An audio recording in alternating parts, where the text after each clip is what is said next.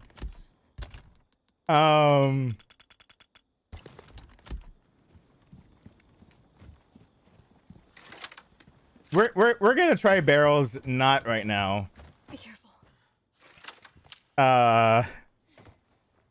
Give me some space. Fucking. Got it.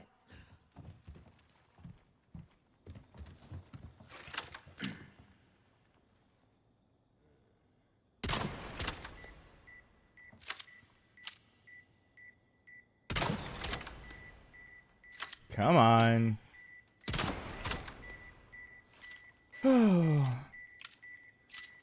Let's say. If I upgrade this thing at least once, I don't think this would be an issue. Oh, you can't. You can still hit them. They can hit each other. Oh, go, go, go, go! Move, move, move, move, move! Hey, Typhus, what's going on? I should have known you were one of the bugs. No! You better be close enough. You better be close enough. You better be close enough. You better be close enough.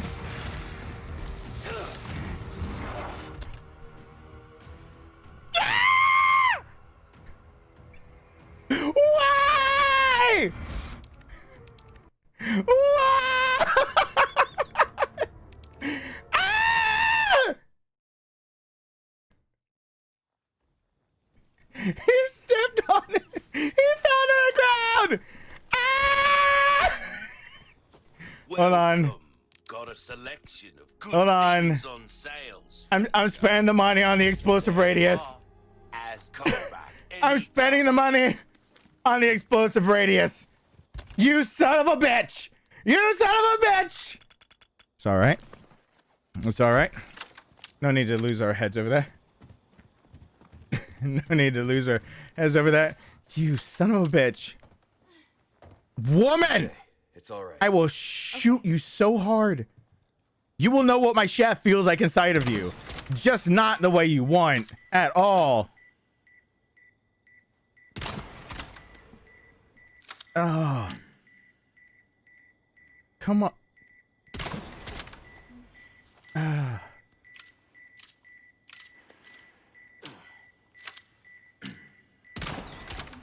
All right.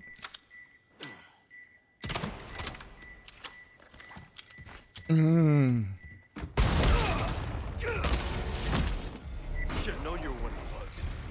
Yep. So explosive radius up 1 means that they're all hitting. That's ugh. That is some ugh territory. I'm no shoe company, but I know Uggs when I see them.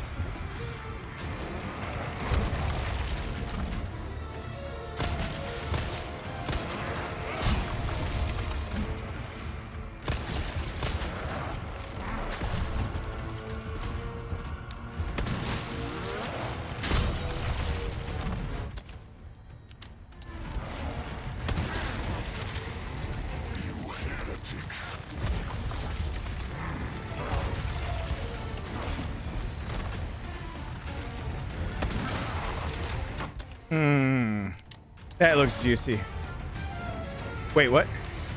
Shit. Have to go from the bottom.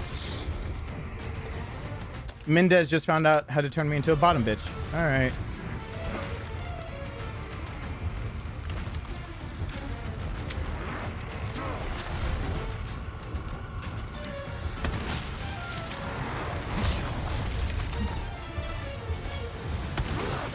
All right. First phase. Guess your tap dancing days are over.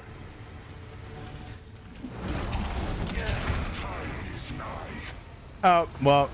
I paid for that. My hubris. Blah, blah, blah, blah.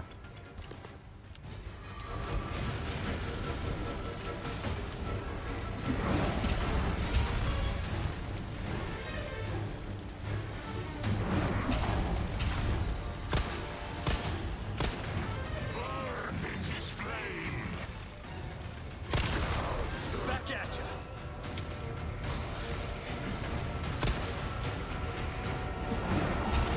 shooting as meat hooks should, like the original, solve some of your issues.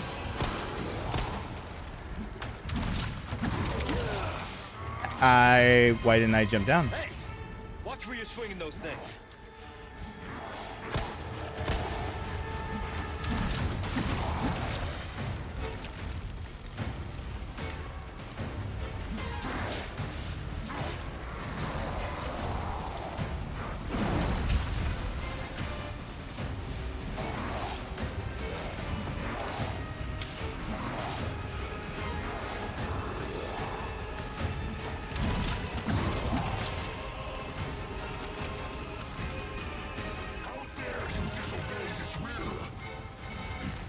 Arrows?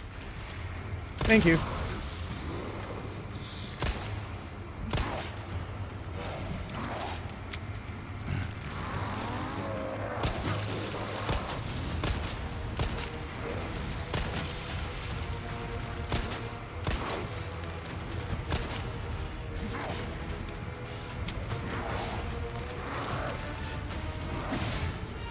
God, bring your hammer down.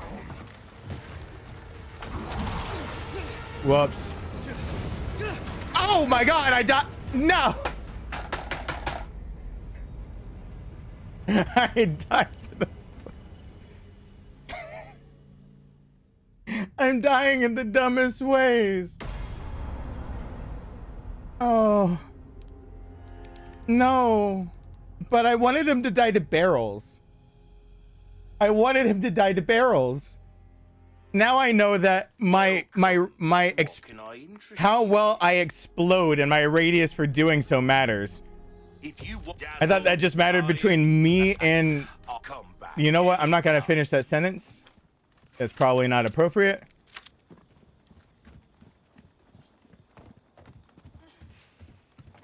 Be careful.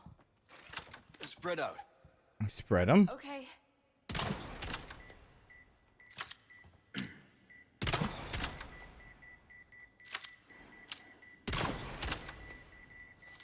Sarcasm. I know when I shouldn't finish something. Which is why I get called a tease. Okay. Let's go.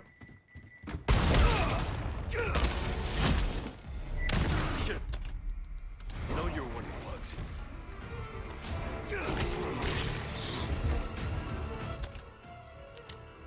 To think you could be this foolish.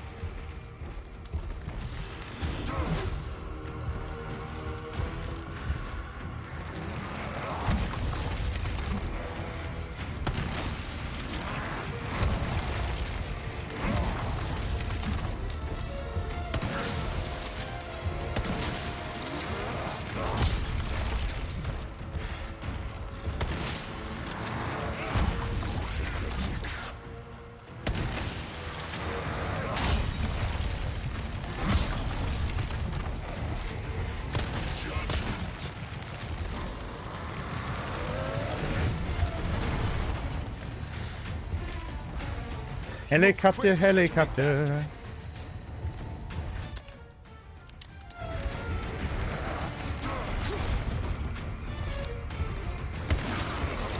There he goes.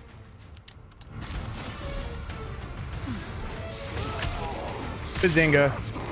And yes, you see how much more damage that does? Yeah, if you jump onto him, it does a bajillion times more damage. From the second floor instead of from the first.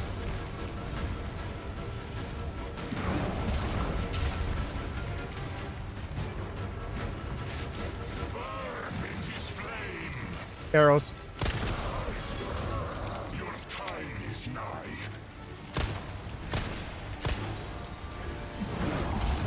Also, I need to get to the side of him.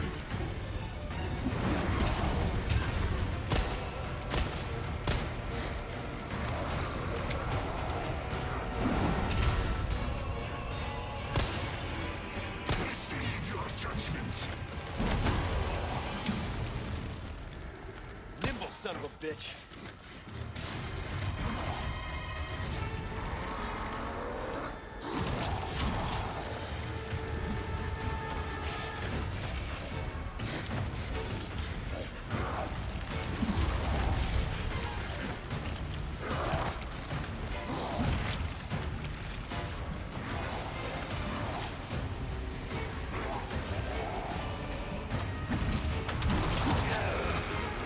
He hit me right back onto it.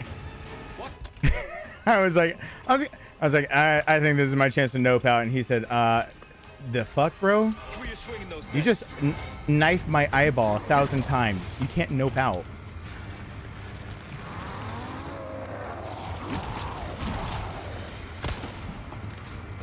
I'm not doing good with those shots.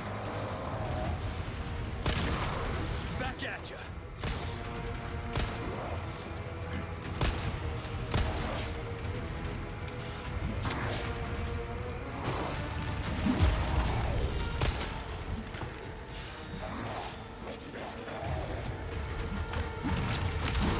He still got me because I don't jump fast enough because I'm stupid.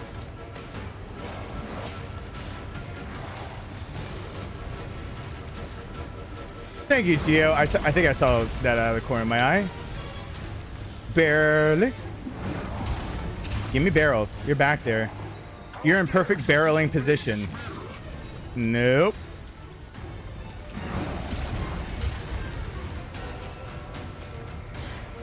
Don't present like you will be barrels and don't barrel. You asshole. He's presenting like barrels should be there. He won't. No. Oh, wow. Wait. I just learned something new about that particular move. Really? That's why I learned. You can't jump to the ground for that one? I thought that's exactly how you dodge it.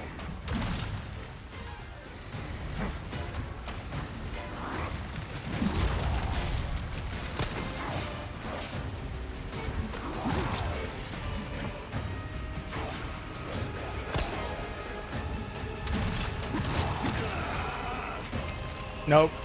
I still don't understand that one completely. Let's be honest here. If I did, maybe I wouldn't have died so many times. Barrels.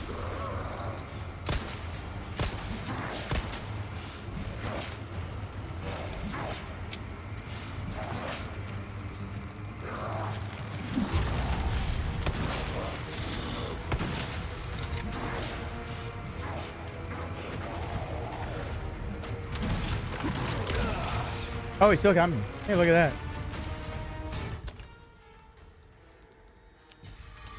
I haven't picked up any health in here, I don't think. I think that counts. No. Leon. Don't do this. Barrels? Sticks.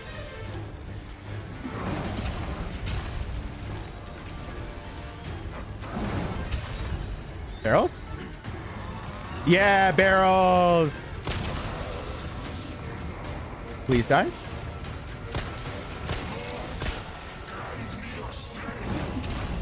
Running out of options, huh?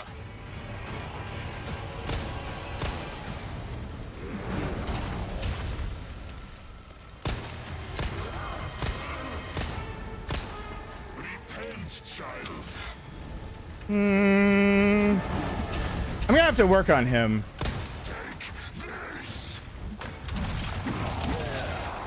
Oh god, because honestly a lot of what I'm doing feels like it's unnecessary. Like there could be an easier way to do this. Mendez is moving faster, but this feels really unnecessary.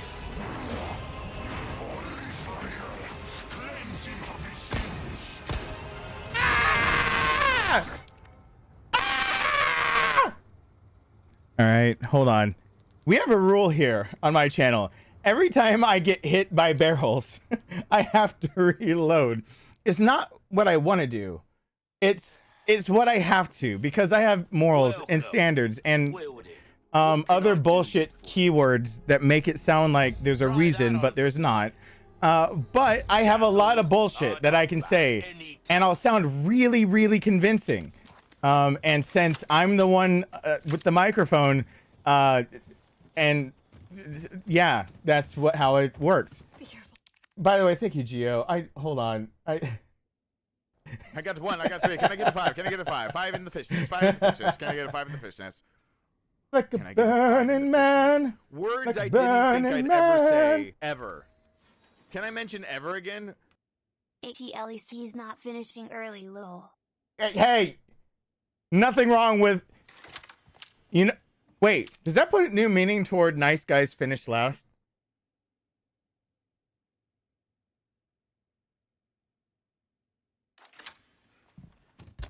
Maybe it shouldn't be such a downside for people to think that they're being the nice guy.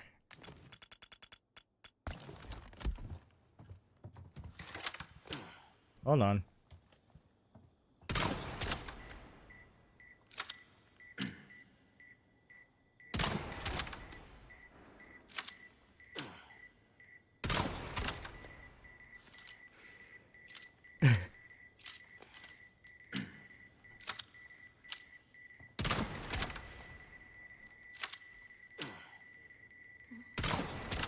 Mendez, I'm gonna need you to step there, bro. If you could just step on over.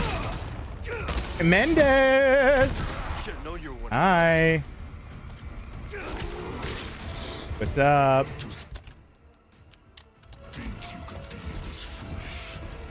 Oh, I can be much more foolish than this.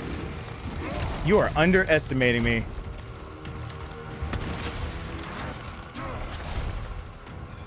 You kidding me?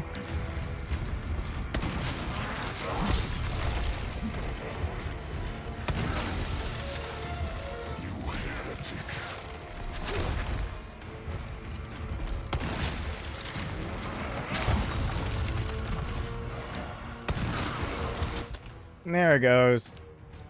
That should be into this phase. There it is.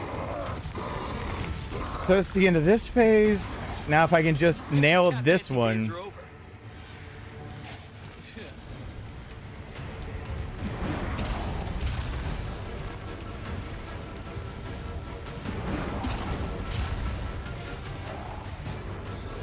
Barrels. Nope. Wood. He picks up the barrel slower, by the way, if you could. There it is. No, that's... Sorry. He reaches out a little further and picks up much slower. So it's... Wow. Cross beams already? I didn't get any barrels. You piece of bullshit. There it is. When he says burn in this flame, blah, blah, blah.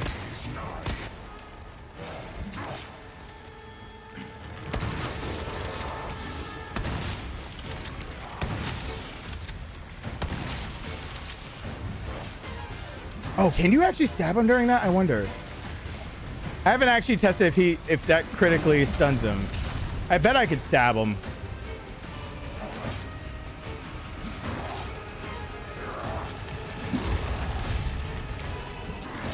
I'm missing quality stabby times.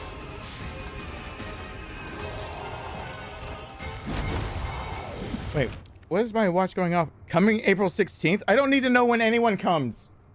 And that's a bedroom thing. Why is that the only thing that gets through on my phone?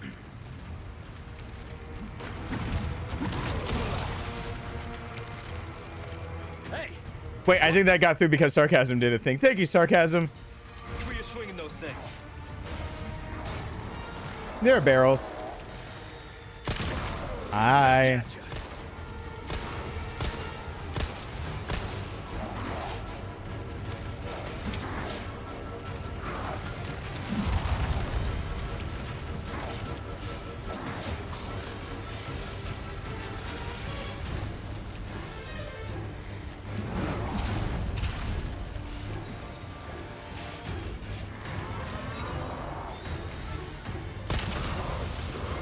Dude.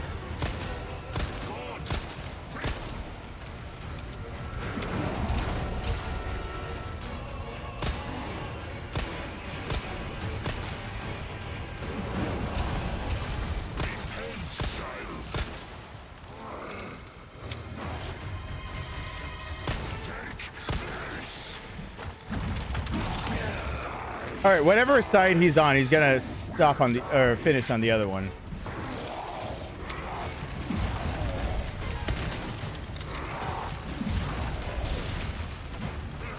I think.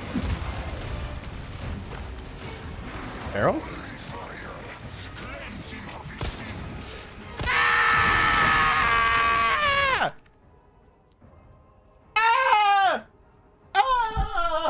I'm gonna lose my voice actually if I'm screaming that much. I usually just, you know what my reaction is when no one is watching me play? Would you guys like to know what my reaction to that would be if no one was watching me playing? Let me play act that one really quickly.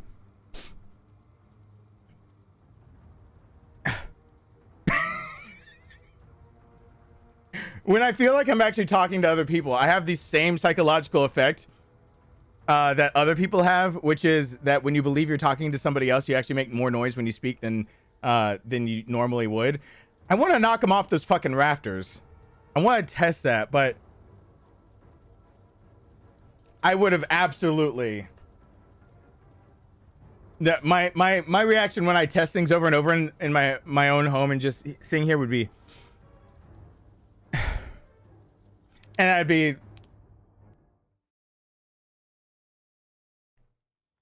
I would just get. That is me getting super flustered. What can I do you for? And then just, See how that feels, mate. Fella like and that's like the yourself, extent. anytime. That's why I usually act like. It's not to say I'm putting on an act for a camera, but what is it? If someone would like to look it up for me, it's the psychological principle of the idea that you make more vocalizations around other people because of the idea that we're social creatures and that we interact. The idea that I view this as the camera as a person and I try to talk to you guys means that I will act and say more of my feelings, which everyone does, around people than I would on my own. And I don't remember what that is, what that's called.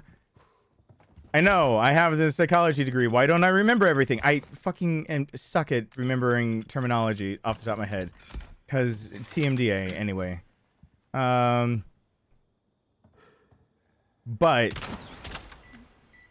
anyway, let's just stab him. Oh my god. Those two mines might be actually far enough apart that it can screw things up. And I gotta pay attention to that. Fighting Mendez is much easier than I'm making it look. If you just actually give up all your ammo like I did my first Mendez fight, like my first playthrough on the channel, Mendez dies fast. Mendez is not hard.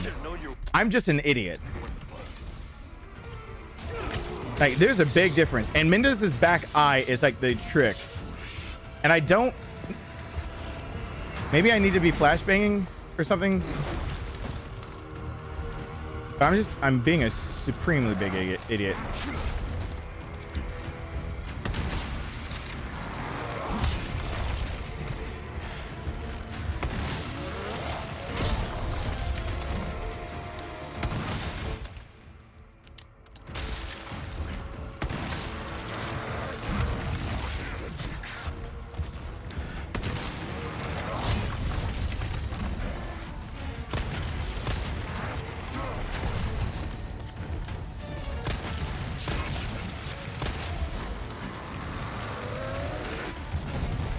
Helicopter, helicopter. You move quick for such a big bastard.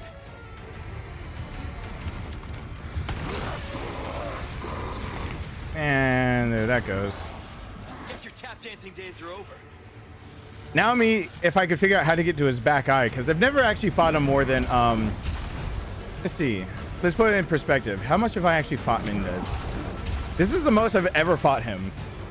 I just blow by him. I don't think of like a quirk of like how is a good strategy to weaken him and make it easier. I just kill him. I just whatever ammo it takes, and I just dodge whatever because he goes down really fast. Now I'm just trying to figure out different ways to put him down, probably to my detriment, for everyone else's benefit. Oh my god! If I can figure it out. Nimble son of a bitch.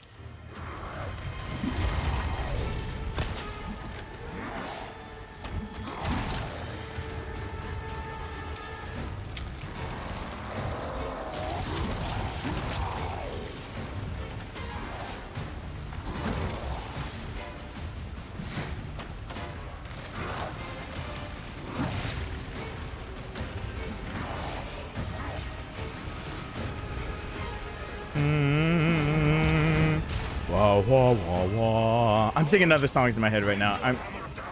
I'm keeping myself thoroughly entertained.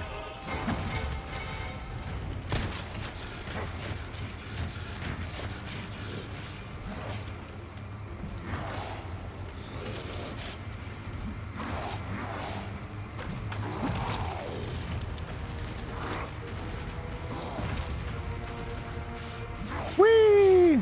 Barrels? Barrels! He said burn.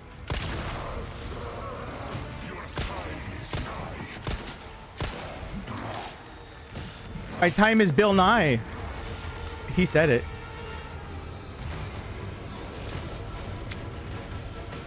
Whee!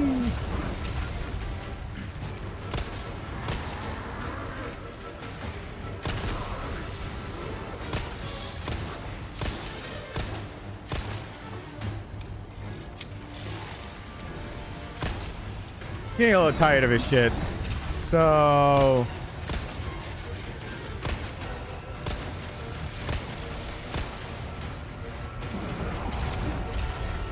getting a little tired of my shit.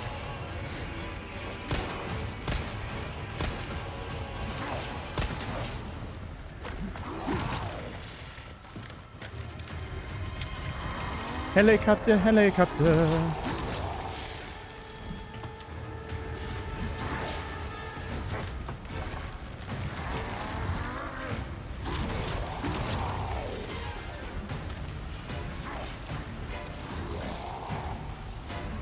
You jump down, you piece of shit. Leon, listen. We gotta work together. Barrels.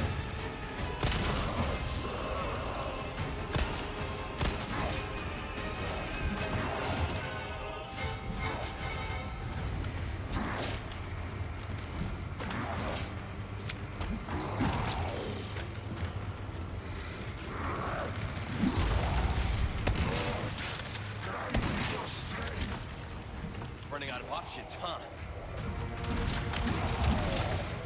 He still got me. I gotta figure out how to dodge that efficiently. Or figure out how to kill him before he could ever do that.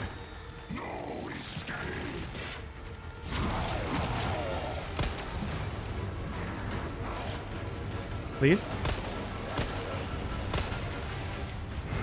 Barrels? Barrels? Yeah, barrels.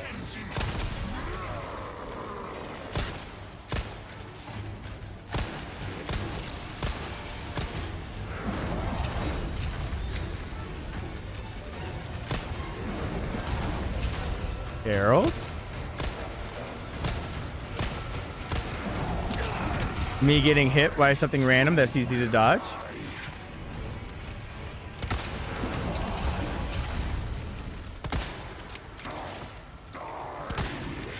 Oh. Why am I moving slow? What'd I do? Meow.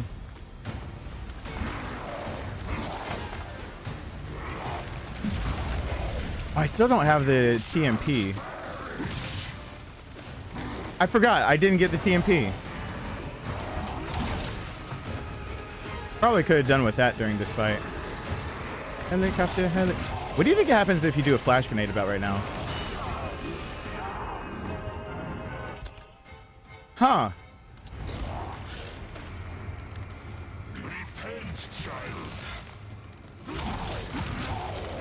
I hope I don't win, because that was an actual experiment right then. Huh. It locks him up. That's interesting to know.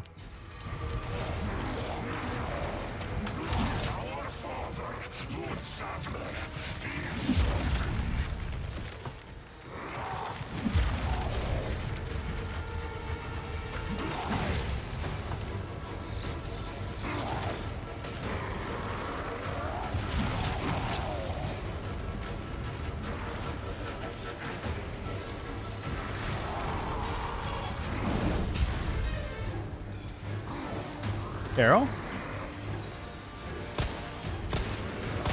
Sarcasm! Sarcasm! I literally over. So it's fine. You'll miss the barrel again. And immediately thought, the barrel is actually coming up. I'm not going to miss it.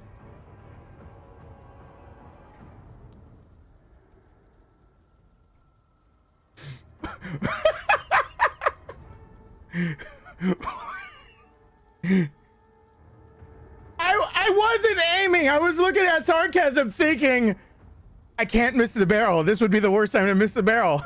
He just called me out on it.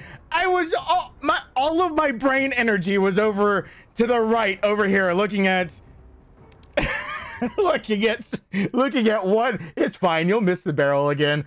All of my brain energy was devoted toward nuh-uh, which is about the most adult way I could have dealt with that situation.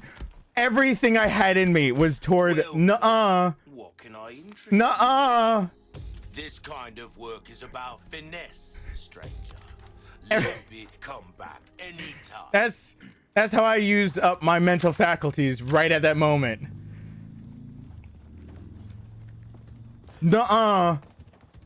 Be careful. Spread out. Spread them. And thus, I'm an idiot. All right, fine, whatever.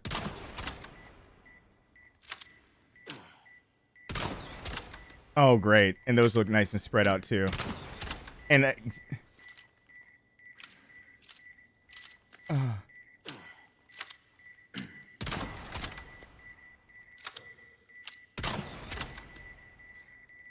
oh, I pulled that shot. It's fine.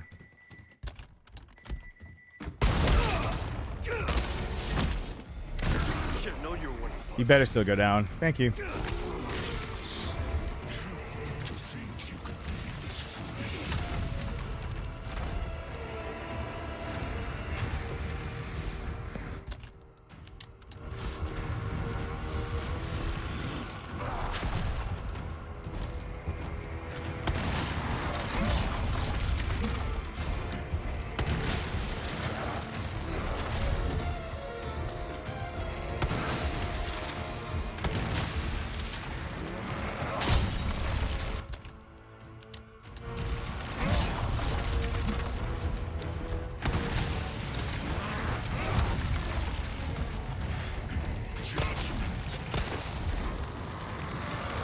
Helicopter, helicopter.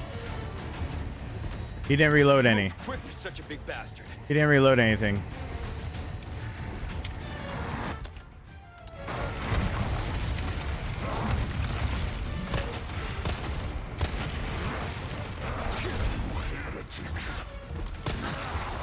All right, there we go. Second phase. Do not miss barrels. I'm sorry? I said second phase. We both know you should be in the second phase. What the fuck are you getting at? Thank you. Guess your tap dancing days are over.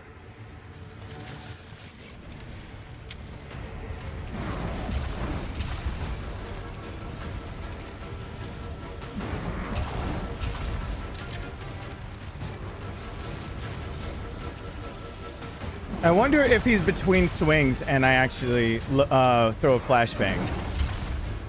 Will he get down and I can just stab his neck? There he goes. Your time is nigh.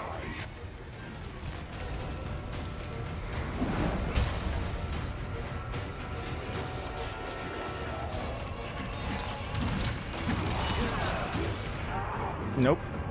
Just makes him vulnerable to... Swinging those things.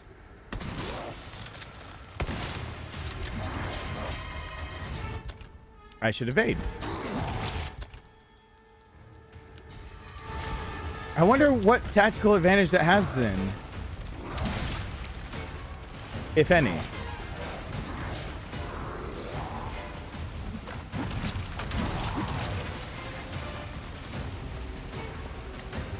Mendez, I'm trying to figure you out. Now you're just pissing me off.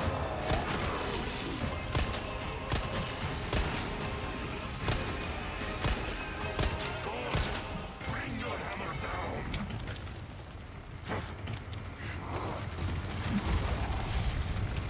Mendez, I'm trying to dissect you as a fight.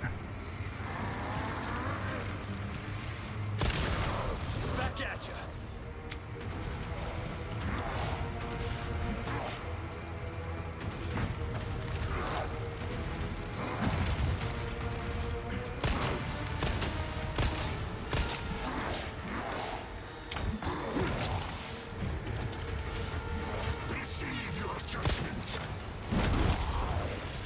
Still hit me. Oh, that was the easy one to just get by. Uh-oh.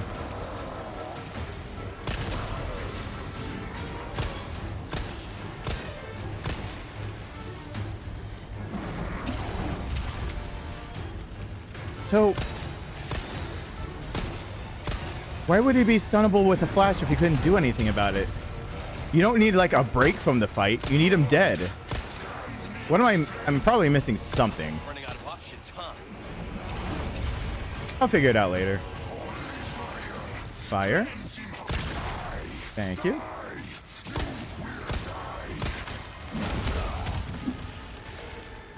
Okay. And I'm still gonna do stupid things. That's fine. We didn't expect any differently. No one showed up to the stream thinking that I'd be like smart. Nobody. I don't know if people actually showed to the stream thinking I was gonna be smart.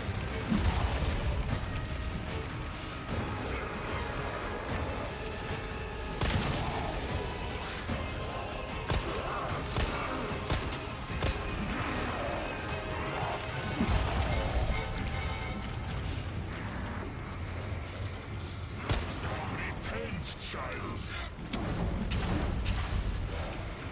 Take this.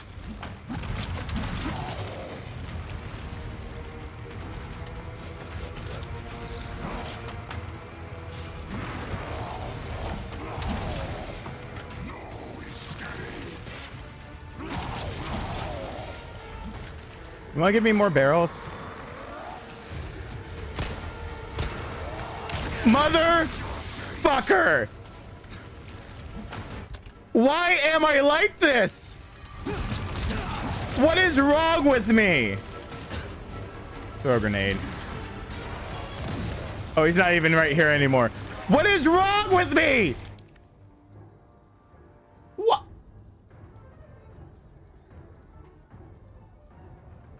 I swear to God, those are the last barrels you need. It should be the last of it. What is happening? All right. I can't look at chat. Sarcasm. I'm gonna let this sarcasm is probably these boulders that are being punched. I usually am much smarter than the things that I say. Oh. Usually much smarter than the things that I say. I have a microphone too. In a way, he restarts out of shame from missing the barrels over and over because he is better at hitting the wall since he doesn't have the Lumi or burner. If only he could punch a boulder, this fight would be over already. I'm not looking at. I'm playing as if I'm here alone. I can't take this. This mental anguish of me doing this. Welcome. I can't. Well then, what can I do you for? Dazzled, are you? Our craftsmanship. Don't get yourself killed now. All right. I can't look over there because I think sarcasm's saying you guys. We made it in his head. I think that's more true than it sounds. Because all I keep thinking of, don't miss the final barrel. Don't miss the final barrel. I just keep thinking that over and over. Don't miss the final barrel. And what do I keep doing? I'm just missing that last barrel over and over.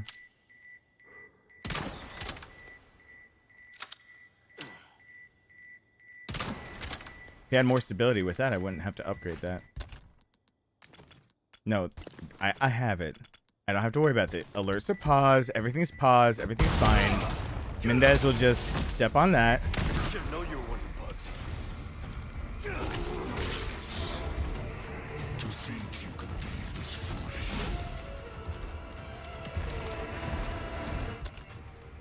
I changed to this knife.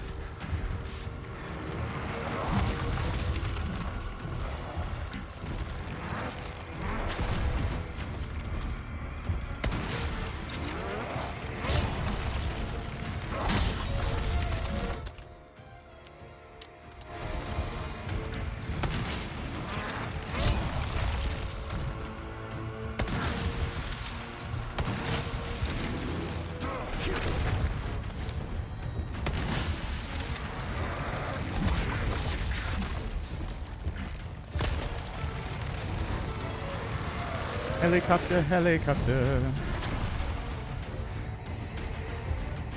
You move quick for such a big bastard.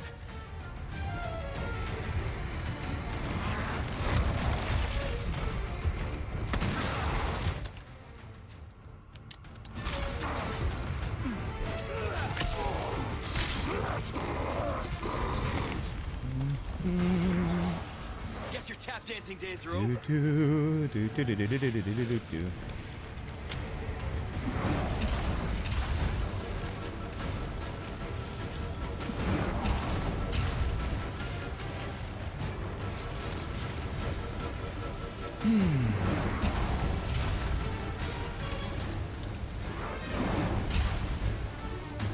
Burn in his flame. Your time is nigh.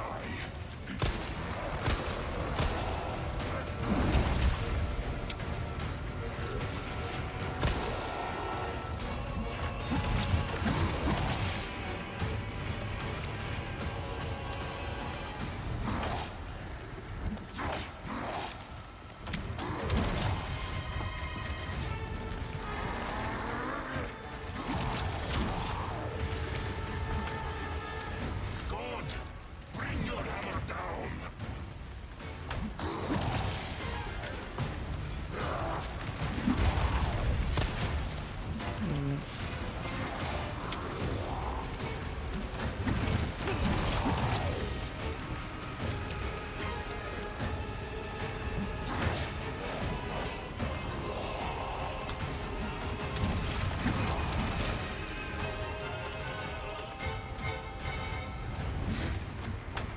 How dare you disobey his will? He's not on the rafters anymore. He's cheating. He glitched out again. Did he get back on the rafters?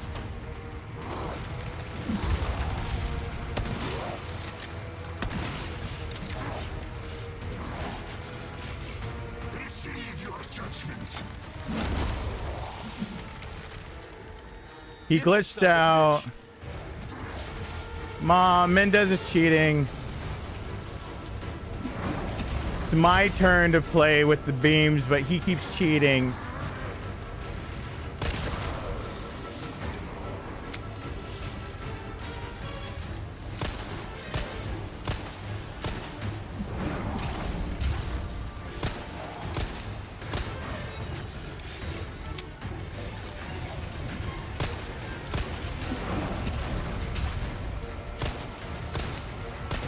Oops.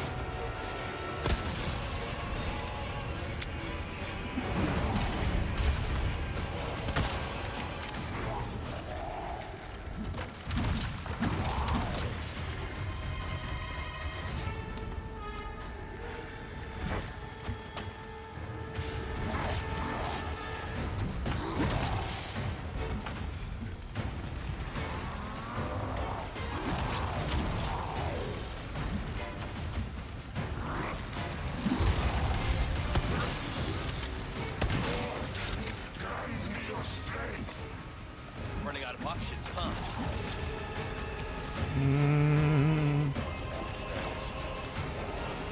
He's not on the beams again. Mendez is cheating.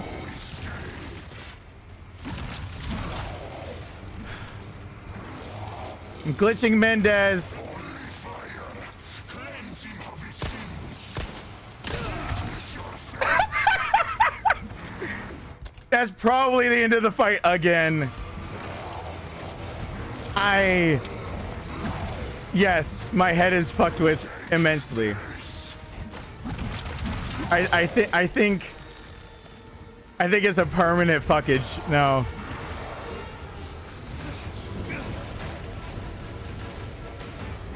That is. Repent, child.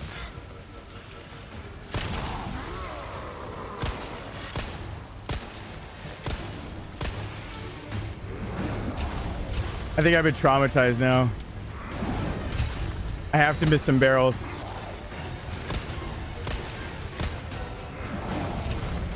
I'll talk to my therapist about this.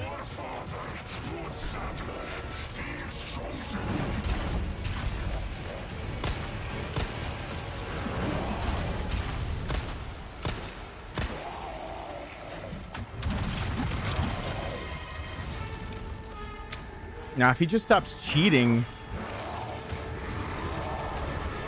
Whoa.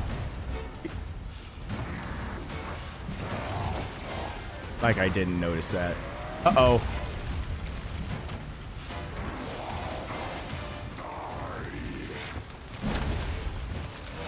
Come down here for a sec.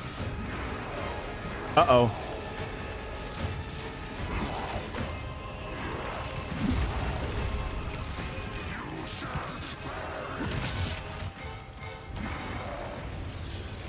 I'm taking longer than I should on you, but I'm like really tired of your shit and I kind of want you to die to barrels a little bit.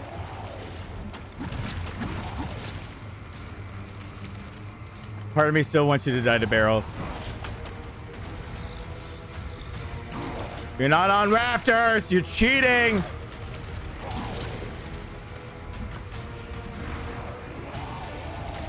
That is super duper cheating, Mendez. He really is glitching out. How the hell am I?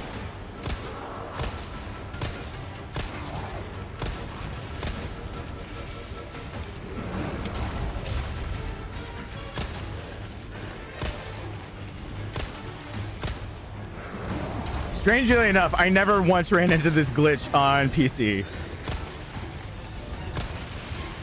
I'm gonna run into glitches, usually it's on PC.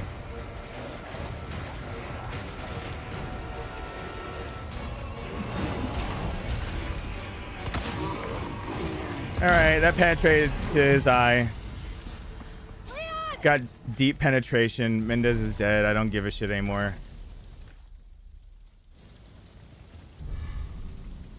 Give my regards to your god. Jesus H. Hey, you coming? Yeah, but I gotta get shit, woman. Like, listen. Whoa. Flashbang. Like, listen. I picked up nothing before I started the fight, so I don't remember if that's everything. Oh, I didn't get that stuff either. Yeah. Now that should be everything. All right. Leon, hurry!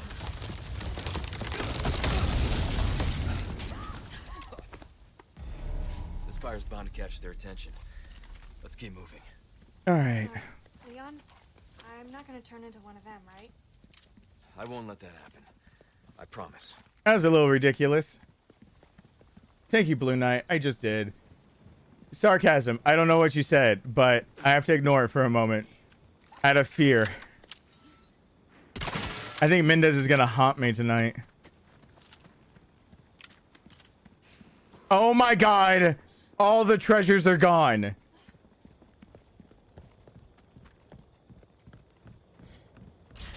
I'm gonna miss that cabin. I'm gonna miss that cabin. So many good memories. I mean, it's not a bad time if you don't count all the times that it was a horrible time. Oh.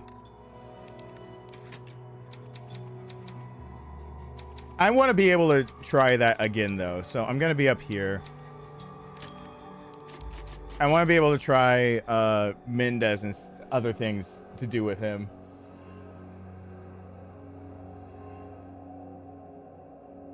We would like to buy one child, please! Don't worry, there are barrels you can hit later. Thank you, Sarcasm. Oh god, there are puns. Hey, Bolsky, you know what?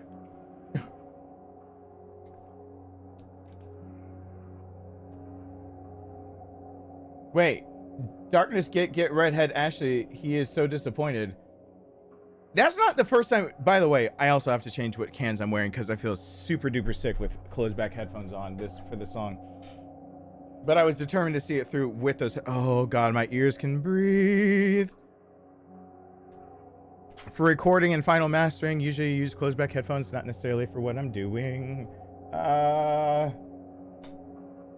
It's not the first time I've seen that. Hey, Tom Naylor. Well, I'm glad you were able to finish it with the walkthrough. Are the wigs actually part of the deluxe edition?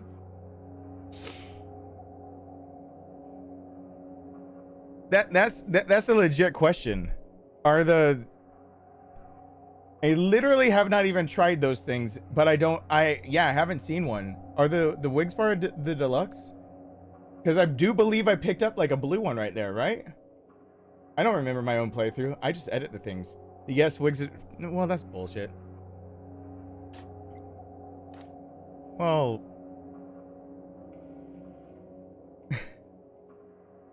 I can't even make people who are giving me fetishes I don't have happy by putting on a red wig.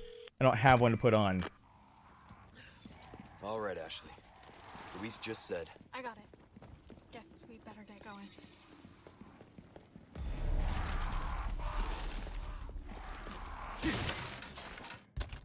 Is this where my blacktail is finally?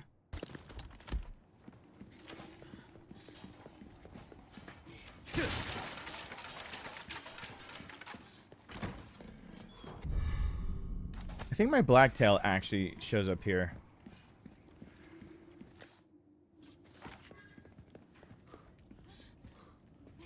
Wait, is there a squeaky? I have something I think you like. Yeah, but I thought I heard a squeaky. Hold on. Hold on. Okay. Welcome. I got something. There's my new. blacktail. Thank God. What you see is what I've got. Anything else I can help you with? Thank you. Oh. Sell this damn pistol. Your Sell it. valuables won't do you much good. A deal well struck. Thank you. That's an exemplary firearm right there, stranger. Not the best, sure, but you'll come. Oh. Thank you, Blacktail. I needed you. I have way too many knives. Just an egregious number of knives. What am I supposed to do? I usually have much more money than this to work with, and I'm looking at it thinking, and there are jewels missing. I didn't shoot out 2 that I know of. Like but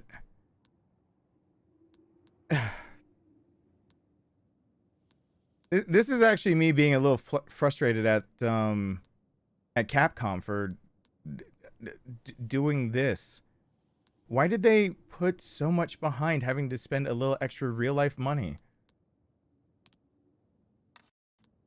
Like that's really bad. That's a super horrible thing to do.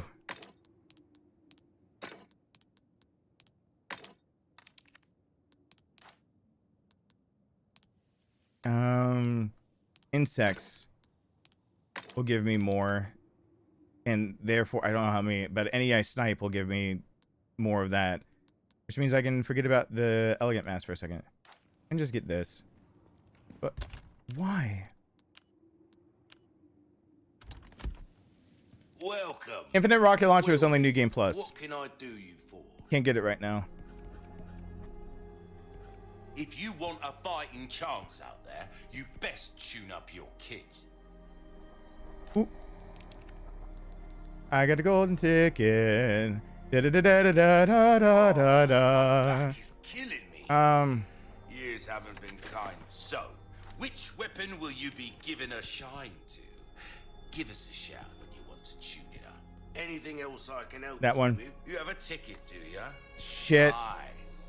Choose a weapon, stranger. And Riot shotgun's already available.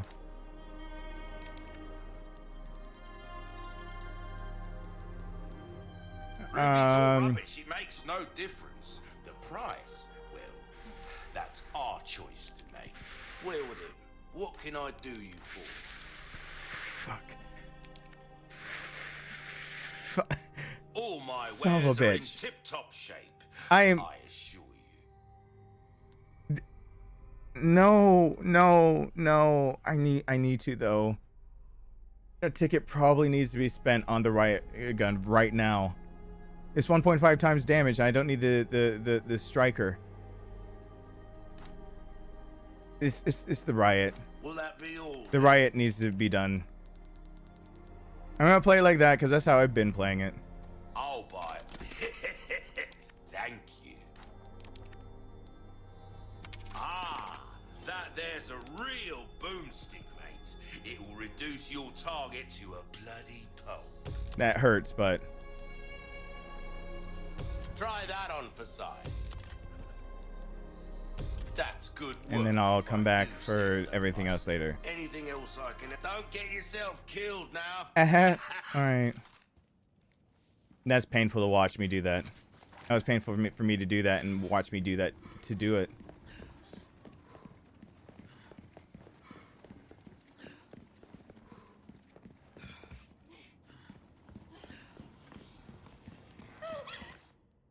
Now I have to remember all the treasures off the top of my head. Keep your voice down.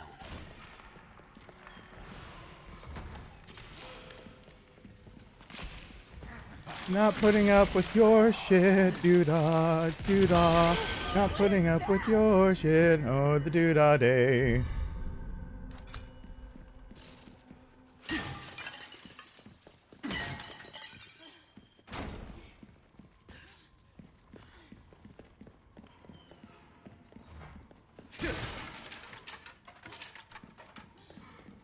When I don't want to put up with someone's shit anymore, I make sure to sing about it so they really get the idea.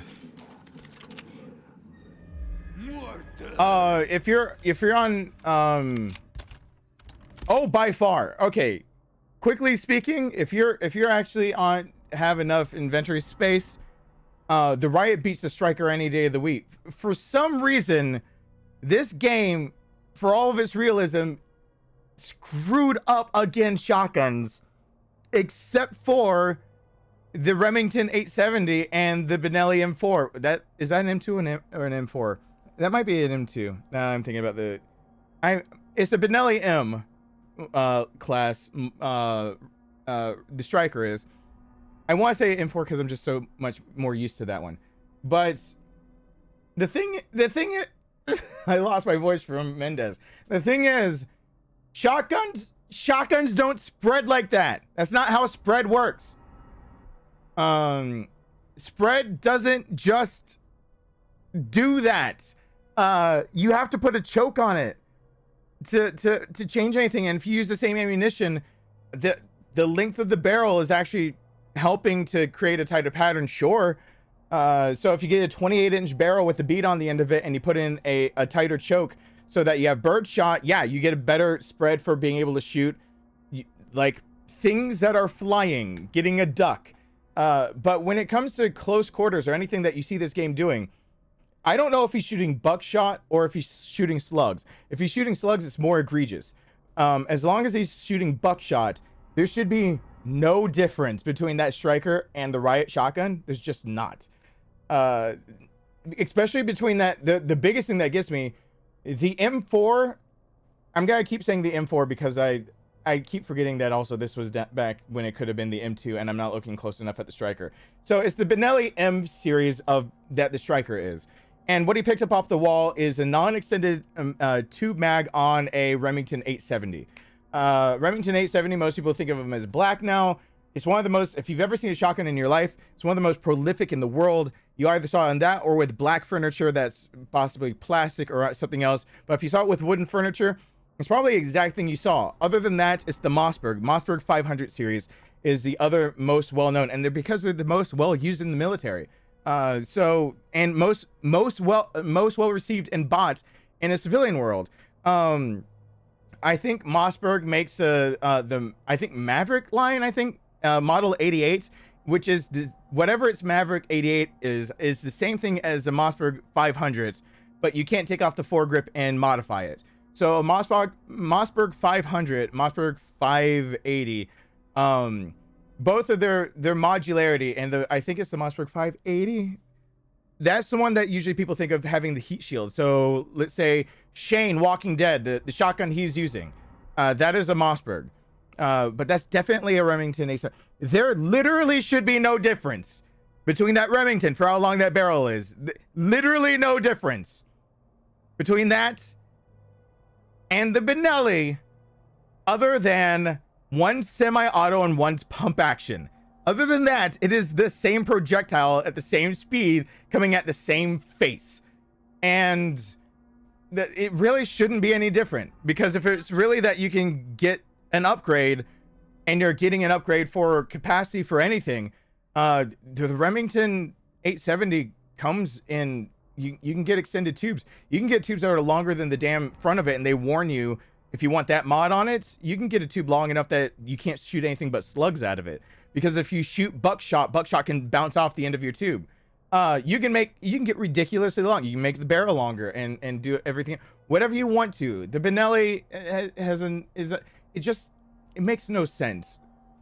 That drives me nuts in video games, that the spread seems to be denoted by the shotgun, and the only thing the spread's going to be denoted by is that if you get less than basically an 18-inch barrel. I think that's about the cutoff. I've seen 13-inch barrels still shoot slugs just fine to 75 yards.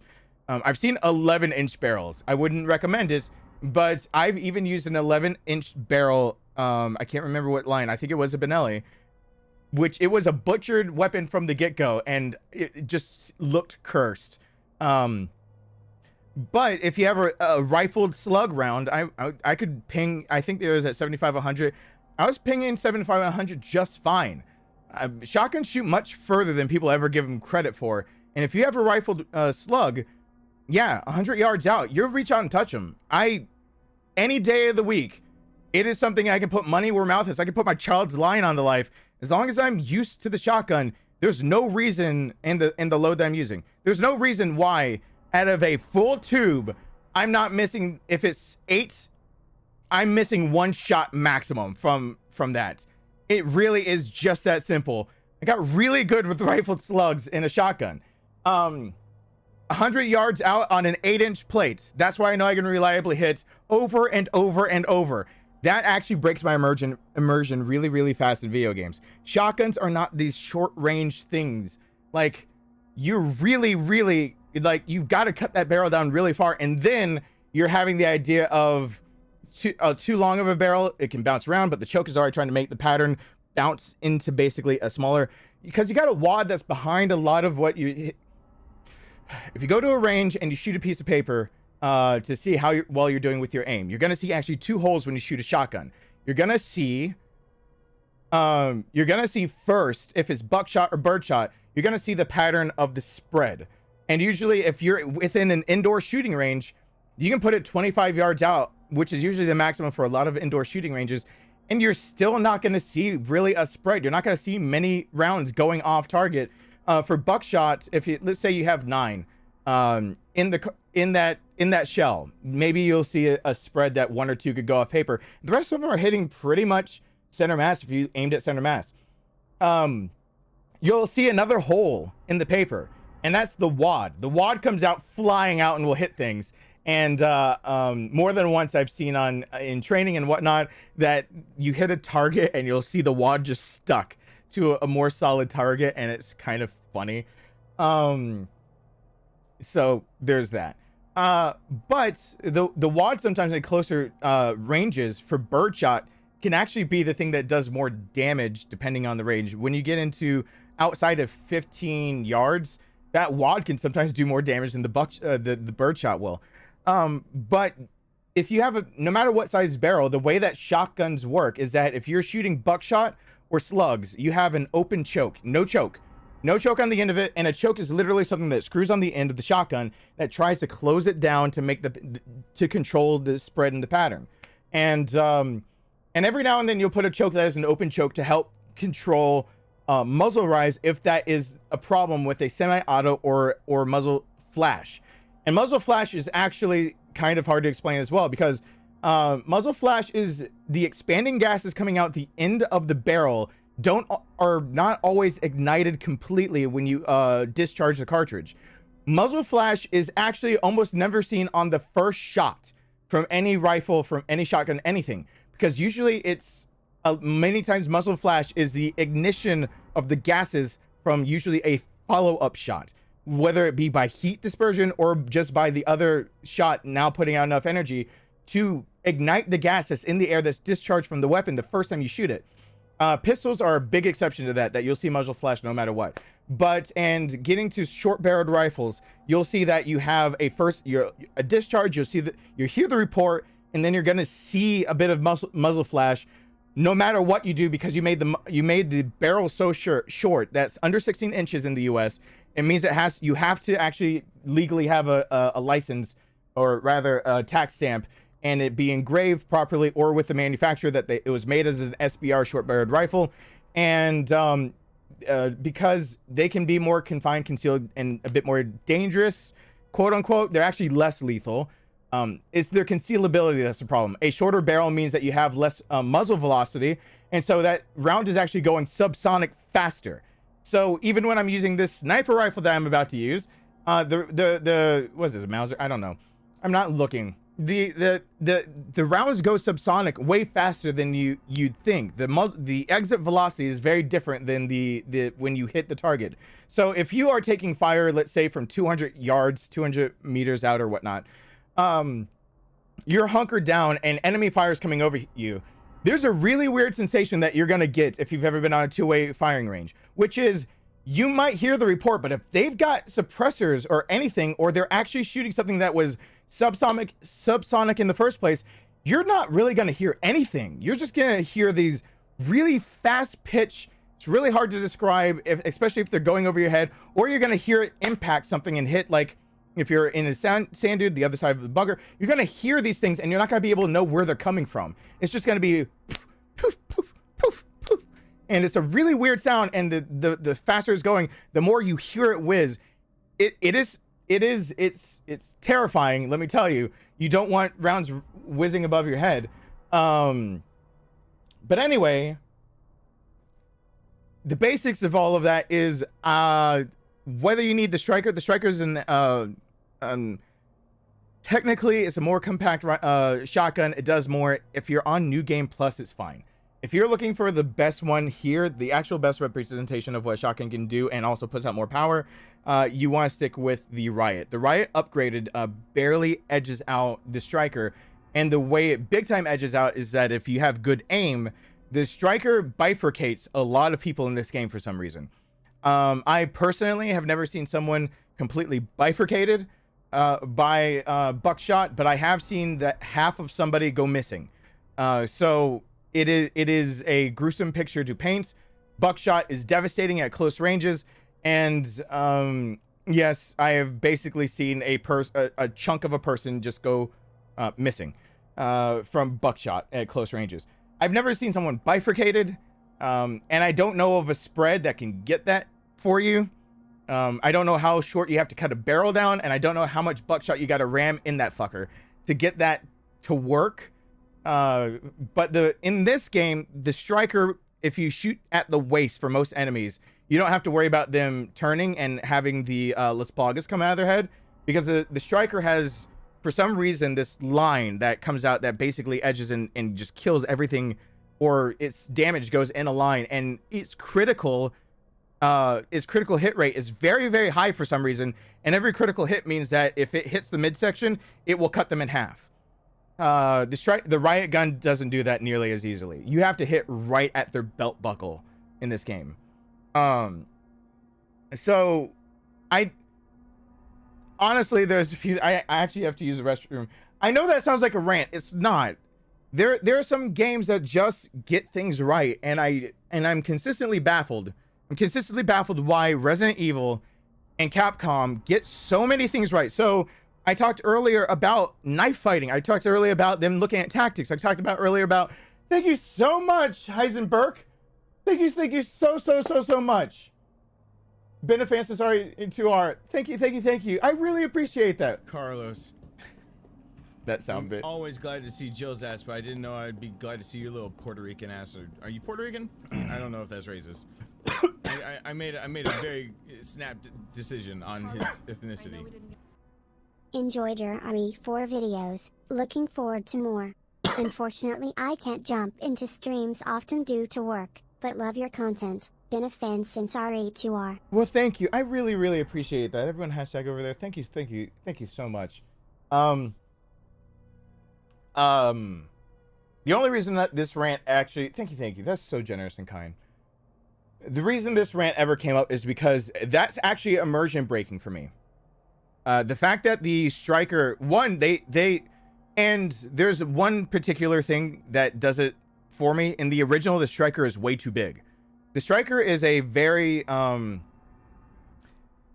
the actual striker, I forget its denotation. It was created, I believe, in Africa.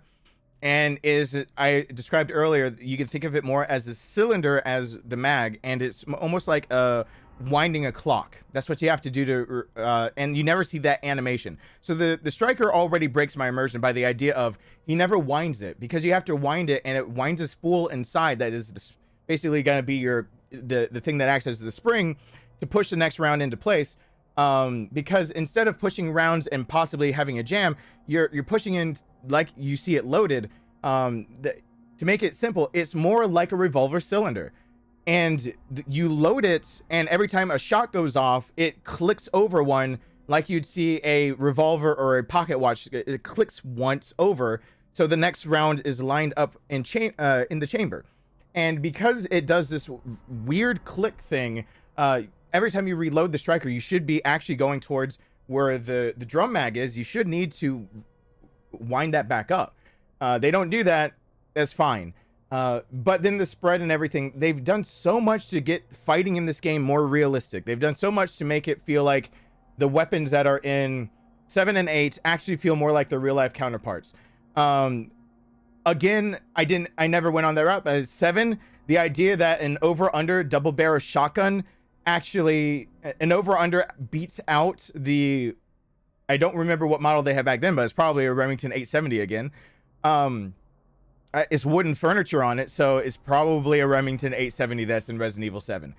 How an over and under that looks like it might be chambered for 20 gauge, not 12, but let's give the benefit of the doubt that this is a over under that's chambered for 12 gauge, outdoes any pump action. I don't know how it is an upgrade, but you know, the game scared me enough and the science was enough that I'll take it. So it wasn't too immersion breaking, but games like this where it's an open sprawling, every resource matters, you have to start landing shots. When you talk about some of the weapons in this game, it is very immersion breaking for me. It's really hard for me to get over that. And it's just again something that they obviously researched. They obviously had to research things like the Red 9. The Red 9 is, I believe, the denotation is not the C93. I believe it's the C96. It's getting towards, is it World War II? That the C96, you could have a stock on it, but actually most of the times the Red 9, as it actually is colloquially known as that, so there's no copyright of missing that. Hey Frederick, but there's no weird they have to name it something different because they're afraid that some company will copyright it. But the Red 9 actually was stamped with that 9 because it was chambered in a different Russian round, and they were changing it to the 9 Parabellum. And it is actually a top loader where you need a stripper clip once again to be able to jam the rounds into the internal magazine. And the ones that were converted for use, I believe in World War, I believe it's World War II that was used. They stamped it with a burned in red number 9 to remind you not to try to load the fucker with the wrong, I believe it was the 5.45 round that they were using before that. They got the Red 9 more correct in this game. The Red 9 should, by default of having a stock with it, be a bit more, it should be a bit more stable.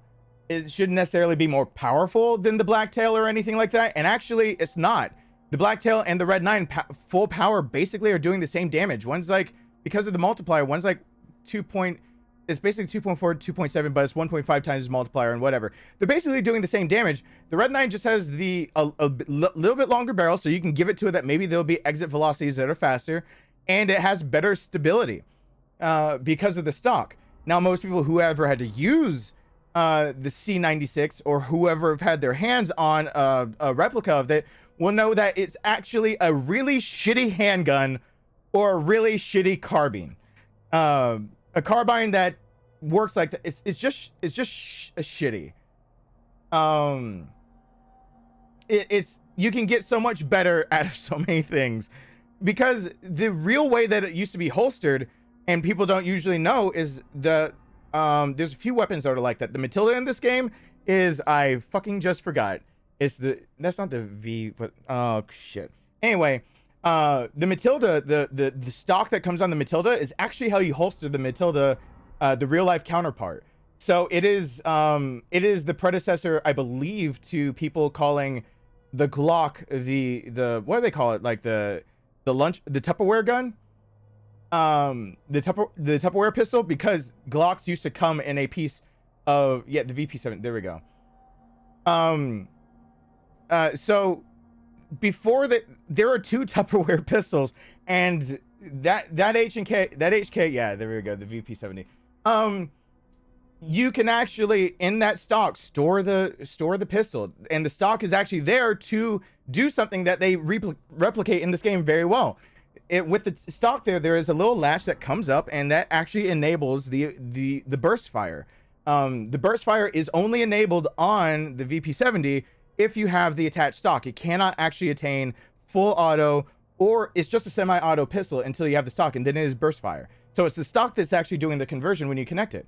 They got that detail correct. They got the Red 9 even with the 9 stamp, and it uses 9 Parabellum. They got a few details correct. They even in this game redid the striker. It was too large in the original. The striker is a very small, very, very small for what it does shotgun. And you do usually carry it by the foregrip and the back handle, and it has a stock that can flip off the top of it. And shouldering the thing, that's not what it's really used for, but yeah, you're gonna get more accurate shots off of that.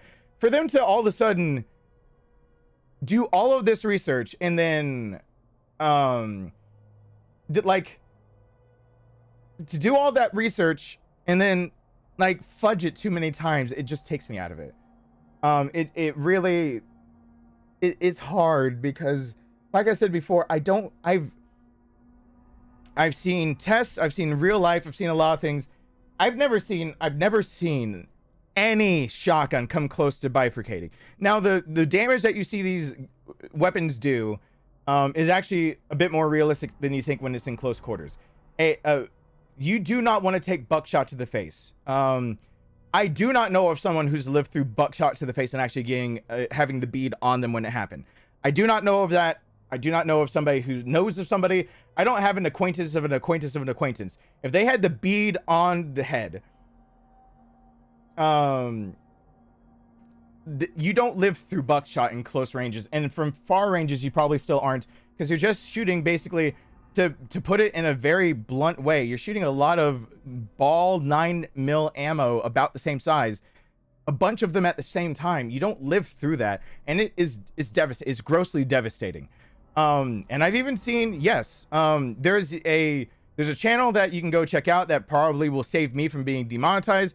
I will say, I think he's called Garantham.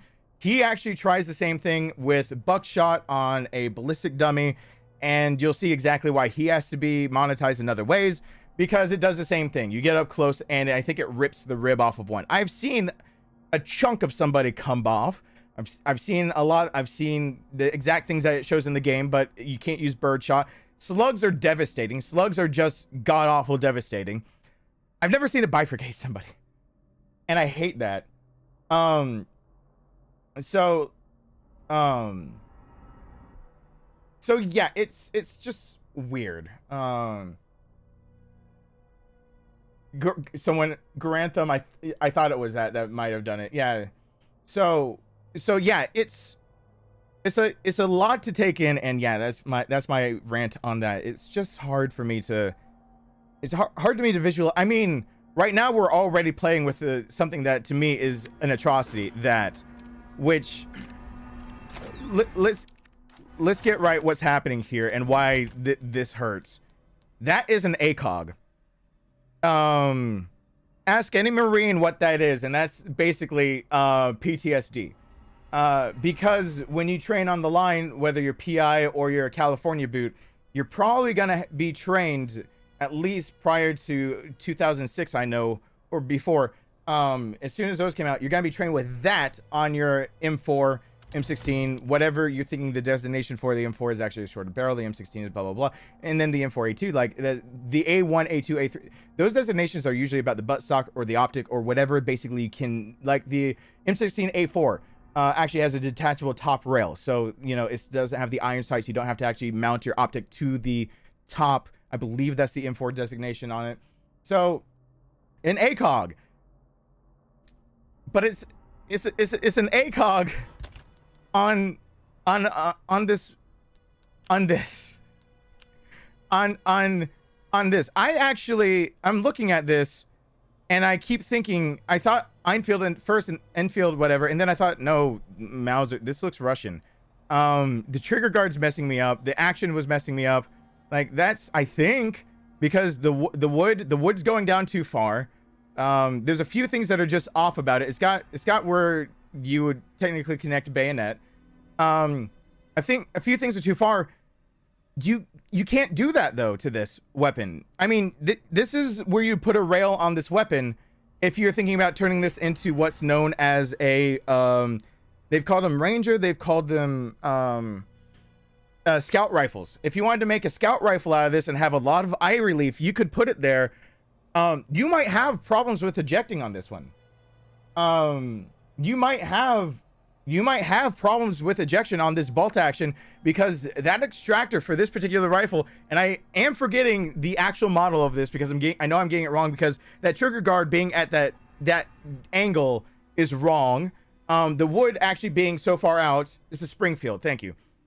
1903. The reason I'm looking at, go look up pictures of why I wanted to go back to Mauser and whatnot. It is usually, you'll see in a lot of Russian designs, either they use plate steel or they angle that shit off. That's not Springfield. That's not how that's necessarily done. Let me see if I can quickly find a quick example of anyone doing that really. Let me hold it up to the camera because I don't want to do all this. I really quickly. It's just not gonna work the way you want to. So 1903, yeah. Let's talk about that. The M1903. All right. On Wikipedia, you have there's a good reference. There's a good reference right now. If you look on Wikipedia for the M1903. And you're going to see immediately some of the stuff I was talking about. One of them being, they butchered the front sight for no good reason. It doesn't matter if you have the optic on or off. It doesn't have an iron optic like that, and you've got a problem putting a rail.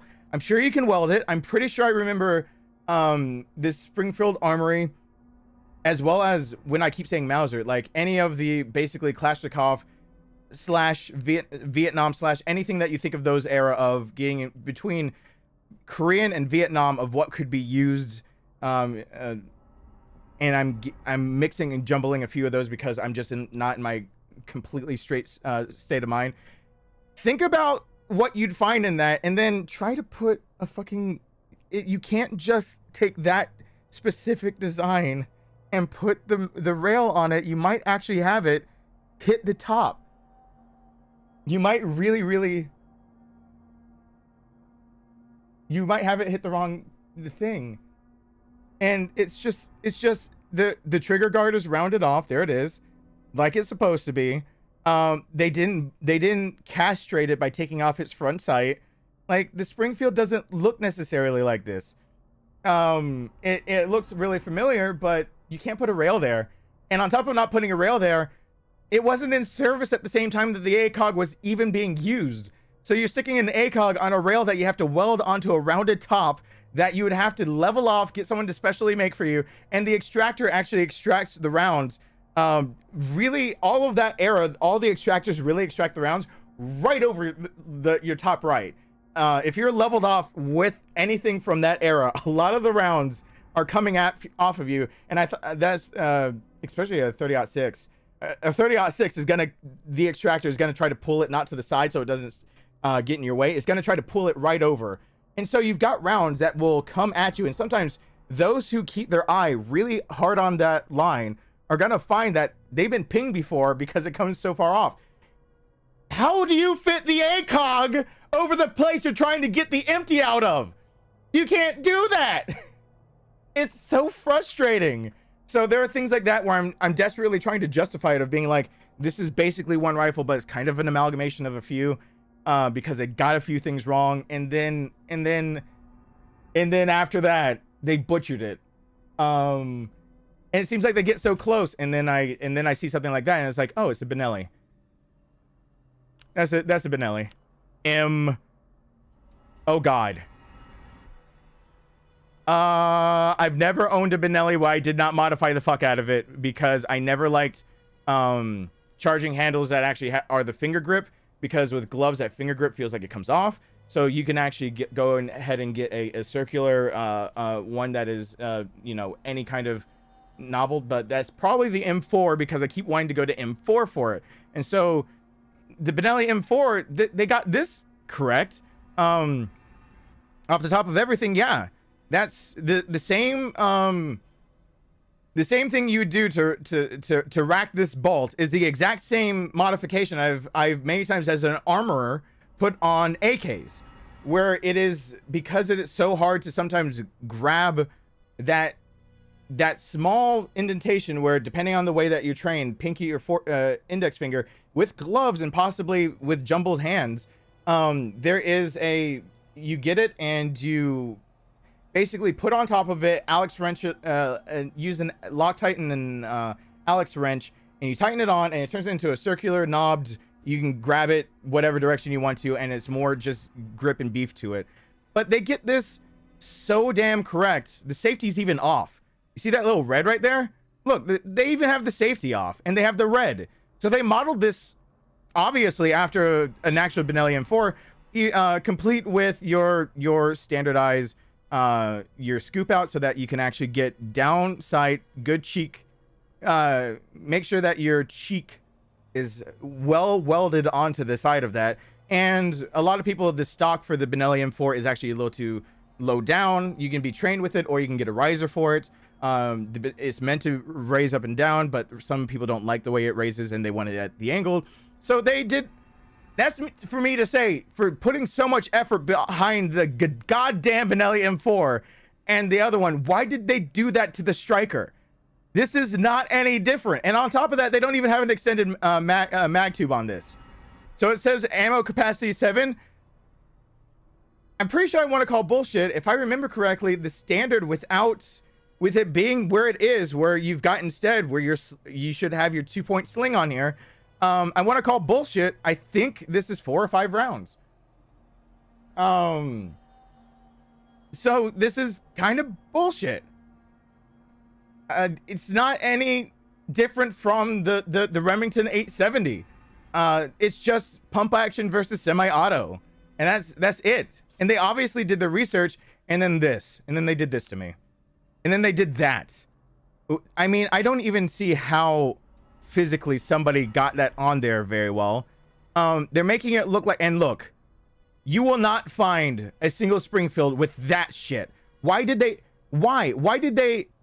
take off that front post? What happens if your ACOG goes down? What happened to the backside? You didn't have to do that. In fact, a good mounting point would be probably, if you're going to go the scout rifle route to make sure you don't get in the way, you already butchered the thing, put a red dot out there instead. It sounds crazy to do that, but I'm thinking of places where you could level it off and easily put it on something of this model, and it's not going to be there as easily. This is just dumb, and it drives me crazy. How much effort went through modeling this, and then they can't get these little things correct. But they get the damn ACOG correct. And this ACOG in particular is the one that is a bunch of flashbacks, because look at it.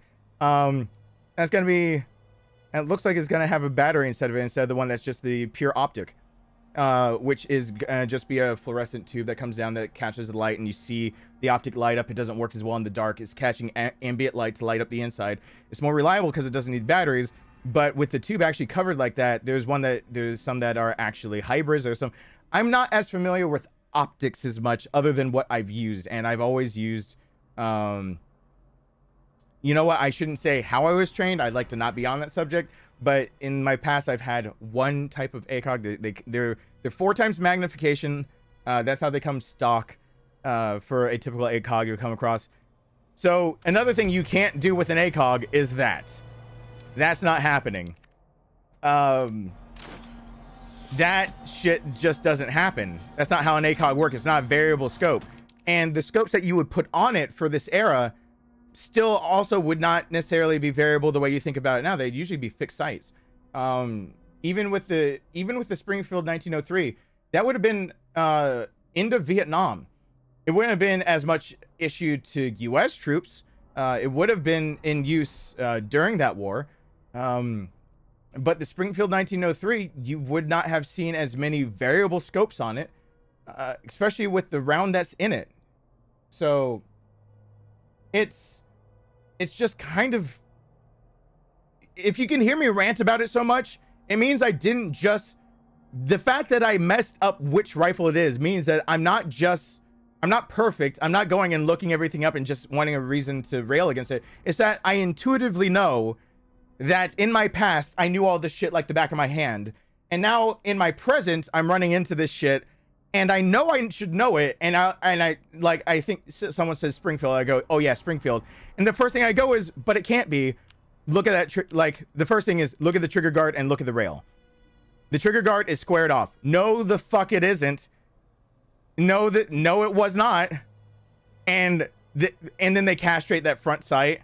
And then it feels like it's either extra wood on a shortened barrel or too much wood, or a barrel needs to be a little bit longer. Where is the bayonet lug?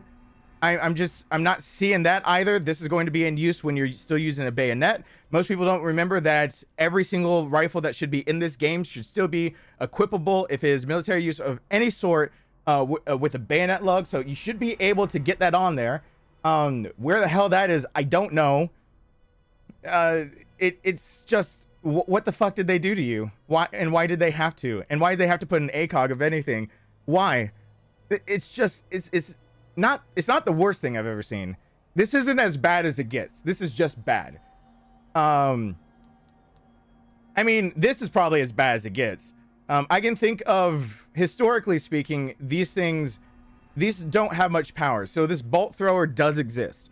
I can think of 1 or 2 examples of something that you would think of this, and this is probably an amalgamation between the Chinese repeating crossbow, and that was in use, I think, between the 13th and 15th centuries.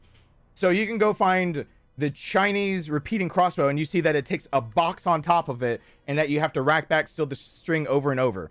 And instead, it's a cross with that and a pistol type where, yes, the way that you actually put tension back on the string is that back lever you're actually pushing down, and that actually returns the string instead of needing to pull it manually or having a lever, canter, anything like that. Yeah, historically the 1903 scope is nearly as long as the barrel, pretty much. Variable scopes aren't a thing. Hey, Amarok, by the way, I see you there. But this thing is, while it is a travesty of sorts, they actually get it right. You cannot actually overpower this thing. Would I put a tip other than on each individual's anything for an explosive charge to go off? Well, people actually also don't know that explosive charges many times aren't used for anything other than bigger artillery, or actually to intimidation. So I'm probably gonna have to reload my save, but intimidation, when I talk about that, flamethrowers, for example, it gets jokes around all the time on this channel that the flamethrower is OP. Well, you don't want to get hit with a flamethrower, but the tactical advantage of a flamethrower on the battlefield is very, very small. It's actually not very good, except for times when you can quote Vietnam, and yes, you don't want to be hit with that in the trenches, but you've got a few problems with it. Friendly fire is one of them. I mean, there's a few things in this game that really takes me out of it that I can go down a list. This thing is more feasible than the thing that takes me out of it the most. The RPG. One, RPG does not mean rocket propelled grenade launcher. That's what, rocket propelled grenade. No, it's Russian. Put into English, the Russian word for RPG-7, which is the one that's in this game, comes across as it starts with RPG. So it's a rocket propelled grenade launcher. Basically, if you think of it that way, there's an index for how effective they are at what range, but it is a anti-recoil or a recoilless weapon. RPG's usefulness is twofold. You are actually setting a charge that actually has the head of the RPG actually has a shaft that is slightly longer than that, and you are actually settling into the base of the RPG your charge head that goes inside of it, and it barely rotates. It doesn't really lock in place. It doesn't screw in place. It's basically sitting there. It could have fallen out, but it's got a rotating catch. It's hard to say, but it goes at an angle. You barely rotate it and it stays until you fire it. They're very effective for being non-guided systems. They're not anything, but the RPG is no recoil to an RPG. It is literally rocket propelled. The damn thing's rocket propelled, which means if Ashley is standing behind me, she's gonna die. If Ashley is literally behind me when I shoot off an RPG, and she is right behind, that is where the rocket. That's where the rocket is actually igniting, and everything is blasting back from that.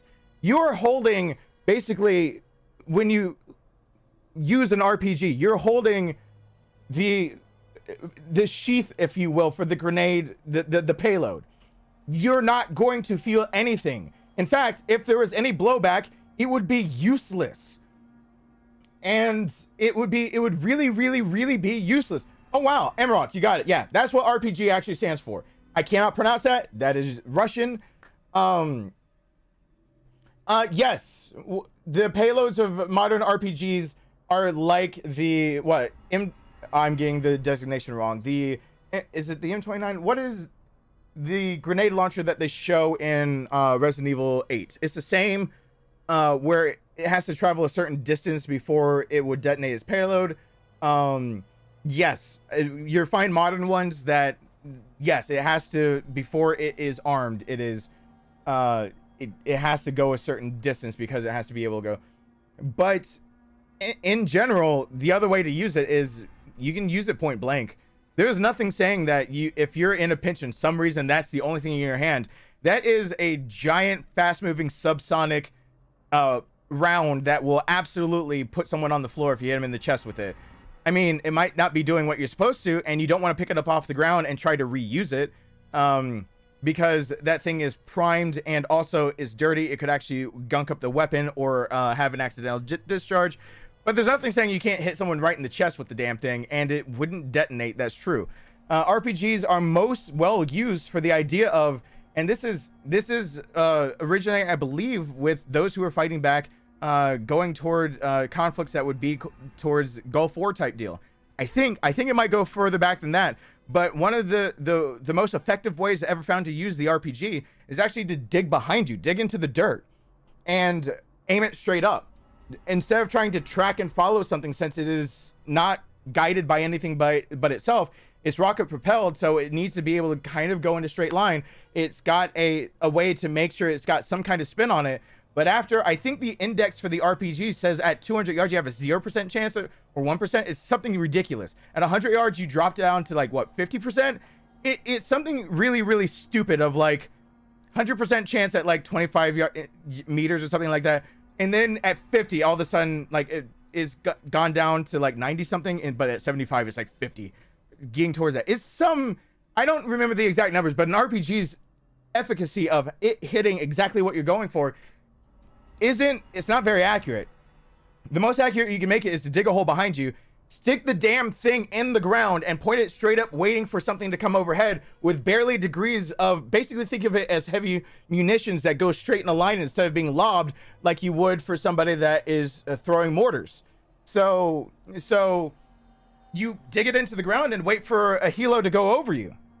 That is actually legitimately what's used way too often in a lot of warfare. Many times you'll see it either that or they'll back it into the corner of like anything they can find. If it is a rooftop or whatnot, if you can walk on the top of it, they'll back it into the corner of a railing of the rooftop, or where it conjoins with the wall and the rail and whatnot. They'll do anything they can to jam that thing and get it as steady as possible. And you only have so many degrees that you have to wait for basically anything you want to try to shoot down. You can shoot it down. Is it hard as hell? Yeah, it's not feasible. What it's usually used for many times is a lot of things to do mass devastation in a general direction. So it can be used to shoot down helos all over the place, but it's not. And it's kind of me getting to the idea of this thing shows a lot of recoil. And if that's literally what it did, while basically before the payload could even get out of the RPG itself, it would actually, you would be blasting back with it and throwing your aim, making the rocket propelled payload that you've got on the end of it just go fly everywhere. Like, you can't do that. You just can't do that. And the RPG always having that kick to it is something that as soon as I get it, I know I'm in a fantasy game, which is fine, because you can't get the RPG easily in this game, so I don't have to worry about it. But that's bullshit. It's literally created to have no recoil. That's the only way you're gonna aim the damn thing is if it has no recoil. It needs to be able to glide out.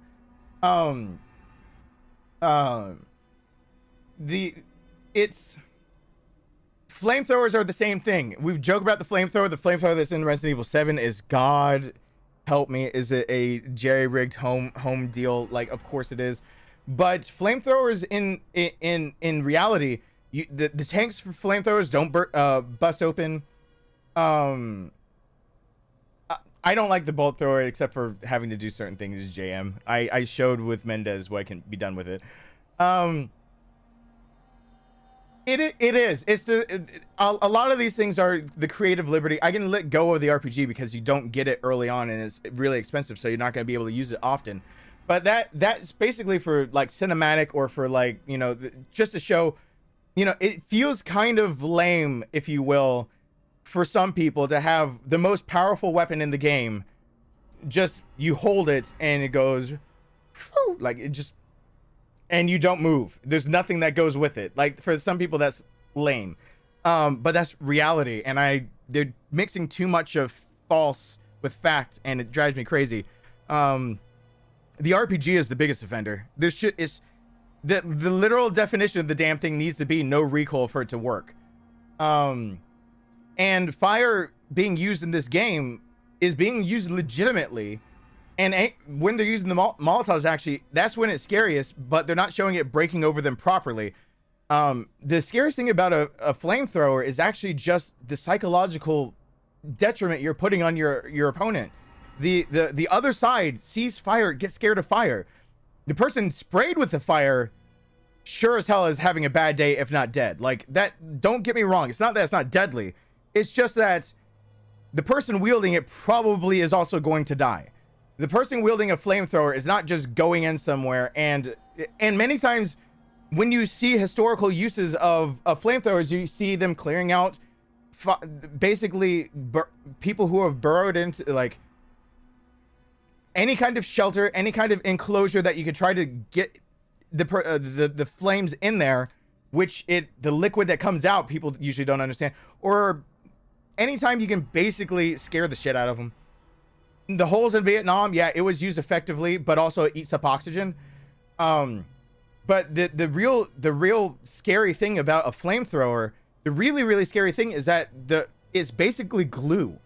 It's flammable glue that it is a chemical reaction that does not need oxygen.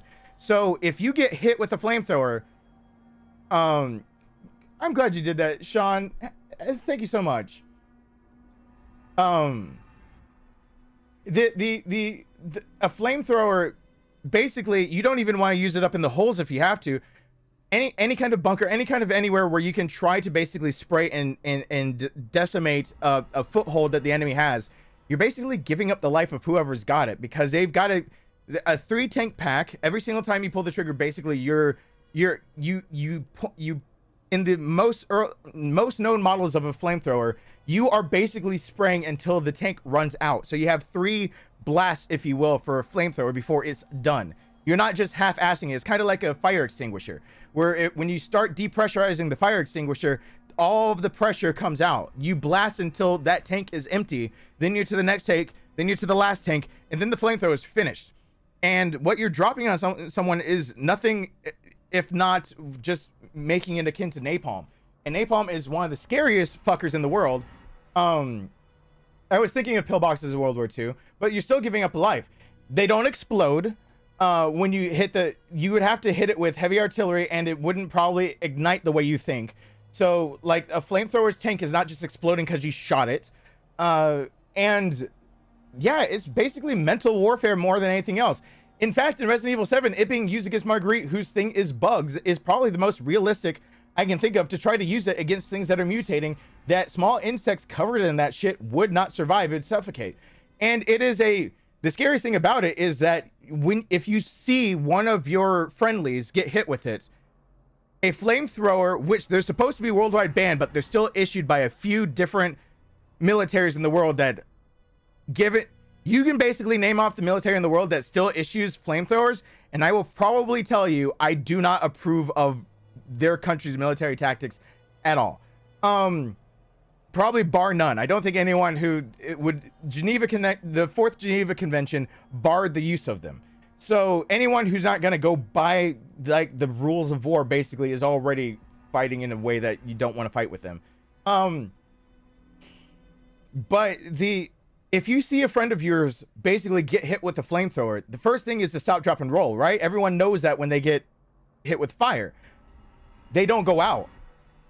Well, Oreo, definitely play it first, because I'm getting into a lot of nuances and things. Because it's not Warcraft the first time. I know.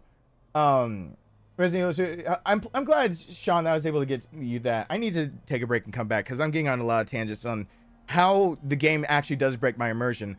And honestly, of all things, the herbs are explained better than a lot of the other things in this game of how it would not break my immersion. Isn't that a bitch? The herbs being a health item actually doesn't break my immersion nearly as much as the weapons, because every game has a way of trying to get around the idea of you have a limited amount of health. For Nathan Drake in Uncharted, it's the idea that the creators, Naughty Dog, said when you're, like, even for The Last of Us, when you're attacked and you're hit, it's actually that how many times do you get lucky before you get unlucky. So Nathan Drake getting shot at actually isn't him taking rounds. It is how many times does Nathan Drake get shot at before one round is actually lethal, his luck runs out. And so Naughty Dog even tries to admit that there are some game mechanics that they have to explain later on. A flamethrower's biggest thing is it's not gonna be devastating. The person wielding it is probably gonna be shot down fast. But the psychological, I don't want to put that picture because it's against terms of service, but the psychological torment it could put you through of watching a friend on fire and they cannot get the fire out because it does not, a flamethrower does not require oxygen to burn. So in fact, you can jump in water. And the best that's going to be happening is that you are cooling yourself well enough and fast enough and possibly getting the material that makes up your propellant and everything in the flamethrower. I can't give away any details of what's in it on YouTube. But basically the glue that sticks onto you, your best bet is that it gets off of your skin, floats to the surface, or that the water is cooling you as fast as the fire is burning you, that you're basically water cooled as a person, but you can't roll on the ground and get it out. It has to burn through its own fuel. Watch 1 or 2 people go down to a flamethrower, you'll fucking run. I guarantee it. It's not okay. There's a reason that it's banned. There's a reason why even in the US, if you shoot somebody, you can be liable for their medical bills if you found the need to use lethal force and you left them alive. It depends on the state and the situation that you're in, but if you thought it was okay to use lethal force and you left them alive, You are responsible for their life from the moment you use lethal force. So basically, you've got to prove that you did everything to end their life to be able to get out of paying their medical bills because you didn't kill them. Basically, if you're going to use lethal force, you got to use lethal force. It's known as in a civvy world. It's known in the military world. You do not use something that could leave someone maimed and alive. So there is the reason why we can't use jacketed hollow points in war. They have to be something like a full metal jacket. And that's because even if it's got a steel core inside of it, it shouldn't be shedding something that makes it bloom out to do damage, not death. So if someone gets shot and can live, you have to be able to treat them, and you can't do that as well with the jacketed hollow points. And on top of that, there's even rules of engagement. Like the second you step over someone's body, if you were to put, too many games show as if the good guys can go back and clear a battlefield and shoot people who are on the ground. Not real. You cannot do that. The second you actually step past an enemy that you're engaging, you are basically saying if you step over them, they are not worth basically the more rounds or that you put them down, and they are no longer a lethal threat. If you go back and put more rounds in them, literally just shoot them once. That's a war crime. That's something Leon would know. Anyone in these games would know. You can't use lethal force, move past them thinking they're incapacitated, and then, like it's shown in too many movies, go back and put a bullet in everyone's head. That's usually many times the side of the war that's not okay, or people that have no oversight to what they're doing, that they don't have to worry about being put up on a tribunal and getting court-martialed for that shit. That is a war crime. You have to actually now tend to them, just like a civilian. If you use lethal force, you are not responsible for their life. You have to tend to their injuries that you inflicted on them, unless you can prove that you intended for them to die and they still lived. There are so many small caveats of so many weapons, so many different laws, and so many things that go through these games that really, if I can say these off the top of my head, like, if I can say these things off the top of my head, yes, it's going to break the immersion for me, because I could probably name where it's coming from and what it's doing. And my God, the next person that corrects me on me calling these flashbangs is going to get my foot up their ass, because I, in my experience, never heard them called anything but their actual designation, or a flashbang. I looked at that and everything that's in here. This is a bayonet knife. Look at that ring for bayonet. Look at that for the back part of the bayonet lug. This goes on the bayonet and it can be taken off as a survival type. It would be issued. Blah blah blah. It's getting close to the era of the trench knife for that style. There's a lot of things in games that can take me out of it. This red box of ammunition, that's federal. This is obviously a federal box of 9mm. And it's obviously also probably 55 grain instead of 62. And it's probably not NATO spec. So it's not plus P. NATO spec is plus 10% powder behind it. Red Eagle is probably federal ammunition, which would mean it's 9, not 55. That's, whoops. That is the 556. This is probably, sorry, 115 grain instead of 124 or 130, whatever. It's not getting above 115 grains.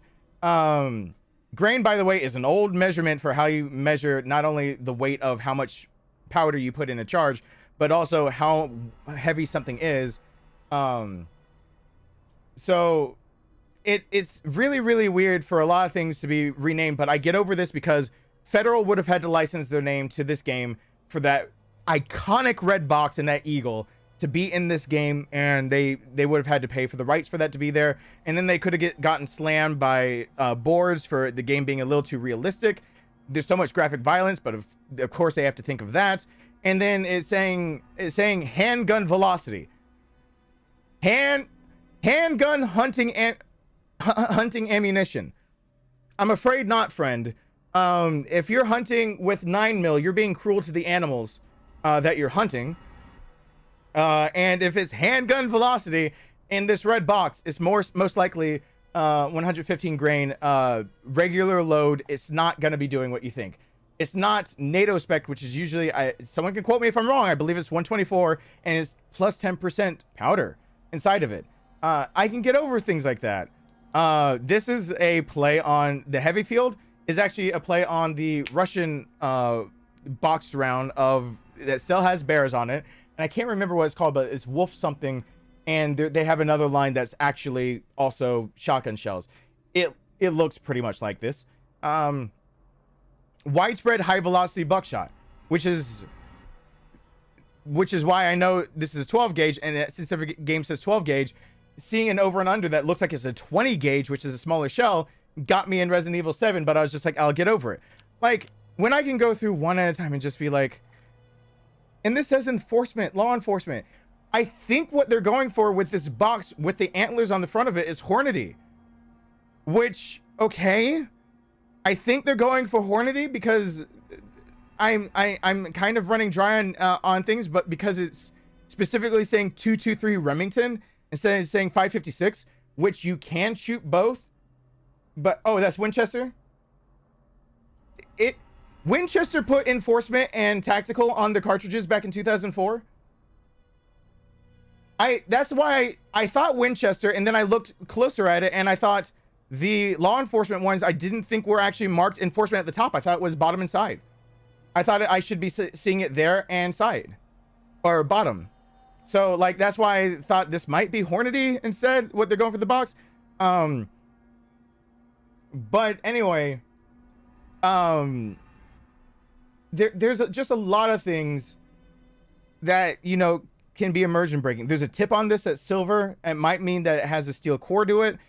That then is confusing why it's a 223 instead of 556. And I can see there's so many things I can overlook. It doesn't, the silver tip doesn't necessarily denote that that's what's inside of it. It can denote a few things, but it's not really common to denote around with by saying that it's jacketed with copper and has something else in it by that silver tip. The green tip usually means something like, yeah, it even says a 55 grain round, which by the way, will fly differently than 62 grain, which is more standardized if you're going to be having this ammo everywhere. And it's a 223, which 55 grain is more common for a 223. But when you chamber these rounds, there is of course, the game has to have an AR. It looks like a normal, like, Colt pattern, Armalite, whatever, type assault rifle. Assault rifle, by definition, from the get-go, must be fully automatic. If it is not fully automatic, it's not a fucking assault rifle, period. So, there's that. But almost all chambered assault rifles that are legally produced and manufactured and created and shipped out do not shoot a 223. And the difference is very, very slight. And it's about actually the rifling inside of it. And the problem is that the rifling inside a chamber made for a 223 barely starts at millimeters, barely more further back to the chamber. When you chamber that round, the edge of your 223 is meeting right where the rifling should start. A 556 actually would be pushing against that. So the problem actually with not denoting your ammunition correctly is that if you have a rifle made to shoot 223, it actually is improperly chambering just slightly any 556 round. And over time, it can wear away the rifling and create a few misfires and a few inaccuracies. So there's a problem with the idea of just trying to interchange 223 and 556. And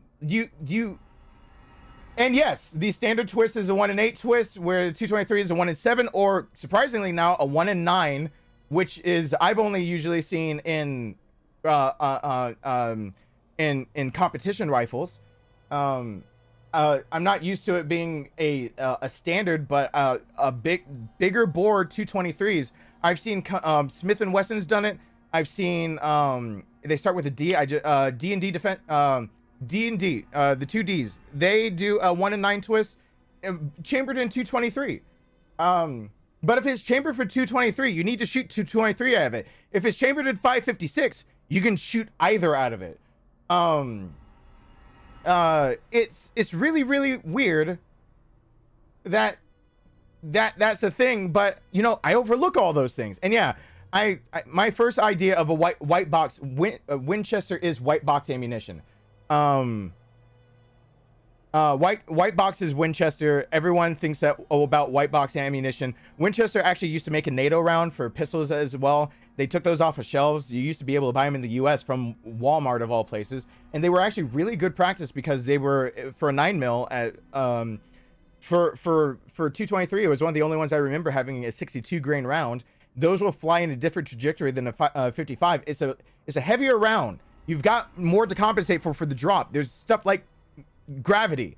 You have to compensate for that. When you zero in a rifle, you got to zero it in for the grain you're using. And a lot of these things, like the white box, there's white box Winchester, and it's NATO rounds, it's blah blah blah. So it's plus 10% powder, and it's a 124. It's a good practice round because it's a full metal jacket. The Coyote, I have many times debated in my head if, again, they're trying to go for Russian rounds. And then I saw this shit.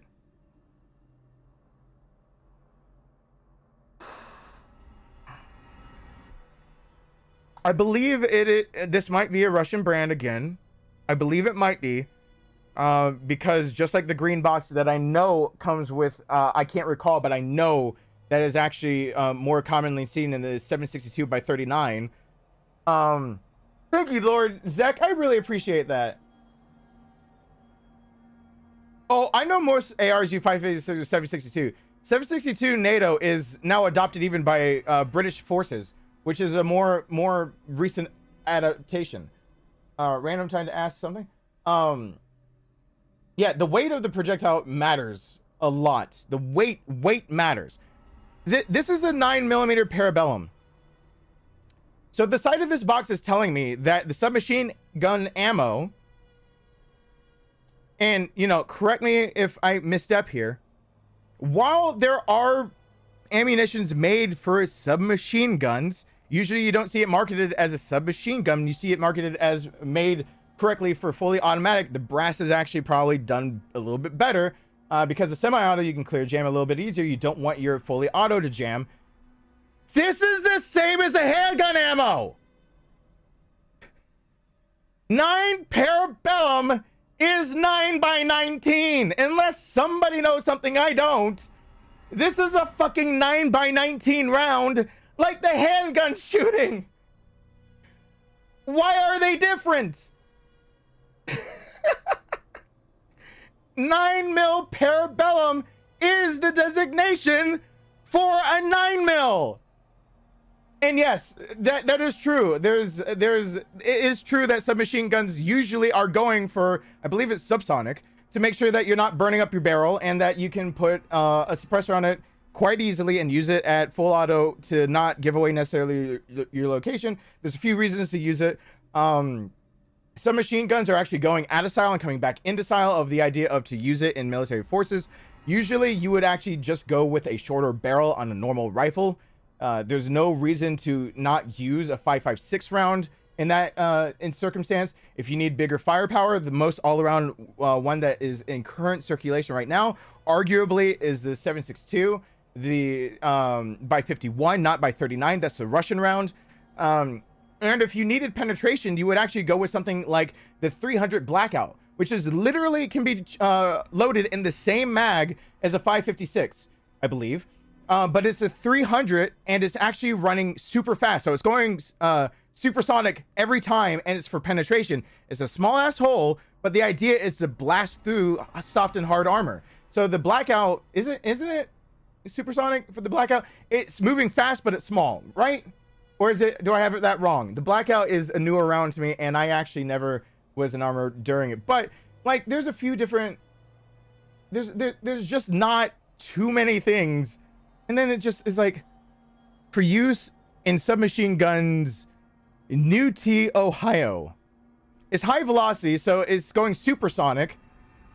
So I'm assuming by the idea of supersonic is to actually have more pressure to make sure you're cycling whatever the submachine gun you're putting this in. You can have it actually clogged by not having a full cycle, especially if that submachine gun happens to be one of the models that needs a full blowback feature, which means the round itself is actually blowing back your everything needed to fire the next round and to chamber the next round. So most handguns are blowback, and that's why the slide comes back. Everything is reset when that comes back, because what's happening is that the gases expelled are both pushing the projectile forward and blowing the slide backward, so that when you have the extractor now blown back from the slide, the old the empty casing comes out, and the new, now slanted up, nodes to be able to put into to slide into position.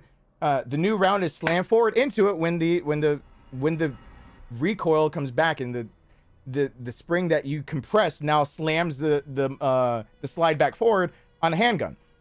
Some I can think of the Chris Vector. I believe the Chris Vector goes on the blowback. You might need high velocity ammo, I think. The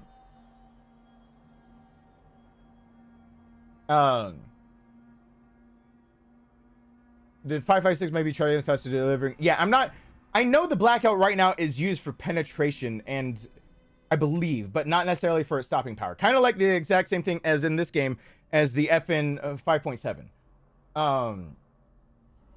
It's the 5.56 casing neck down for a 308 round. Yeah. So it was created, I believe, for penetration, and also to be shot at through a suppressor. I believe. For this to say high velocity, it's gotta mean that it's a hotter load. I think the Chris Vector actually needs that. The Chris Vector is kind of a very weird weapon in the first place, but there's no reason I can't shoot this. Even if this is P+ ammunition, which, correct me if I'm wrong, I believe is up to 25% more powder inside of that cartridge. We are looking at a weapon that this, now having a chance to look at it, even though it got me a little bit, isn't this Springfield XD? I'm seeing the back safety, the grip safety. I'm seeing the trigger safety. I've never owned a Springfield XD M9. It's the M9. Okay, it's the 9mm, but this is Springfield XD. I noticed the shape later after talking about it, but the grip actually looks more like a Glock.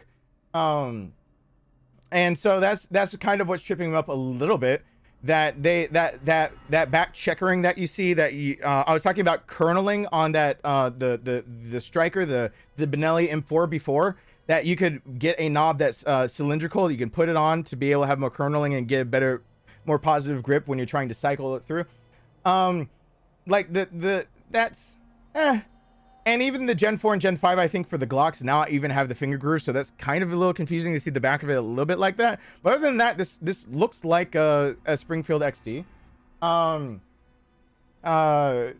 It's just a little bit off, but like, this doesn't bother me at all.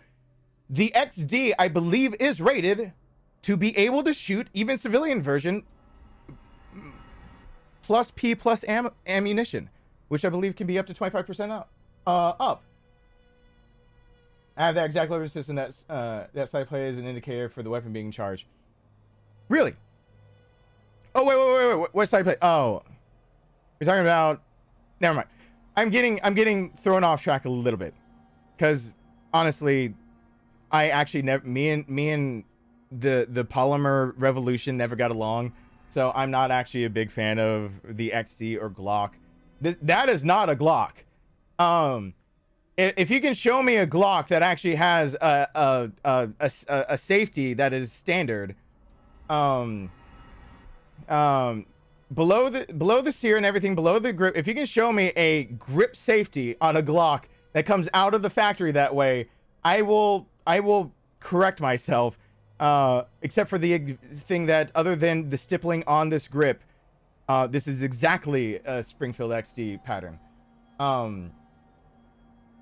So there's, like, I have very little to, even that, to be able to have the strap that you have to put on for some municipalities require that you actually have your weapon strapped to you on a lanyard of sorts, and that back part is where you can interchange the back plate for a better grip, for a more positive grip, and also so that you can string it through to have the lanyard.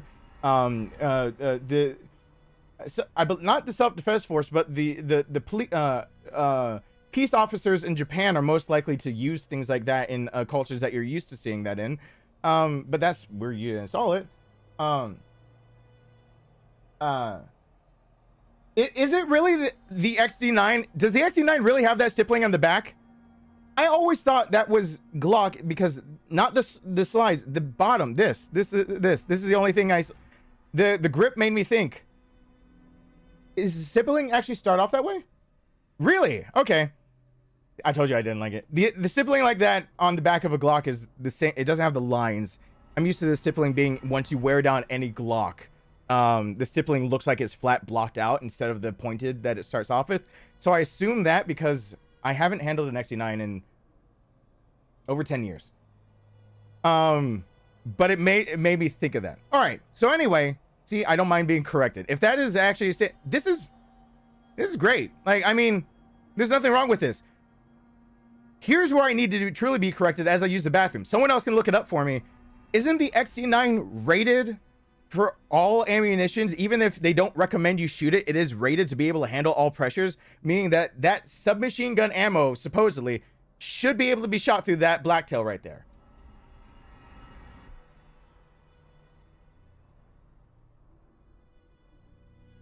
And block pattern. Okay, no, you can send me it. It's been a while since I've seen it. Like I said, the thing that made me think of that was a worn down grip from a Glock. The worn down stippling on the back of some Glocks. That's after Gen 2. Weren't Glocks basically smooth ass motherfuckers until like after Gen 2, and then they actually put some decent stippling, and then it's still too smooth. And now Gen 5 actually has side plates and all these other things. I'm used to seeing a lot of Glocks come around that they end up looking like that after you wear them down like crazy. But that's called like you went to Bucks or to buds.com or something like that and got old what are they, the old service pistols, and you see that the stippling on it is just worn all the hell.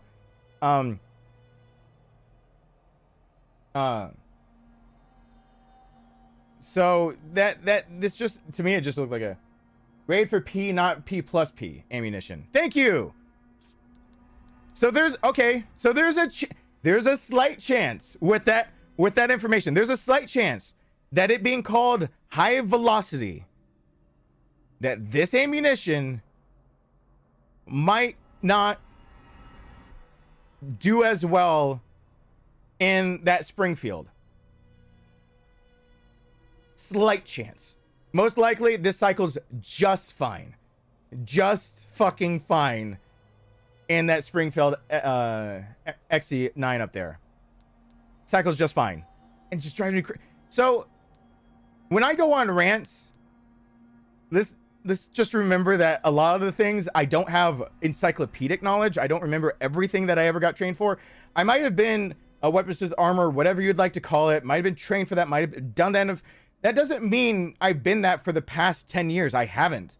That's something when I lived down South Georgia, and I did for a few different shops. Especially, I did a lot of conversions for AKs because they need not 7 anymore. I believe it's 9, but it could be 7 again because they flip-flopped on that law once.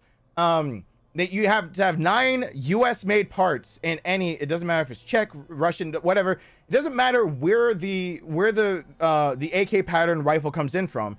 If you get in anything from AKM to 74 and 47 rather, and everything in between, which there is a difference between an AK-47 and AKM, you have to change at least a few parts. Tapco is known for retro weapons to make that, and for a US-based company that makes being able to change the trigger guard or the trigger rather as one of the parts that you can change on an AK pattern rifle. I used to do that all over the time.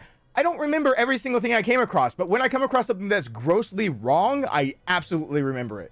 It's kind of like somebody looking at like 2 + 2 is 5. You might not have picked up a calculator or had any need to do any math for the you might have been in construction where all you did was demolition, and you and a sledgehammer are best friends. You only care about the decimal point that's on your paycheck, and you let the bank figure it out for your whole goddamn life, how much money you've got in the bank. But you can see 2 + 2 = 5, and you're gonna be like, not so sure about that. 7 made parts. That sounds about right. At one point, they put it up to, I had to do 9 because of some regulations in some states, I believe, not federally, now that I think about it. And now it's across the board. If it's 7 again, it should be fine. So I don't remember everything like encyclopedic knowledge. It's not my job to do that. But in general, like a lot of things that can drive me nuts just drive me nuts because I remember some things. Like this right here is just drives me crazy. In this era, isn't this the wrong era to have the tangerines? And I need to play alerts and use the bathroom. Isn't this the wrong? Aren't we still in I mean, not wrong era, wrong location. For him to be picking these up, are we still getting? I mean, this is a frag. Aren't we? This is 2004. This game is in. Are we in Europe anywhere getting tangerines? Aren't we getting? The reason that people know about the pineapple grenades is that each one of those actually is a weak point that when the hand grenade goes off, it actually is supposed to break there and send shrapnel, the fragments of the pineapple all over. So each one of those indentations that you see for a pineapple grenade will actually be an extra, if you think about projectile that's blasting off. And that's why you're supposed to hit the deck for any frag going off, because most likely the frag is any explosion in general because of physics. Any explosion is equal and opposite reaction. And so if you actually hit the ground with an explosive and that thing goes off and it's lying on the ground, the best place that you've got to be is also the ground. And because you're supposed to be on the ground flat with it, the idea is that it's already got weak points built into the pineapple grenades, so that it has a chance of leveling off as well as going up, because all explosions equal and opposite force would go directly back upwards from the ground it shot off from. So a grenade goes off, most of the frags are going out in a bloom like that. And so they're very deadly if you're standing up, and if you hit the ground, usually it's hitting the ground. And many times in antiquity, the longest trained tactic for getting away from one of those is feet pointed toward it, hit the deck. I don't see your tag on Discord. Where do you want me to put it to play safe? Instagram. I don't think Instagram has any rules against that. Tangerine grenades actually don't frag as easily, and you're actually looking at the metal having to rip through itself. These things were mass produced, but I don't think that you should be seeing them where we are right now. You shouldn't see it. I call them, I've heard them called oranges and tangerines. And a lot of Medal of Honors, by the way, have been won by people who have jumped on a frag.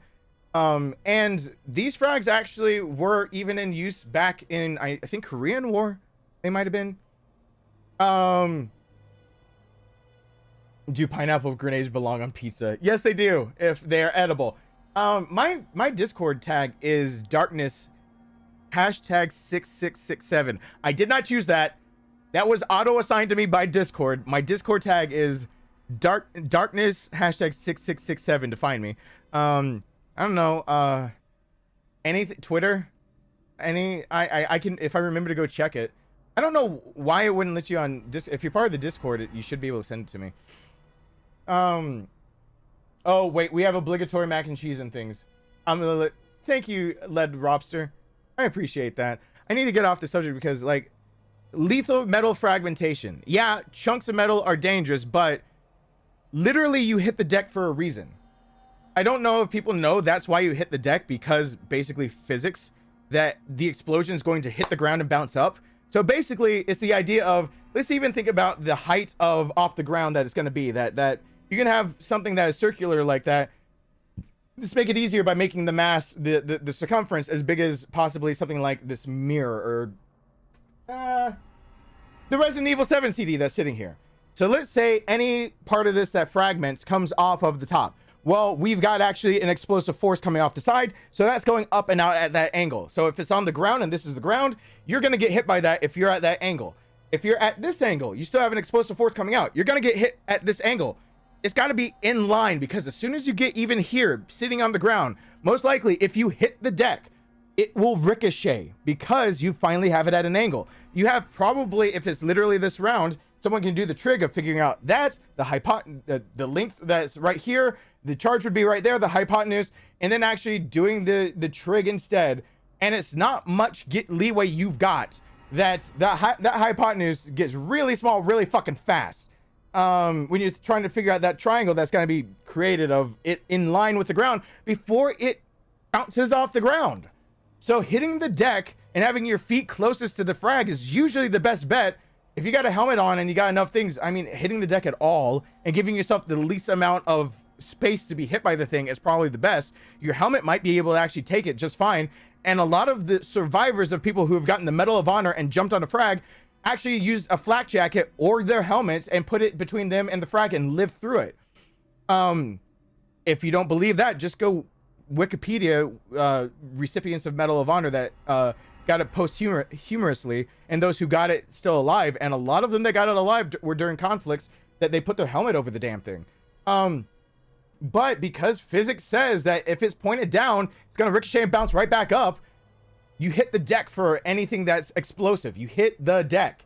And that's the reason why.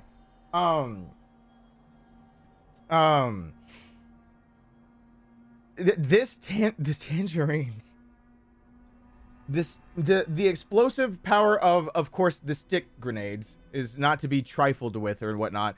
But still, the tangerines... That indentation is the other side of where the explosive charge is. It's actually through the middle of it.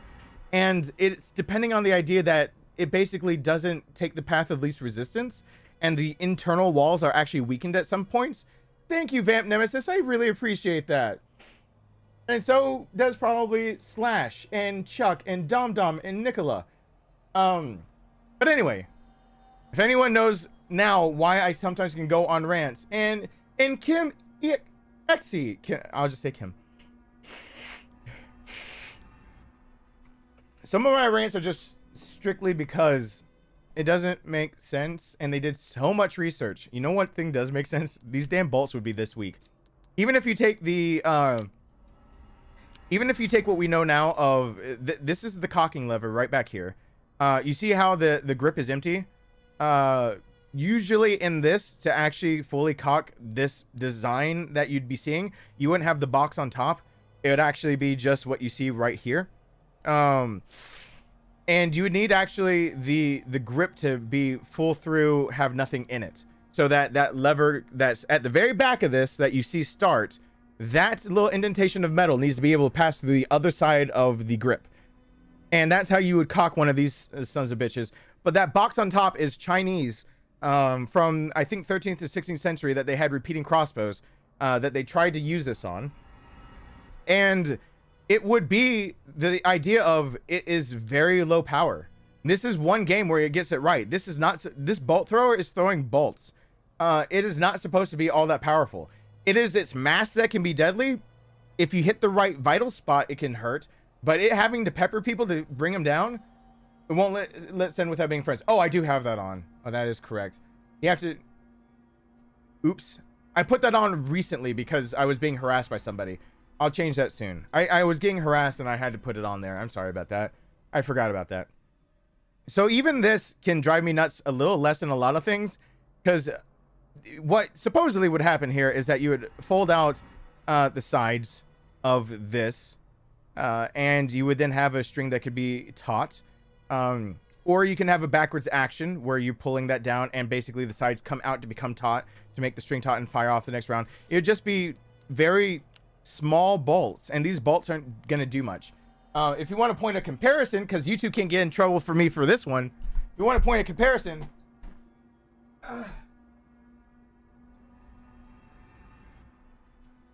that bolt is nothing. I've been having to walk with the cane a lot. This cane, for anybody that uses it, the handle to the ground, is probably, for most people, going to be half their height. If you're 6 foot tall or shorter, this is probably half your height right now. If you are, at least half your height. If you are, 5 foot tall, this is jacked up way too tall for you. So just to give you a point of comparison of, this is a standard cane. Everyone's seen a cane in their life, right? All right, those bolts are really fucking puny. The fletchlings on it let me know it's longer for a crossbow, so it makes more sense that it'd be longer than this, right?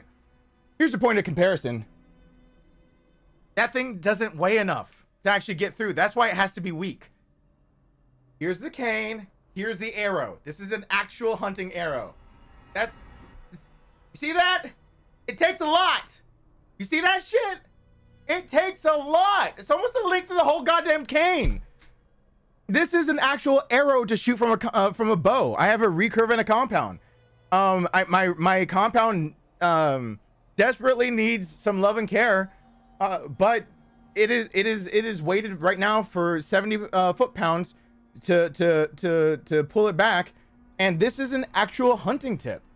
This is what it would look like to actually need to hunt with one of these, because I have hunted with this, and this is probably, to be more or less specific, the ones that I have that are my Carbon Express arrows probably have actually passed through a deer or a boar. They're probably just well cleaned, because the ones that I used to carry, and yeah, this one is actually, no, this one's gone through a boar before.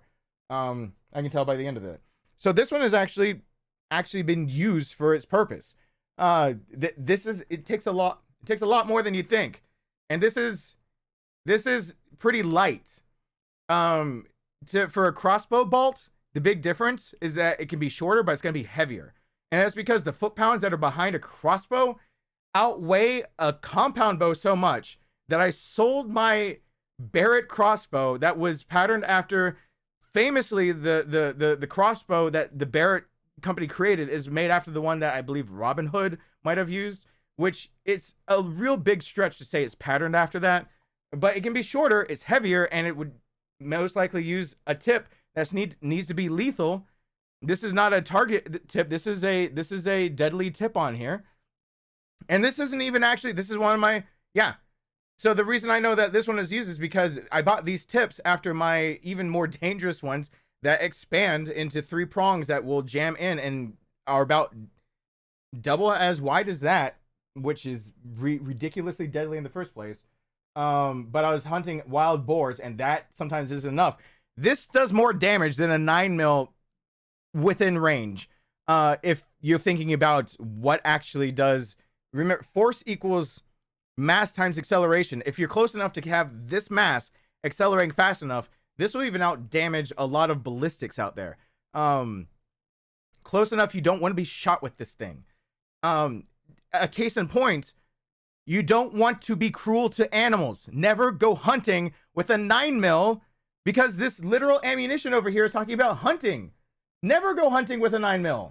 Respect that they are living creatures. Like this is one of these talked about, like this is a submachine, but this other cartridge that is 9mm is handgun hunting ammunition. Handgun hunting? Hunting? What are you hunting? You better be hunting quail. That is cruel. That's cruel and unusual punishment. If you are going hunting with 9mm and you are not an expert shooter that can always miss ribs when going for a lung shot, miss ribs when going for heart and lungs, and you know every animal that you're going after, and you can expertly pinpoint. If you're going hunting with a 9mm, I want you locked up for cruel and unusual punishment to animals, because there is a difference between hunting and torturing, and that is not okay. I bring up that because this is what you actually go hunting with. Now, why would you go hunting with this when you can have a big bang bang pew pew shooter?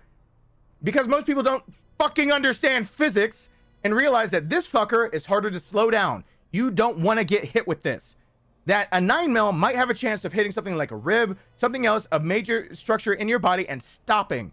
And if it fragments, you might be screwed over. But a full metal jacket can pass through your body pretty easily. You don't want to get hit with a 9mm. You really don't want to fucking get hit with this thing. This thing can't just stop. And that's what makes it so deadly. Like, this isn't cruel and unusual punishment, because this same type, a little bit heavier than this in a crossbow, the reason I don't have the crossbow anymore, it's overkill. One, it's really hard to cock the thing, and it was 150-pound cocking weight. And second, if you can draw 150 pounds dead weight over and over, good for you. I just don't want to. Second, one of the kills I made with it, these are my Carbon Express Predator 2s. They're 6075s. These I think still go for about 15 or 20 bucks a piece per arrow. It was the same for the bolts I was using for my crossbow. It had too much penetration power, too much. As in, it pierced a buck, pierced through its vitals, killed it, embedded itself into the tree, and was so far embedded that, and let me just be super careful when even handling this, that this is the head right here. To get the bolt back, had to unscrew at this right here, unscrew the head from the bolt to recover the bolt, but the head was embedded in the tree. Again, it actually went through bones, lungs, tissue, everything of a full-grown buck. The whole entire length of the shaft with the fletchlings went through the buck, and then it embedded itself so far into the tree, I could not get it out. I couldn't get the head of it out, and I was just like, that's over penetration. To me, that was dangerous. It was dangerously over penetrating, and I got rid of it. That's how stupidly dangerous some of these things are that people take for granted, that this shit is no joke. You don't want to be met with this at a door either. So handgun hunting ammunition, you're starting to see why some of these things can bug me. My dad had a crossbow that we shot that went through the target, plastic barrel, and wooden pallet, and we had behind an additional 4 or 5 inches. Yeah, that sounds about right. Emerald, thank you so much for being here. Thank you for constantly supporting. Ow, my leg. Why would I be so desperate to recover arrows or bolts? Because it costs a lot. If I'm actually paying that for each one of these, let's just dumb it down to $10, actually sized correctly without the head to it, because this is a practice tip for a head instead. It's just normal. I'm holding a few $100s just rattling this right here. This was probably one of the only useful gifts that my ex gave me when it came to things like needing to hunt, to put food on the table. This is actually a back quiver that I had pinned inside of it at one point, the stuff that you used for floral decorations that you can poke a hole through so it wouldn't rattle, and at one point had padding of other sorts, whatever. I had basically stuff in it so it wouldn't rattle, and I took it out to preserve the arrow shafts. But this is an actual back quiver that I was hunting in South Georgia with. This was on my back, and it's a 3-point quiver, and this goes along with me, and it doesn't make all that noise. And the arrows that are here are actually the ones that have the wrong tip on them. The ones that I have to reach further back, these are the deadly ones. So I had it purposefully that I knew I was losing an arrow that was a kill from here. These are backup, and this was practice right here. I still have this just ready to go because it's really nice, and it's got all of my shooting accessories except for my wrist protectors for hunting's in here and everything. It doesn't have my release for my compound bow. My release on my compound bow is on my compound bow, and I'm staring at it because the closet's open. I have another waist quiver, and I have a grip thing that you use to grab the shaft and pull it out of a hard place. That grip could not get it out of the tree. The rest of these are not predators. Some of these are predators, and the reason why I was debating how much it costs is because I switched between the predators and the this is the what is the ICS? What the hell are these? These are the 340s. The Beeman 340s. These are a little cheaper. So usually I actually know the feel of these arrows from behind me. This one's also had a kill under its belt because I can tell from the fletchling. When I'm grabbing for an arrow, I actually know which ones are in my quiver and where they are. That bolt still lives in this pallet to this day. Yeah, you can't get that shit out easily. I know usually, and there's even a few that are marked that I know that they don't fly exactly the way they should. And if they're marked on here, it'd be a surprise if they're actually in my working quiver. But they would be just sitting over with the rest of this stuff.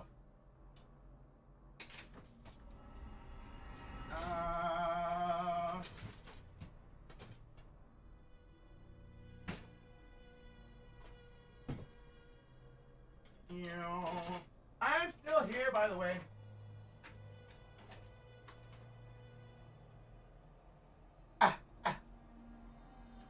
One of these should probably actually have what I'm talking about. These arrows, you don't actually get rid of any. Yep. See that? This is me demarking that this actually will fly off target because it's actually been used so many times that the weight is off. See that red stripe on this one? This one actually was, it's got red painted tip on it, and it's a red stripe. That's what I usually do to arrows. The shaft of it, what I should be able to see, since this is the white fleshing, so this is the one I would be seeing most often. It's red, and I reddened it on all sides because all of my arrows that might not fly straight are red. This one got, this one's actually rusted because it's actually, I didn't realize I didn't clean it that well. This one got, during practice, embedded in the ground. It took on too much moisture, and I realized that it has a slight, small crack going through right there. Even if it's got a crack, I'm like, this is a practice error. I ain't giving up that shit. This is like 15 bucks. Yeah. I'm not giving this shit. Oh, that's got a break in it. Yeah. Whoops. That one also I broke. I hot glued this one too. I ain't giving up these arrows. So anyway, I had to go dig it out with the side quiver that comes on my compound because I don't use this. I hate this thing. I do not like attachable quivers on compound bows. I just don't. So usually I look for any way out of using this because it has 6 shots. You carry it with you. It throws my balance off. So I don't like it. Anyway, that's to say, even when you don't know all your shit, if you studied your shit enough and you see some bullshit, you know enough shit to know when stuff is just fucking garbage bullshit. Again, if you know enough of your shit, even if you forgot a lot of it, I've forgotten a lot of my a lot of the knowledge I used to have as an armorer, I don't have handy off the top of my head. But I know enough that some things can take me out of immersion of a game. And there are some things in this game that can take me out. The striker is one of them. The RPG being having recoil is another. Certain things, and the bolt throw isn't even the biggest thing that takes me out. So blah blah blah blah.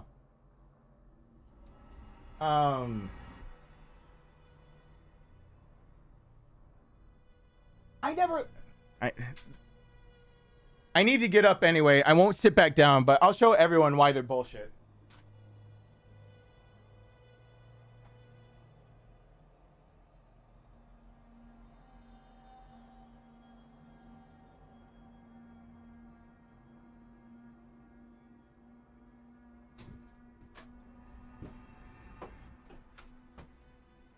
Ow. I'm almost embarrassed to show this compound bow because this bow is actually the one that I kept after my ex made me sell my actual really good one. And this is another quiver. This is what, if you go hunting with, you probably have seen these dime a dozen or at a range, most likely. You can actually put padding or anything in here to make it not rattle around and keep it at your waist. You can change it out for that. I have a lot of the things I was talking about. This is how you grip an arrow shaft that might be stuck somewhere. That's here. I have a lot of the tools that I usually use. This is actually my glove that pulls back the string for me, so it's an actual release where it's a trigger. So yeah, I'm gonna show real quick why, and then let's go on. So, not tightening it all the way. The idea for this kind of release is that, look, it's got a little pincer right there, and when it's closed, but that's all it takes. And so your arrow can fly straight every single time. And so all you gotta do, basically, and it's a basket. Look at that dirty looking basket. That's a disgrace. You're basically grabbing on to this little eyelet and you're pulling back. And when you're ready to fire, I'm not gonna dry fire the thing because that's really dangerous. Never do that to a bow. Never dry fire bows. You just, to release it when you're aimed up, that's it. And because there's no real resistance, you don't pull the arrow anywhere. And since you've already probably lined up exactly where it should go, like, this is guaranteeing. This is, oh, full screen it.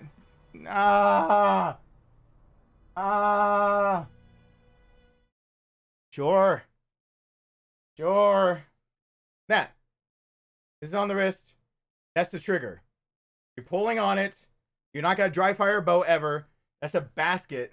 But these are sighted for 15, what would I sight these for? 15, 25, and 75 yards, I think. So my pins that are right here in the front are actually my sight. That's me keeping it level. This is a bear. This is not my original one. I hate it, but it works, so I'm not going to get rid of it. And when you pull it back, this little trigger that's right there is so touchy, you're not going to accidentally pull it. Now, if I equip on the side of that, if I put that damn basket, or that damn... Where did I just put it? If I put this shit back on the side of this bow, it just slides and goes there. That is not okay. Because I got so used to shooting with this thing in a way that I let it fall. And that's the way you're supposed to shoot a compound bow. That after you've actually released it, you're holding onto it with a pretty positive grip. But if this weight on here is to help balance things, you want it as balanced as possible. You want to be able to balance it up, down, left, right. Once you actually release it, many times it is decent practice, not necessarily on a basket weave like this one, but on most weaves that you're gripping it well enough that the tension releases, and the first thing that you should release instead of breaking your shoulder stance or your foot stance is actually this right here, the break in your wrist. So you're allowed to let the bow drop down because it's already, the fletching's gotten past the basket. So it's all right for that to drop down. I have found in my experience, if this is weighted with actual hunting broadheads, it's just enough weight that it will actually make me tip this way. And I hate that. It throws shots off and it makes this not as accurate. I don't like that. If it's already got something on it to balance it, why are you going to put something to unbalance it right back on it? So I'm looking to basically make a shot. Here's a peephole that literally has, it's a normal peep you can tie on any of them that you're looking at, anyone that you ever get. I'm actually not going to pull it back. And if I'm firing it, you see my hand shaking? Because I'm so used to actually not gripping it enough that I want it to drop. So I want to be able to pull it and it's able to drop a little bit. And that's it. That's how you use a compound. Ta-da! I don't like being unbalanced by something. So I don't want that thing on the side of it. It can be convenient. In South Georgia, there are times where I did need to use it, and it attaches just like that, and it's on there. And just in case it's needed, there is still one of my good tips right there inside of it, but I prefer not to. I just prefer not. So, oh, and it's these little random strap things are actually it's my strap.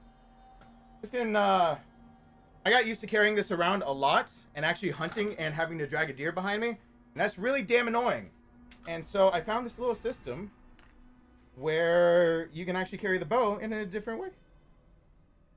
What is this? They're not sponsoring me. I'm not gonna say what brand this is. Look at that shit. Oh, so nice. That's so nice. You can have a deer drag strap on you at any time and just have the bow like this. It's so nice. I love it. It can completely go away too. Yeah, I love this thing. So anyway, whee! Let's put out. Let me take another bathroom break and actually play the game. Oh yeah, we're reloading the autosave. Whee! Everyone like the reason why I get pissed off at video games? Isn't it so? Aren't I petty? No, it's because I have too much experience under my belt to let things go.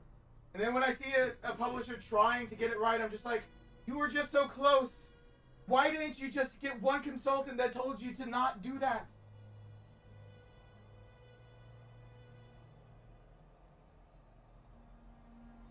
One person could have just told them that it's bullshit, that the power from each one is different. Between the Remington 870 and the Benelli M4, and we wouldn't be having this discussion.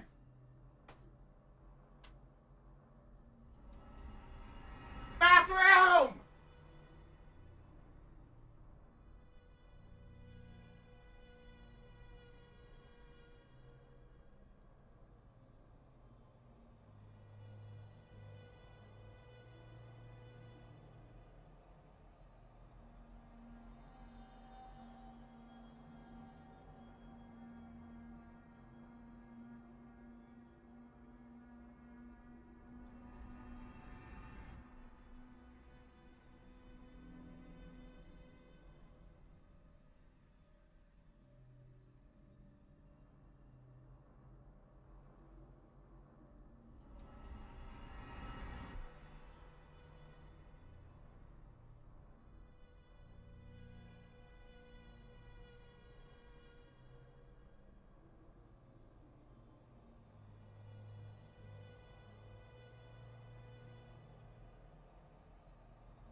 There we go.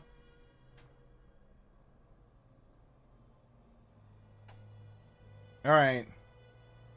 Let me stop ranting.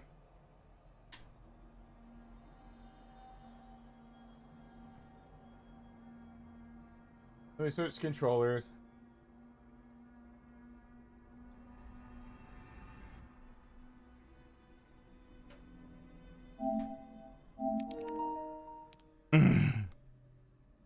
Anyway, what were we talking about?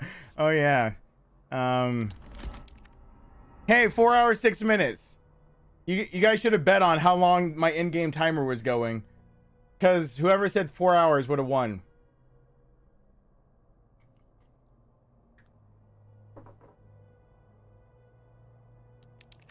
Let me see.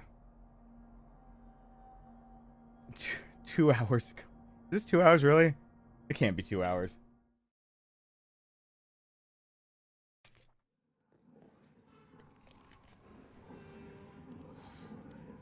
Should have, too late.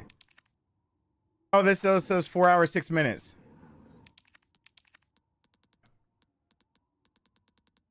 I didn't really do much anyway. I just got to run to the merchant and sell some shit.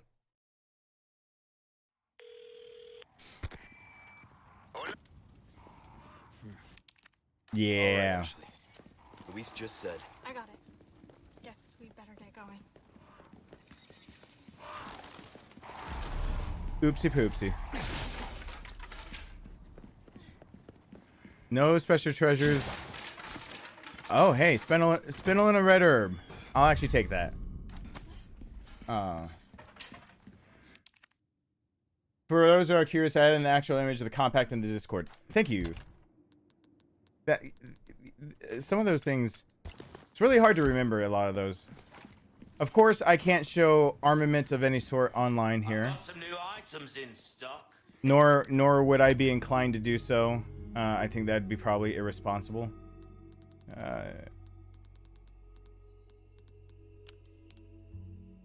Come take a look. Welcome. But every now and then when I do talk about things, it'd probably be best if some people could see what I'm talking about. Thank you.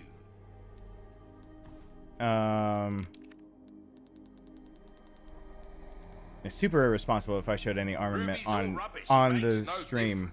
Stranger. Ooh, I'll pay a pretty penny for that. Anything else I can... That's an exemplary firearm right there, stranger. Not the best, sure. But she'll make you an idea. Ah, that there's a real boomstick, mate. It'll reduce your target to a bloody pulp. If I can get the broken butterfly. Will that be Rip all, off the then? wings of a butterfly for your soul. So, which weapon will you be given a shine to? Give us a shout when you want to choose. So that's your move. Dazzled, are you? Come. What did I end up doing anyway with all this? I probably ended up doing 3 because I didn't want to waste trio. All right, so probably wouldn't have done this. 26, 21. That's probably actually the smarter move. For the no.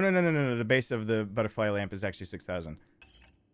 Higher multiply because of the money's always multiplied by the same thing. So it's just basically, what are you multiplying the base of the item for? Which means trio is better for this.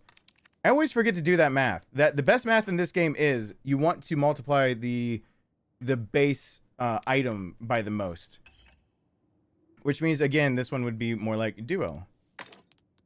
So the higher price items, you can go up in price, but like the base price is what you care about the most. And those are the only 2 I did, so it'll be a little different. I did the math already, some napkin math on these items on what's the best to put where, and it's a little weird. Anything else I can help? That's it's a little different. If I do say so, Mike. We're starting to get an idea of your tastes, friend. Yeah, you probably are. Do I care about popping heads off?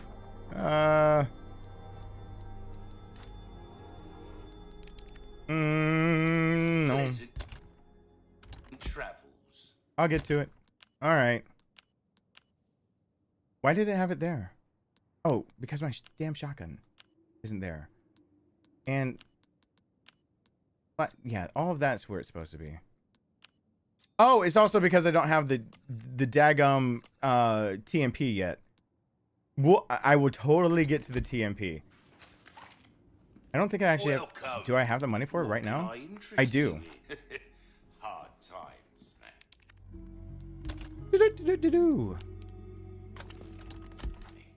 No, I'll get. I'm actually gonna change it a little bit. I'll hand this over when you've got the space. Oh, you'll cut through the crowd with that. Yeah, shut up. See how that feels. Don't get. I got ammo for it. I might as well. Get yourself killed now. All right.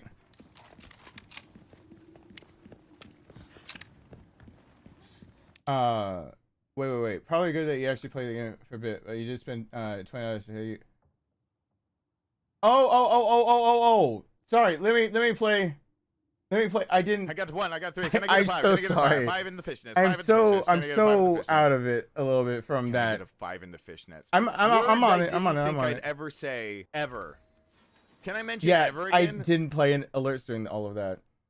Thank you, Sean. And then Lord Zach. I got 1. I got 3. Can I get a 5? Can I get a 5? Okay. 5 in the fishnets. Question. 5 in the fishnets. Can I get a 5 in the fishnets? Can I get a 5 in the fishnets? Words I didn't think I'd ever say. No, it's not the same ever. stairs. I was being shot at the Can other I mention stairs. ever again?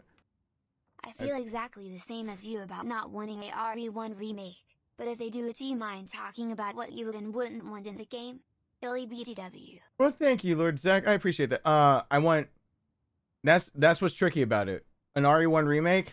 The mansion is the setting. It would need the whole mansion. It just wouldn't feel right to do a lot of the puzzles that you do, especially the pushing ones. And so they need to change a lot of the puzzles to feel like what the Trevor household was supposed to be, which is a lot of. They thought they were making it into a so the Trevor backstory, long story short, he thought he was making it into for Osmond, Oswald E. Spencer. He thought he was making it into an escape house. It didn't turn out. By the time he figured it out, he had already made a way out for him. He wanted to get his family out, blah, blah, blah. And then he knew of one way to get out that they couldn't get him, but unbeknownst to him, they had actually found his escape route. And so that's where you find out that Mr. Trevor is dead. His daughter, Lisa, is an addition to the remake. I'd want her back in. And all the puzzles would need to be more like escape room today puzzles. So they need to change a few of the mechanics and change the idea of a doorknob just breaking. I don't think that would have the same effect of that one door that breaks in between. And some of the light puzzles of getting through it, and the Crimson Heads. I don't know what they're going to do exactly with the Crimson Heads, but of course they'd probably do it third person or first person. And I don't think the Crimson Heads actually translate quite as well anymore. So I'd almost feel like that's like a hardcore difficulty. I'm not sure. But the mansion is Resident Evil 1. That's why I kind of don't want to see it remade. But it would have to be a lot of it. And then I'd want to see them add something specifically new, just like they did for Resident Evil 1 Remake, which is Lisa Trevor is not in the original Resident Evil. I'd want to see something original, just like this game has done. This game has actually added some original things. Now, for those of you who actually paid attention to the originality of what was added to this game and what they took out of some of the original layouts and put into this one, like bonus points for you, but this is not a 1-for-1 copy. But it does not have anything. This game need to flesh out its characters better, and they did that. I think Resident Evil 1 remake, or the original remake, already fleshed out the characters well enough to start the franchise. So I'm not sure what they would add, because this game basically double, triple, and quadruple down on characterization. I'm not sure. And then there's Sean, thank you, and oh wait, is Alyssa here? Hold on, there's a message for you. It's from Sarcasm. Alyssa, there's a message for you. It's from Sarcasm. Alyssa.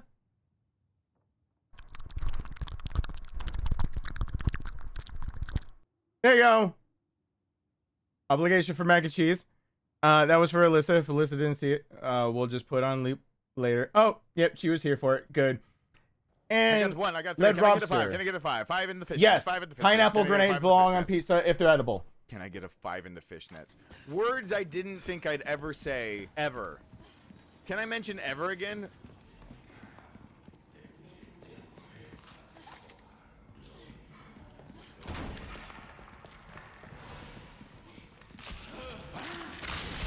I ain't dealing with your shit, bro. Believe I already said that earlier. He always gives a boot knife. Alyssa, thank you. I will change that bar to not say the hard drives because I'll instead now just work on paying bills. Now that Julio sent the hard drive that replaces the Mac, that should be able to get me 4 hard drives. Now I just need to work on actual bills. Daddy, Darkness wins! Daddy, Darkness wins! Darkness wins! The giant cock in the... Oh, my cock reigns supreme! Daddy wins! Daddy wins! Nothing makes me crankier than waking up to the worst mac and cheese sound ever. Guess I have to combat it with the sweet sounds of Daddy Lowell. We can change that sound bit, right? We can... Oh, I felt my face go red. I forget that exists. I forget it exists way too often. I'm gonna change the bar in a second. We're not going after the hard drives. I forget. Thank you, Alyssa. Also, damn it. Son of a...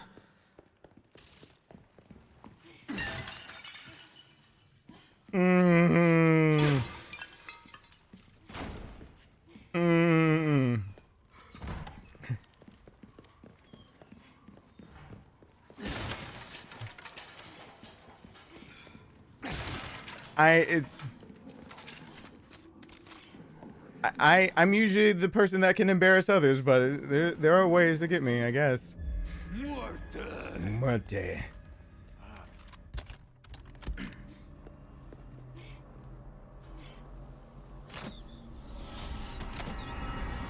You never want to stare a projectile down. Holy. They're a problem later, no matter if you shoot them now or later. How'd I wing them? You are not winged again. You get no more of that ammunition from me.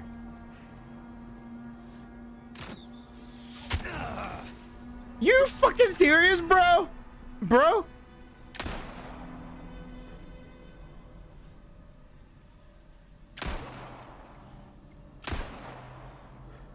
One down. Bruh. Bruh.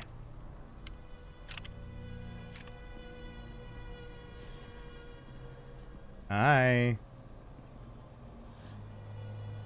Pop your head out. I need the world to know. Get that head to explode.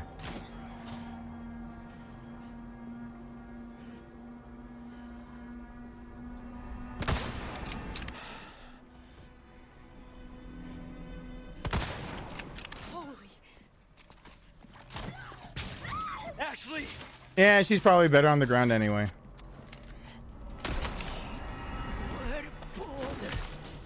She'll get herself up. She'll shake it off. Don't worry. I believe in her. She's on top of it. She seems capable. And she's back with me. Just leave Ashley to her devices.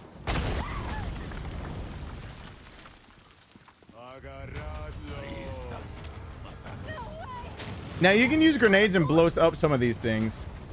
I don't think I want to. I don't have enough.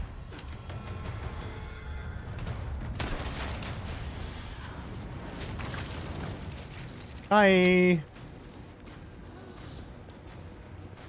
There's no... Okay. I guess this is their idea of a warm welcome. Hi.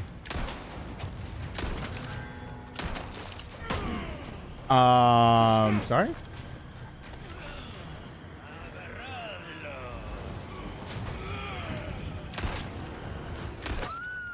No, please. No, get out of my way, dude. Hold on. That's the best for me. When I can just slit their neck from the back. Please.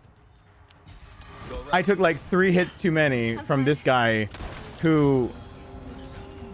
That was supposed to happen like the first time.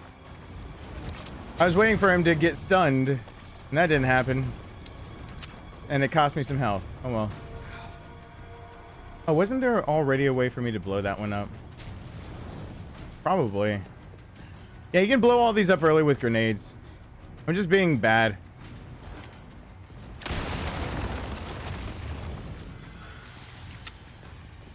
This guy has a big, bad asshole come out of his mouth.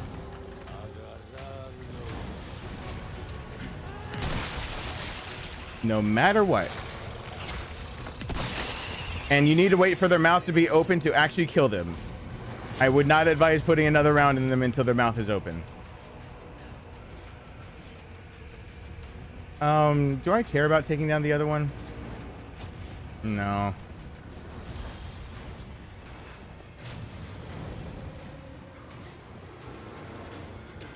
Whoops. Where are they? Where are my resources? You can use a grenade to take out those medallions, which is kind of funny.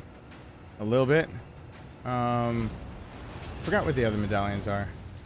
I'll work on it later. There's one up here. Hi. There's 2 you can shoot with the cannon. There's a bag of rocks that a knife can knock out of the way.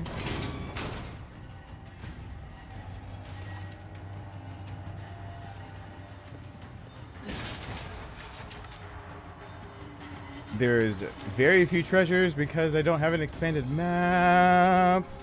Oh, there's my son. Oh my god, that's right. Game tomorrow at 9 a.m. Thank you, little boy. Oh, my brain. Oh, my son is watching me stream right now. He's not watching this stream. My son sometimes tunes in to see if I'm streaming, to like see if I'm doing all right and whatnot. So my son just reminded me that I got to be up early. He probably saw me streaming late and is just like, Dad. My son can have Dad really moments all the time.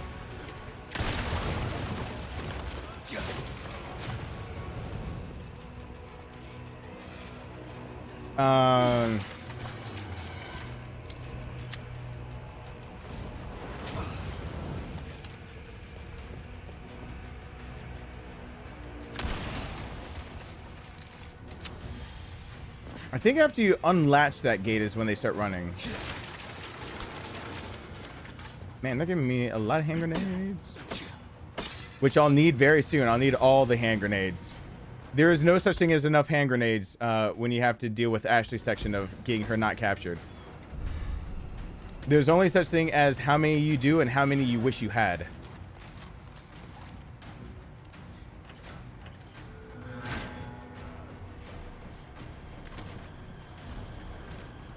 Not dealing with you.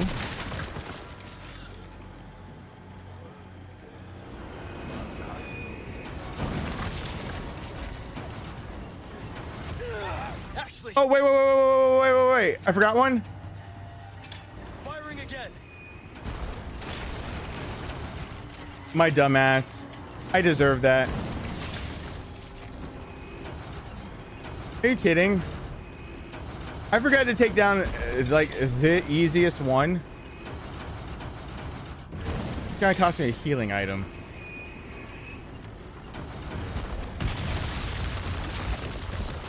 The frags are really useful for the one part that's so annoying for Ashley. You can just toss them like candy. Oh, warning next time.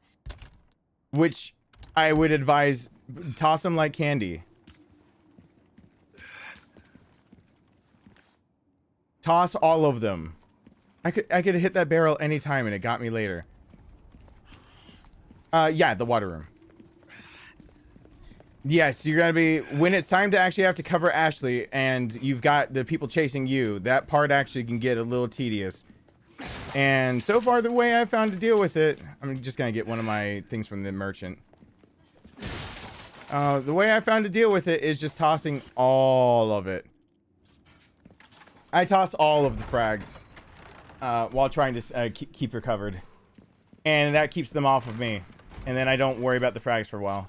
A job well done deserves payment. Oh yeah, where's... That's why I got 4 of those just sitting there. Yay. Okay. Come back. Welcome. Ooh, what you buying? Pleasure. And... Crossing that your sucks. T's, dotting your I's. That's the way to be. Do I have the money for getting that now? No. That one. Why not try your hand at a new gun, stranger? Oh, it's still more powerful. Just current specs. Do I have room for it? Without the necessary... I don't think I have room for it. But eventually I need rifle ammo because I will run out of that early on. Oh, and there's another place you can use a frag, and I'll show that in a second. You don't want to run out of frags. Get yourself killed now. Welcome. What can I interest you? Hold on, dude. Before I actually do all that, I forgot I can save it as many times as I want to.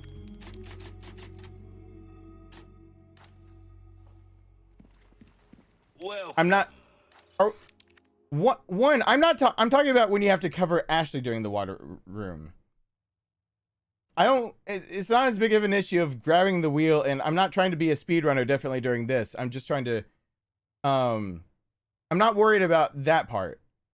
It's... The frags are for when you're covering Ashley. I need to get rid of some of these knives.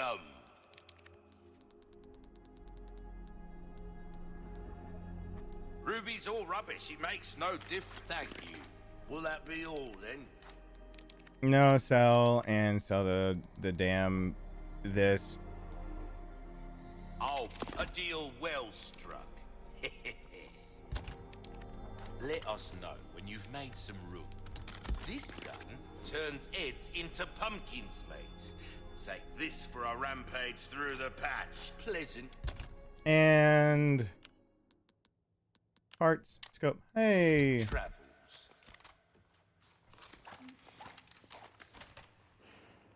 Yeah, so I save a lot of that artillery for then. Welcome. Ooh, what you buying? Wait.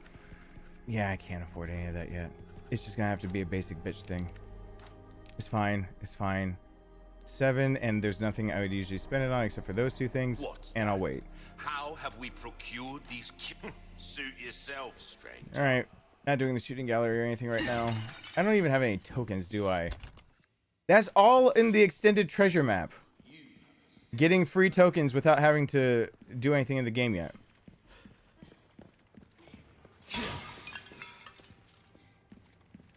Yes. Having Ashley's armor is exactly what makes it so that you can take the sections for granted. Currently, you cannot do that. I do not have Ashley's armor.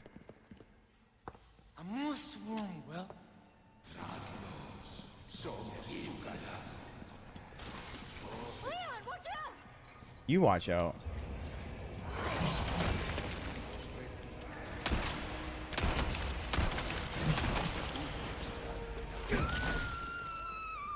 Yeah, I know, but I need you picked up as many times as possible.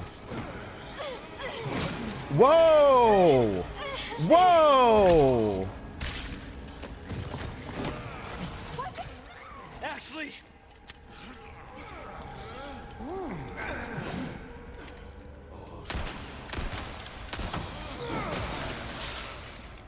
Yeah, but if they pick you up, it's an insta kill for me.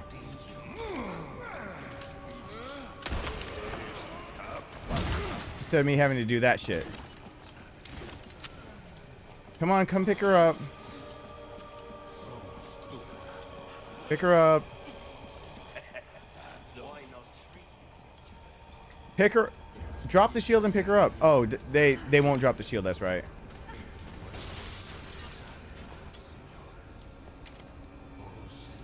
Ashley, do not walk where I'm. Ashley, I'm gonna shoot your leg.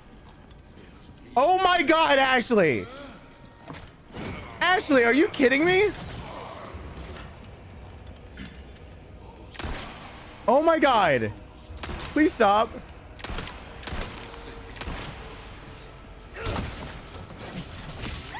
Ashley. Now I'll probably pick her up. Oh my. Why is it?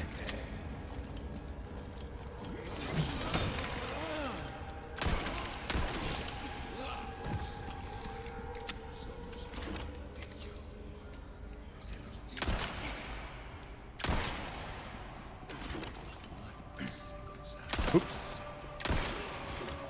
You all right? Yeah, I'm fine. Man, that was way more rounds than I wanted to put in him. Part of me wants to reload that, but I'm not going to. I literally get her caught over and over just to stab him in the throat. I know that sounds wrong, but I don't care. I have them pick her up on purpose over and over and over to throat stab. And that saves ammunition. I just have to pay now a fee of getting the knife fixed. So I just go throat choppies on him. I also probably right now do not want to give myself the headache of the Garador downstairs. Getting him... Come on. Okay. Getting him, or getting just past him without killing him. So I'm just gonna knife him to death, probably. I need you to open it from the other side. There we go. So I'm gonna have to actually be good with that boot knife and the kitchen knife. Most likely normal knife. Thanks. And be really careful about that. Yay, more grenades. And let me get the treasure over here. Yeah, I only need sub 10 hours for her armor, so that's what we're going for. Really don't care after that.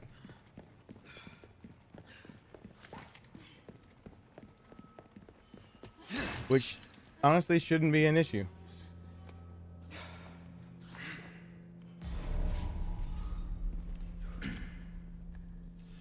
I don't have the bolts.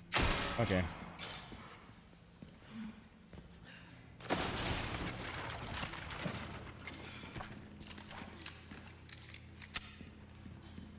All right, Ashley, let's go. Looks like Yeah, Ashley. By the way, I'm gonna be continue on this way. I'm gonna be training my senses real quick again. Yeah, he sounds fun. He, in fact, was not fun. Like, I'm gonna knife this guy to death. I don't. He should be. My knife should be not breakable enough. Should be able to knife him just fine. What was that? Shut up. Do they keep animals down here or something? Probably. The way you want to act in the bedroom with Leon, they probably need to keep you down here, you animal. All right. To get the primal knife right now, I don't care about them as much right now. Because on New Game Plus, I can get them very easily. And I can't use it on New Game Plus to unlock the Magnum. What the hell, computer? Don't remind me. Okay.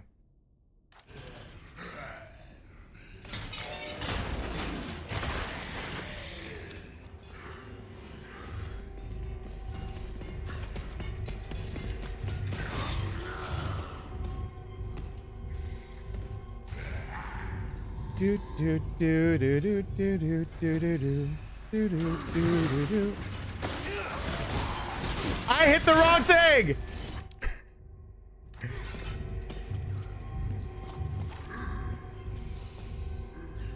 Why did I hit the button that makes you run?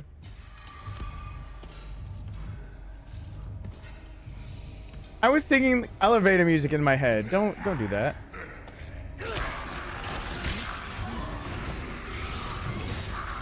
Gotcha.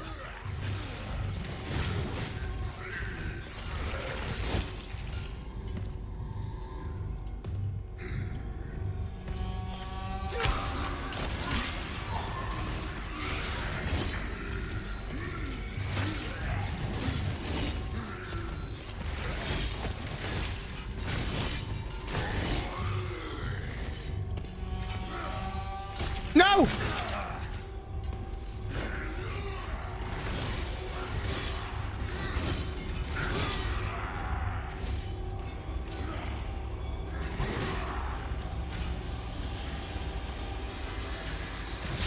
That is unfair.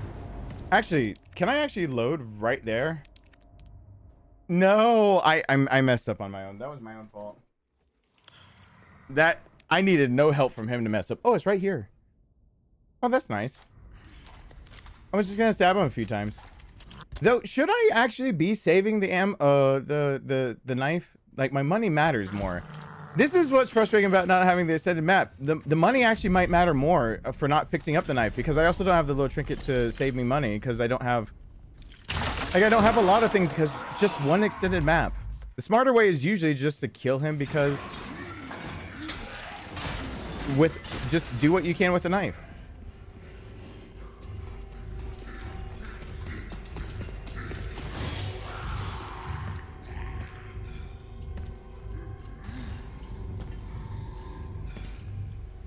Wee.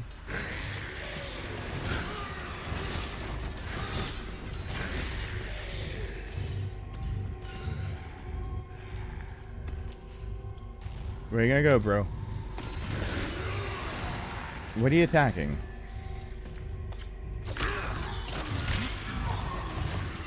But I don't know if this is... You don't even have to fight him, but I don't know if this is wise to use the knife. Well, technically the gem he gives you is worth more than fixing the knife. So technically speaking, it is worth it to kill him if you knife only him. But he's not actually completely knife onlyable. It's just that you actually have to give up the stuff in his room as well. And that's the real setback of not fighting him. You have to give up most everything in his room.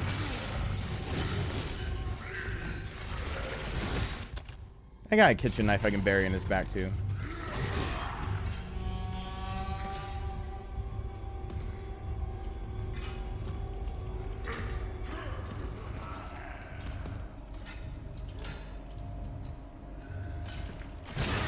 I was wondering if he was gonna do that random swing around.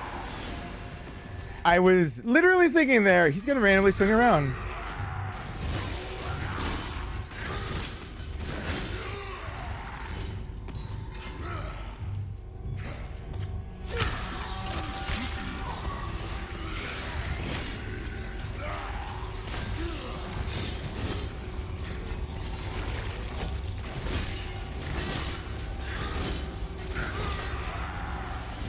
All right. Really, dude?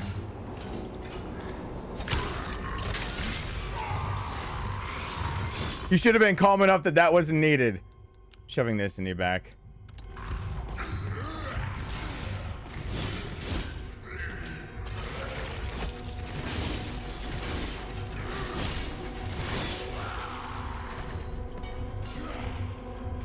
Yeah, he does that little swipe, but I always am used to him doing it the way that won't get Leon hurt.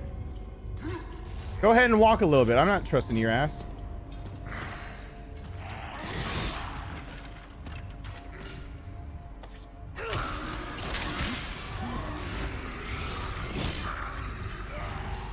Now I'll shoot him.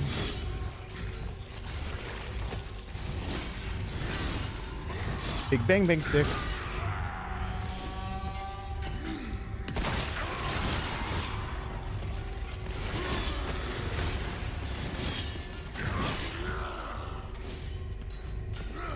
But I want your gem. I want the money you can give me. You're worth money, dead. Ow! You're not worth enough to give me a first aid spray, kind of dead. Turn back around. This should be an easy fight. You're embarrassing me in front of... You're embarrassing me. You're embarrassing me! By the way, how much time? 305? Does the autosave count it if I actually go back to the autosave? Because I only break one more knife off in him. It keeps it where it was. All right. That's a fun thing. Because I need the boot knife later. That's a thing.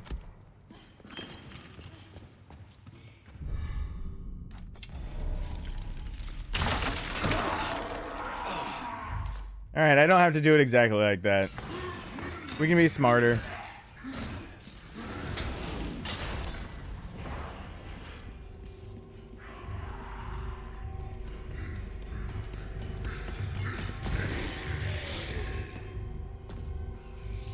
Oh, I'm not trying to get the knife only achievement for this fight.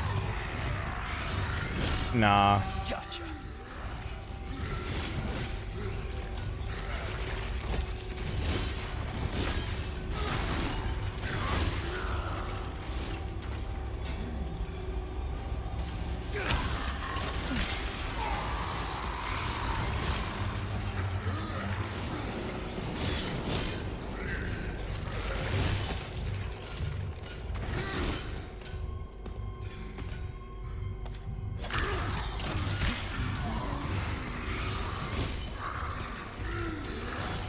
No, just the red barrel he drops is worth more than the repairing the knife, but not worth more than a first aid.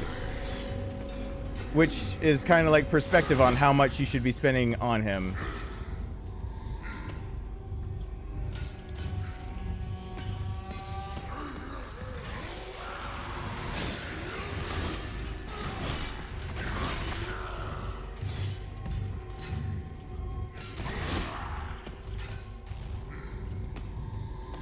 Point.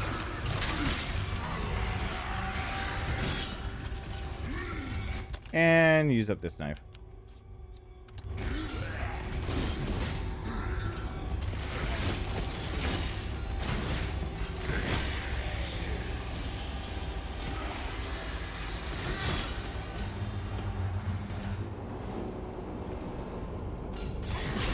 You SOB.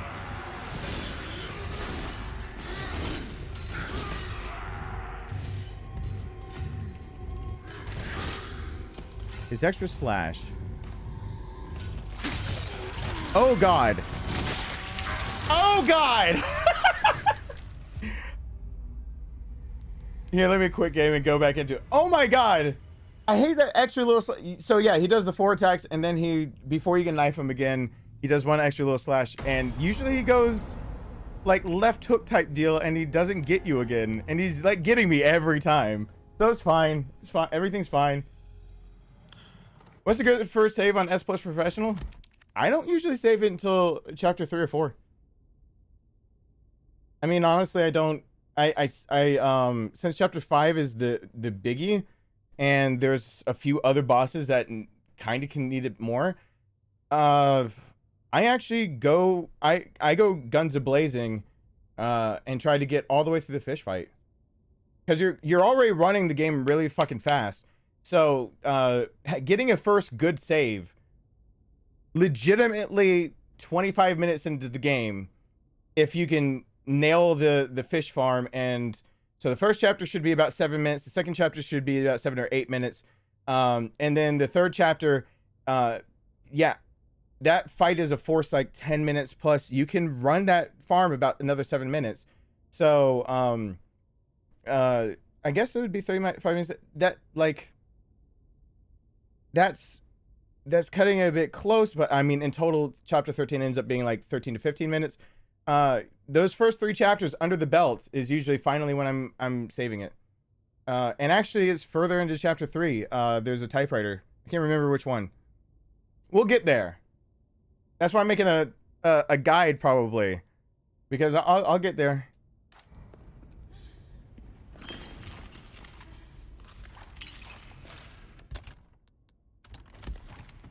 I'm not no.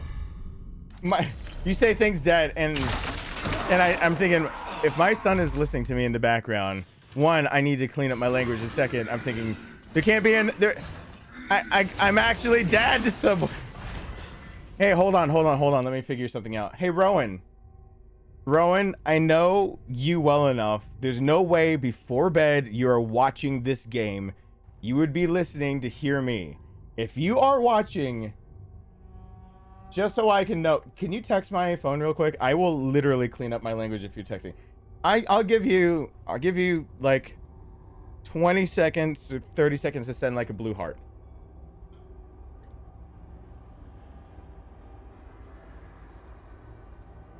Well, I mean, there's delay. Never mind. I should give you a little bit. So 20. So from like now.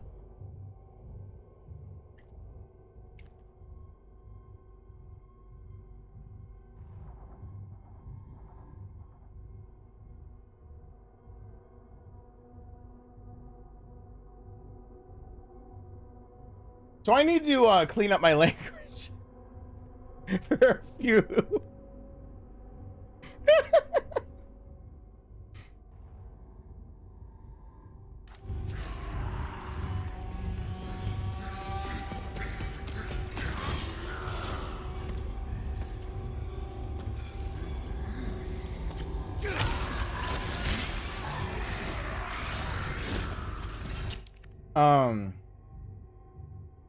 Yeah, I actually tried to finish the first 3 chapters without saving. That's what I go for.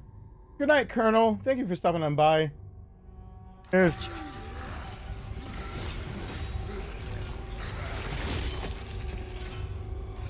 Hey, if you... It'd suck for you, too, if you like being with your dad more and... I'm not gonna put it that way. I'll put it more way he says. Forgive me for misspeaking. If you preferred the household that you were in on extended weekends was currently the place where you do have more things available to you, like a computer and whatnot, and instead the best that you're gonna get is being able to listen into, you know, because he knows he can't watch. Well, you gotta get fast enough with S Plus to be able to get to chapter 4 anyway. Like that, so it's a pain in the ass in the hat. Oh shit! I'm sorry. I looked over and I didn't pay attention.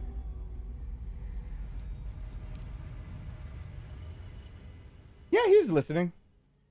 Plus, I can see through Streamlabs when he's listening. But I mean, he's an honest kid.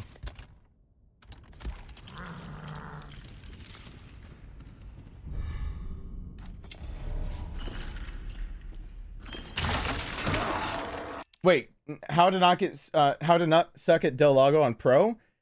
You should be maneuvering the boat at the exact same time you're maneuvering to spear. That's the biggest problem that I ran into. Keep the boat on his ass, and almost all of your harpoons go into him. So yeah, you don't have to. You can, as long as you get through chapter 3 as the first save. Yeah, you're doing pretty well. Start at chapter 3. Yeah. That'll work too. I'll show people their options. I'll give people optional places. Yeah, I know.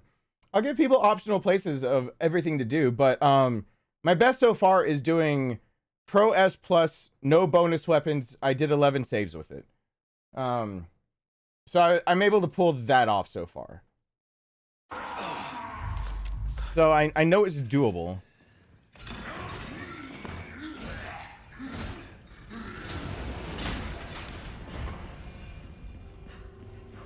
Yeah, I was hoping to get it to 9.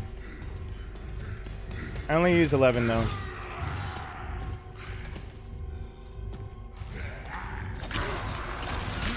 Because I wanted to give people 6 extra places to save the game, depending on what they're struggling with.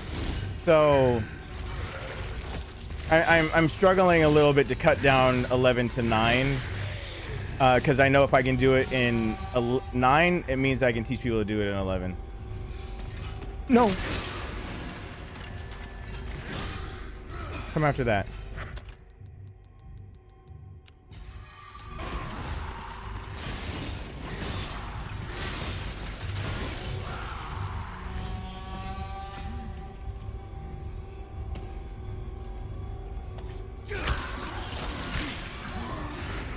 Yeah, that's going to be the thing, that there's going to be a lot of start overs for people. They're going to have to start over more than they probably like to, But if you can get that first save down pat, like, you're golden to starting off with having to not be as pushed, because you can then prioritize where you suck type deal, where you're sucking it up on the game, and then you don't have to worry as much.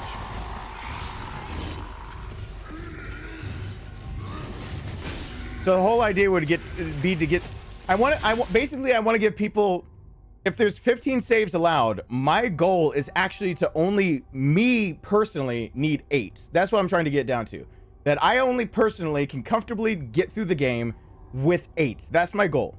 And the goal is because the other 7 saves would then be where probably most people would be struggling. Hey, Hammered Hobo.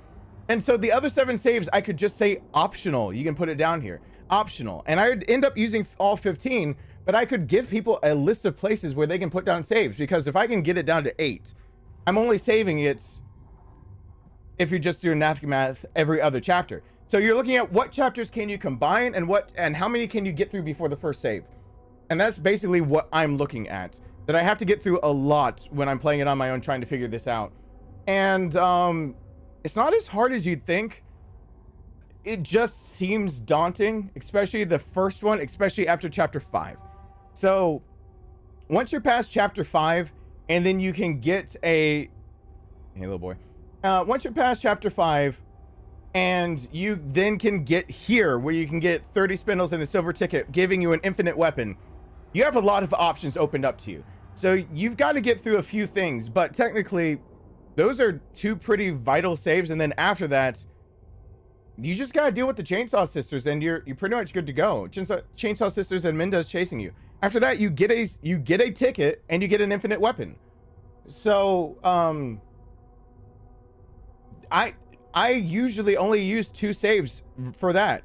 Saving chapter 3 or 4, and then I save it chapter 5 after I get through the fight, the cabin fight. So I'm pretty much, the reason I say bumping it up that far with the save, I'm trying to save it as close as I can to the cabin fight. I do the cabin, and that's one of the ones I want to give people an option for, to put down an extra save before the cabin. So basically everything I'm looking to do in this game as I play it, to think of notes I take for myself, is and understand this is exactly what I did for Resident Evil 2 also. If I'm on an off day and I just want to play it, what is it that I'm just gonna forget, or I just will brain dead, whatever, I'll fail at, or whatever. And when I was trying to get S+ in that game, that's why some people are surprised that I do, like, you know, the RPD and I save it. I've had a lot of people ask me why I don't do RPD and G1 Birkin if I'm so confident with G1 Birkin. Well, on brain dead days, I actually fail at G1 Birkin. And also G1 Birkin, once you get them down pat, is easy. So if you have to start back at that save, I'd rather not deal with the RPD again and then just knife them to death. Then have to get through the RPD, which I will tell you in a time crunch, absolutely hate doing to get S+. And then have to make sure that he doesn't do his random swing around and grab me, and I have the wrong number of knives that I want, blah, blah, blah, blah, blah. Like, it takes all of 3 minutes max to kill G1 Birkin. Maximum 3 minutes. There's no point of not just saving it after the RPD. A lot of these things that I think of is like, okay, if I'm willing to spend 25 minutes in that game, it's about the same time sink with also the fish having to spear him to death to put down your first save. Doesn't sound all that much different to me. Getting down the first save after Del Lago would be about the same amount of time people use to spend getting good at the RPD. That leaves me with a few free saves later on for, like, right before the cabin, where I can honestly really, really suck. So it's there. I basically make things better for me, and then now I'm having to think about, does that work for everybody else? But it's basically make this shit as easy as possible on me, and then can I make it into something for everyone else too? I am talking too much, because when he goes still is the only time you can stab him.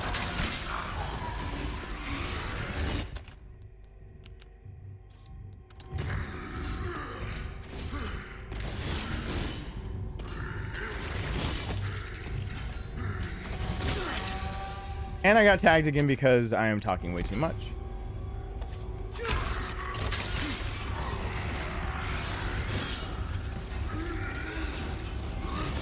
Alright, now let's just legit kill him.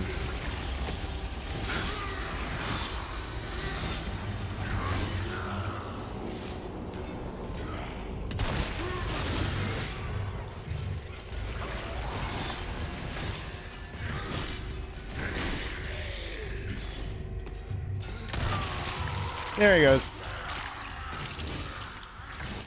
And honestly, I should have done that cleaner, but it didn't just autosave. I can go back. But King of Sarcasm, think.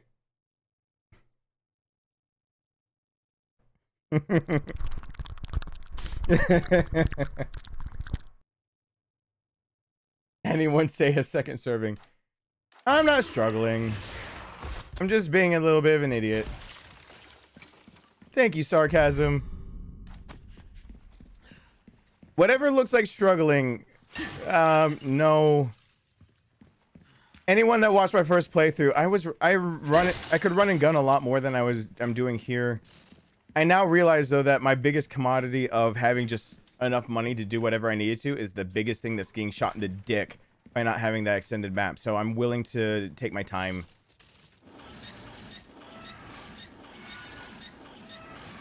Because the worth of that stone is actually the same worth as a healing item, yes.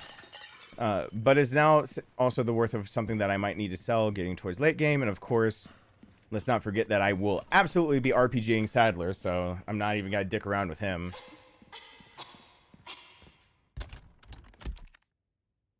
Well, thank you, Hammered Hobo. It's been 3 years. I'm gonna let you in on a well-known really secret has of comedy. been. I need Bad to change the bar. things aren't funny when they happen to Daddy. What about Hardcore Mommy? is a good Oh, difficulty. Mommy's fair game. It Go for really the is. Thank you, Hammered For Hobo. the 3 years of entertainment you've given me. I cannot believe I've even been doing this for 1 year, much less 3, much less. My brain almost goes into panic attack mode when I'm sitting here going, aren't we? We're going on me doing this for over 7 years, right? Okay, cool.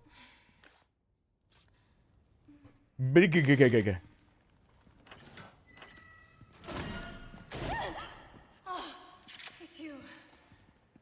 What happened down there? Nothing. You were right about the animals, though. For a first-time player, hardcore is too much. For a first-time player from that has probably played RE4 Remake Into the Ground, I can see exactly why they advise that one. You okay? I'm fine. Well, for now.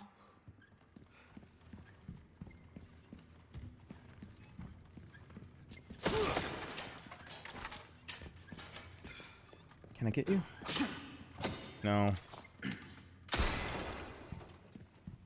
Wait, what? There's a treasure that belongs there. There's a treasure that belongs there.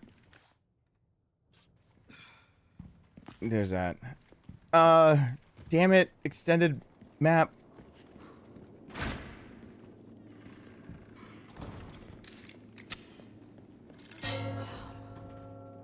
Look at all of this.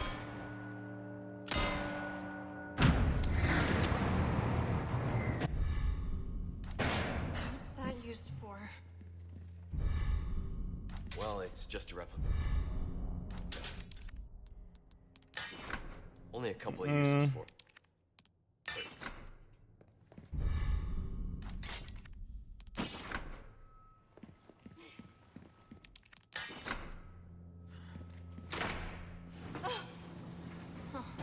Guess you were right.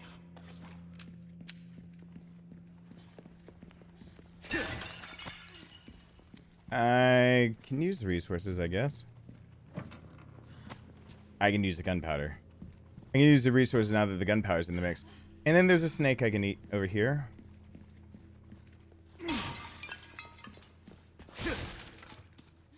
And then...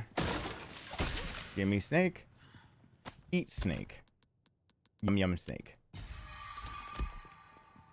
I probably actually do need to visit the shooting range. I probably do need a charm to help out a little bit. But I have none. Of course, this is hardcore, so you can't throw a grenade over there and just open up the other side. Because the other one on standard and assisted is just the opposite one. So the snake will end up being over the first swing over. You have to go over there, and then he'll be there. In case anyone didn't know, on assisted or standard, you can just grenade the other side, and this one you can't. Because you will hit the eagle at the same time as you hit the snake that's right here.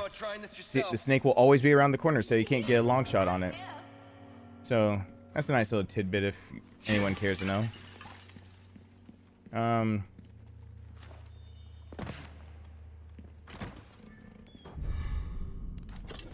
Hey JP, welcome back.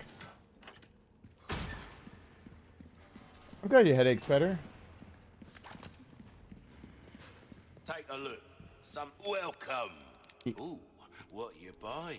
Yeah, well, I'm selling some things. Shut up. Stranger. Ooh, I'll pay a pretty easy work.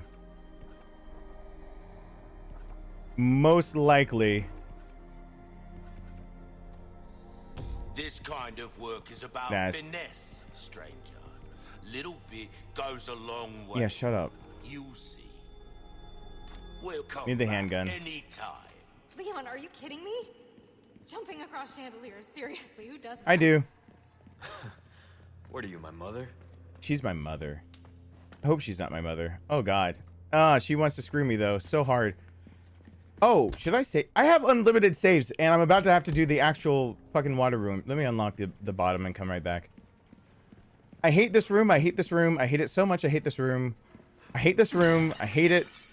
This is without Ashley's armor. Absolutely one of the biggest sticking points, and with Ashley's armor, it turns into a big ass joke.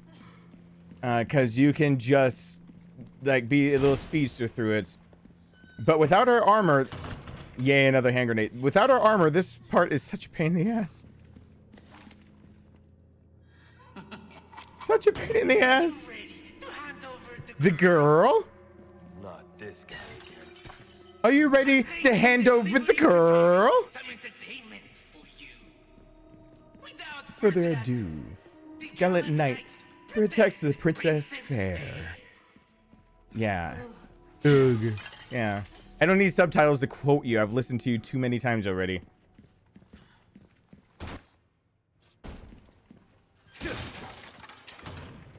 I really have put some time into this game. Already. Still doesn't feel like enough time, but it's enough time to quote some shit.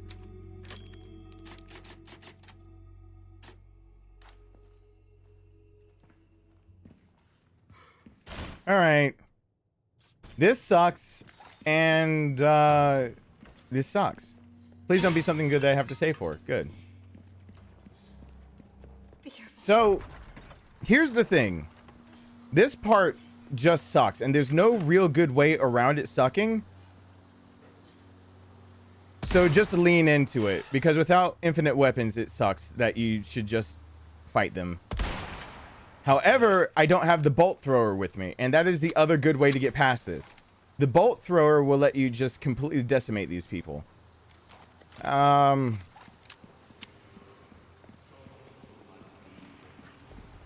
they're here. Ah, the entertainment. I already did this wrong.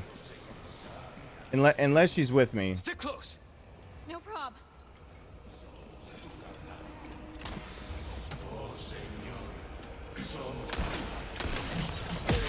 Yeah, I did this wrong. Let's go ahead and and immediately reload before that gets any worse. No. I have to make a pimp decision right now. Am I gonna actually fight them and pick up the treasure, or am I gonna just run for it and get to the second part of it? I don't know what I want to do. Because like I said, I keep mentioning it, but my weapons are woefully under upgraded as opposed to, because of that extended I'm missing no less than, if it takes that much to upgrade, I'm missing no less than about 120,000. If I'm thinking correctly, somewhere between 80,000 and 120,000 I'm missing from not having the extended treasure map. and tokens, so I don't have the case. And because of the deluxe edition, I don't have herbs doing more health, and I don't have the ability for more gunpowder to drop. So I don't want this to be pay to win. The smartest thing would still be to not run this. Yeah, I did try to make it because I'm basically a beginner. I wrote it for me, and it works out as being beginner friendly. That's how that works. I'm not nearly as smart as I look.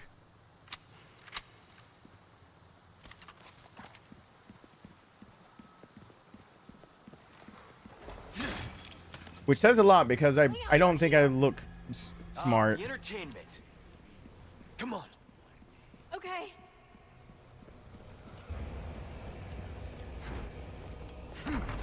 Ashley, get caught for me real quick.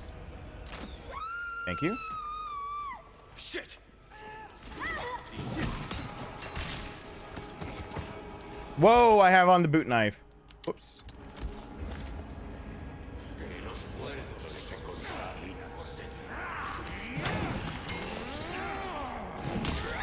Ashley. Grab her. No, don't kill her. Ashley. Oh my God, why would they do that? All right, so anyway, you can lure them into the hallway and keep slitting their throat, and it works. There's really no reason why you can't. And it just works. It makes some of it a little easier if they don't just out and out kill Ashley.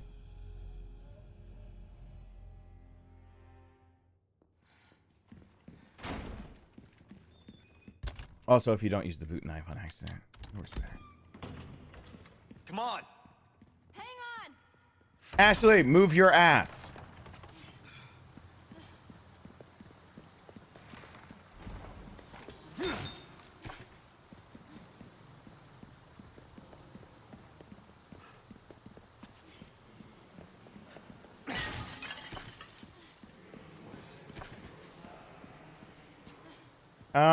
I really want to run for it now that they're here. They'll be coming because I forgot these shoot these guys. Holy. Dome that. Oh, they aren't coming. What the hell?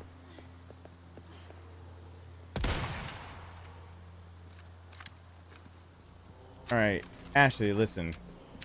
I'm just running around the corner for some milk and cigarettes. Don't worry about it. I'll be back. You can trust me when I say I'm just gone for some milk.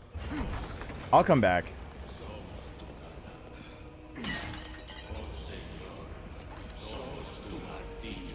Watch out! I'm watching. The biggest thing is that you can't die.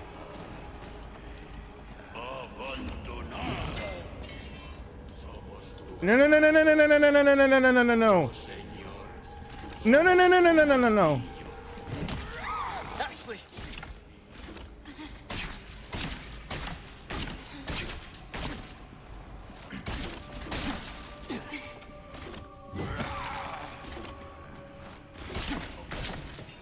You asshole. All right, let's try this again. Thanks. Anytime.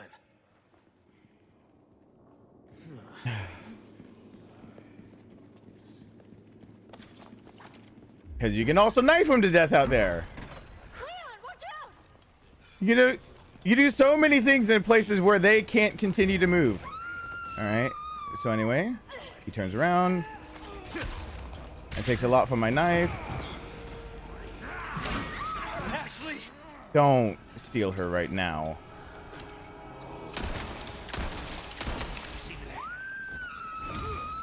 Ashley. All right. There goes another. Watch out! Ashley.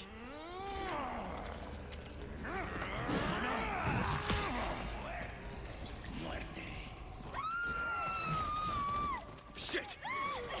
No!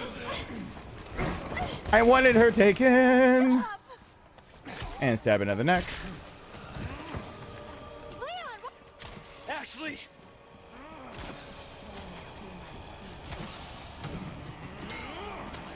Anyone else want to take her? Get her, get her, get her, get her, get her. Ow.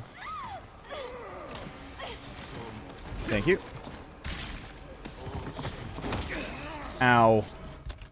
I did not mean for that to happen. That's fine. Actually,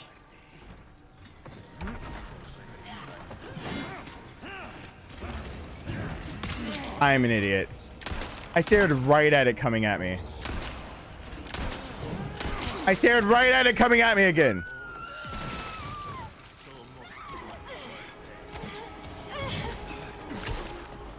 Right when I actually want to show people what I've been doing, actually, this is what happens. All right, I'll use a that's a lot of healing though. Boot knife.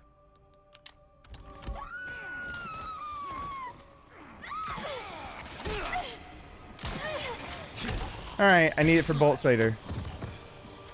Cool. actually. That's what's supposed to happen without me actually getting hurt as much.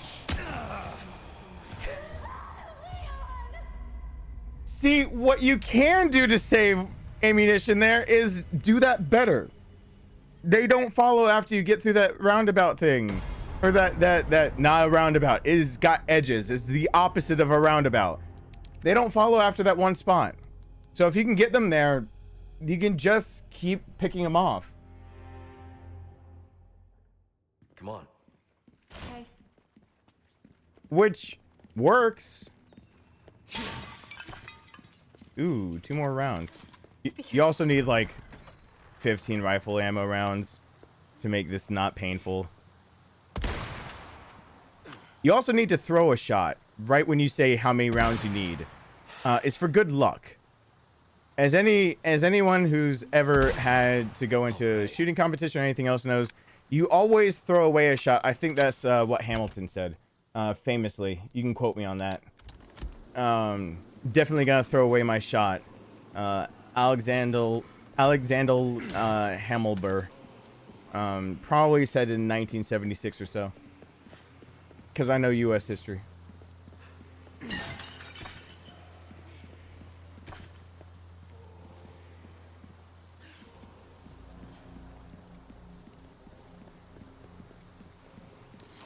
Alexander Hamilber.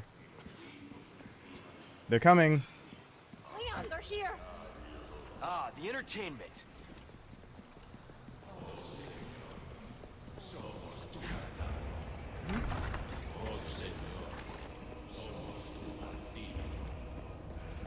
All right, get close enough to take her. Take her, take her, take her, take her, take her. Grab her. No.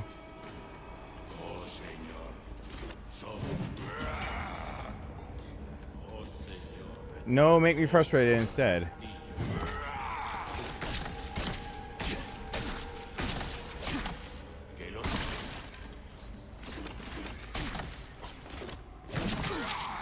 Whoops.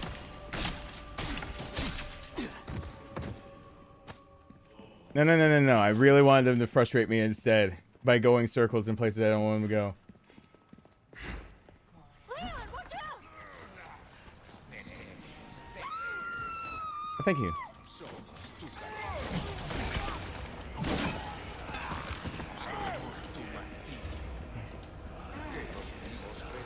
Whee!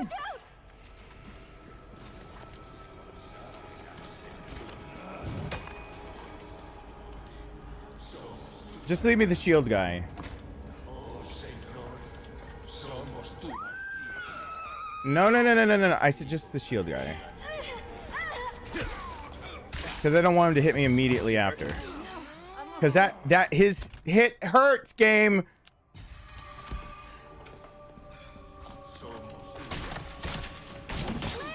Yeah. Shut up.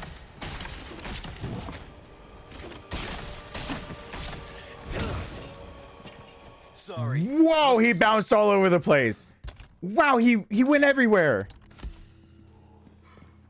Leon, you're hurt. Yeah, shut up. I'm just gonna get a first aid real quick. Don't worry. Because I don't feel like using the other one. I think there's a yellow herb down there. I have 3 first aid sprays. Don't worry about it, Ashley. We're just trying to run in and kill them for you. So stop being unsupportive of me and my decisions in my life. Leon, watch out! All right, now we're about at the point that's good. And all it cost me was my knife, because they'll go after her like a freaking magnet. Watch out!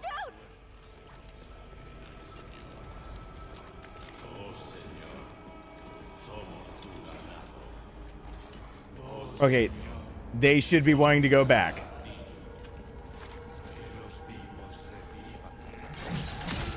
Ashley!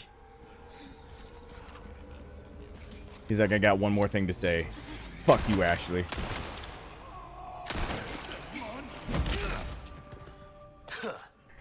He was not going down without saying fuck you, Ashley.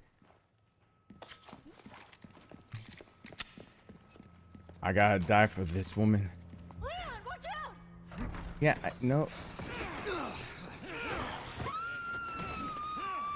Ashley!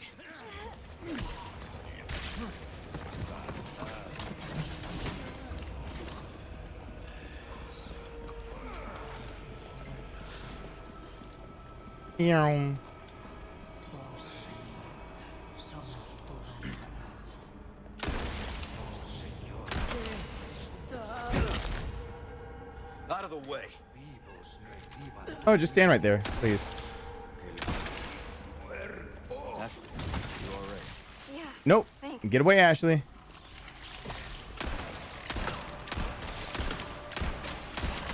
Come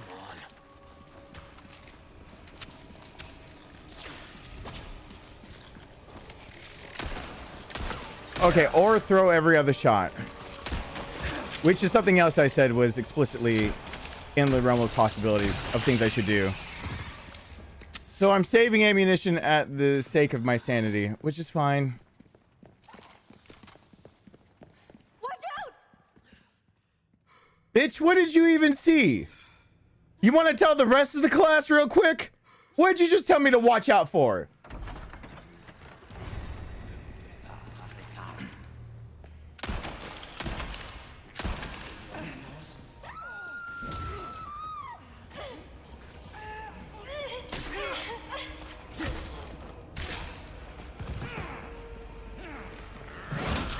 Ashley!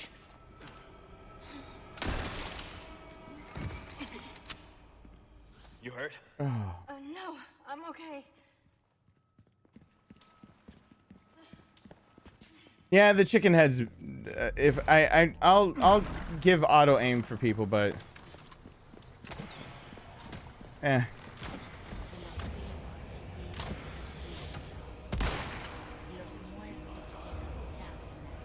There's one.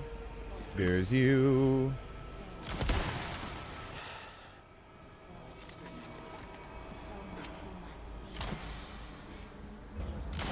You should not be able. She doesn't have the angle on me like that.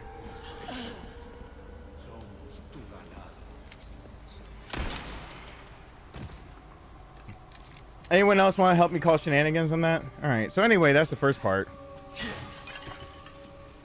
You just have to waste away a lot of your knife. That was straight up shenanigans. She did not have the angle on me. We all saw it. We were all here. This is one of those times where people were like, I wasn't here. Just don't cut it out with the I was here stuff.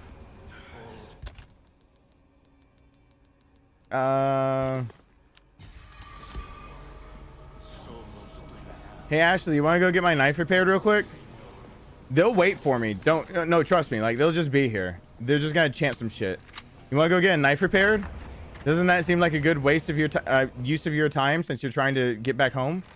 Yeah, let's go get my knife repaired.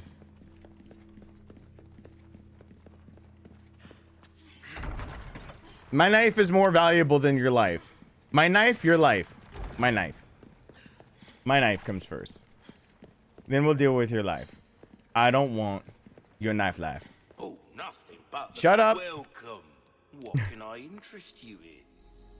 Thank you. Crossing your T's, dotting your I's. That's the way to They did not drop enough for me to still get that upgrade. I should sell one more thing. Oh, I have an elegant bangle. Oh, whoops. Yeah, I'm about to be at the part where that... I'll still wait. There's only the two that can do that, so it's fine. Handgun.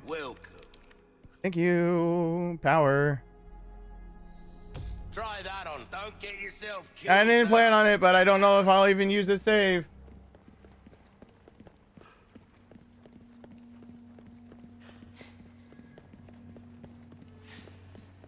I've wondered that, Shadow. I don't pay enough attention. How good is the actual durability of that kind of knife? Really depends. All knives are actually not nearly as durable as you'd think. I've already done that demonstration online before, but basically I've shown what he's using in the game versus the one I use in real life. The one I use in real life is still actually sitting right here. You can see like this is going to be harder, but it'll still chip. And the other one has no tang to it, so it'll break off too easily. And its Rockwell hardness on the edge is pretty hard, and it's a thinner blade. They actually break a lot easier than you think. Knives are more fragile than any, like, that's it is pure fantasy to believe that knives won't just out and out screw up on you like that.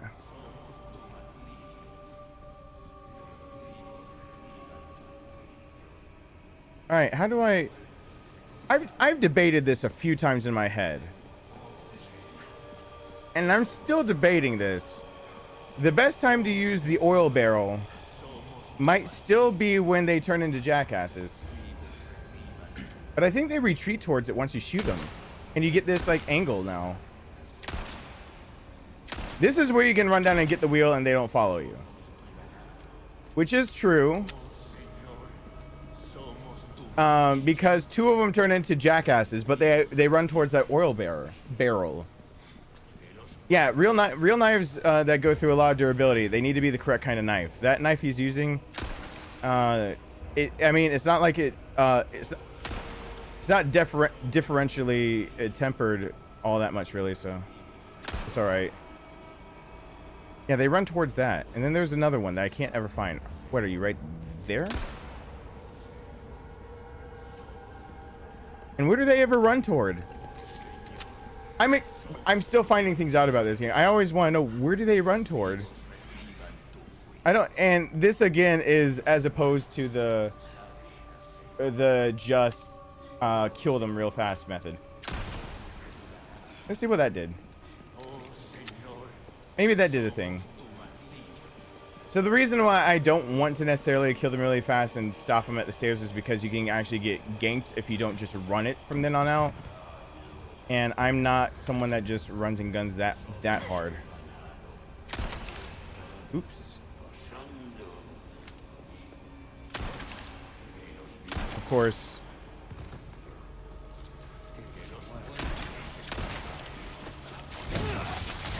There's that. Look away. And there they go.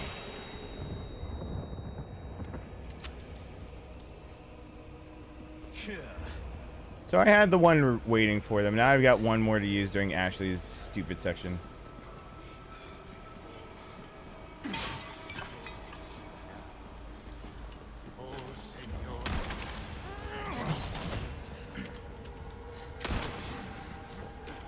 No.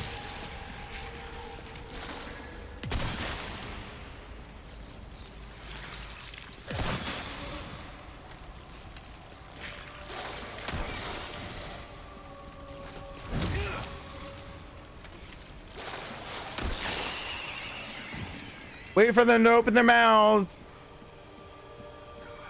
Pro tip. Because I don't put them in the live tab because YouTube really gets mad at me for it. It's in a playlist called live streams.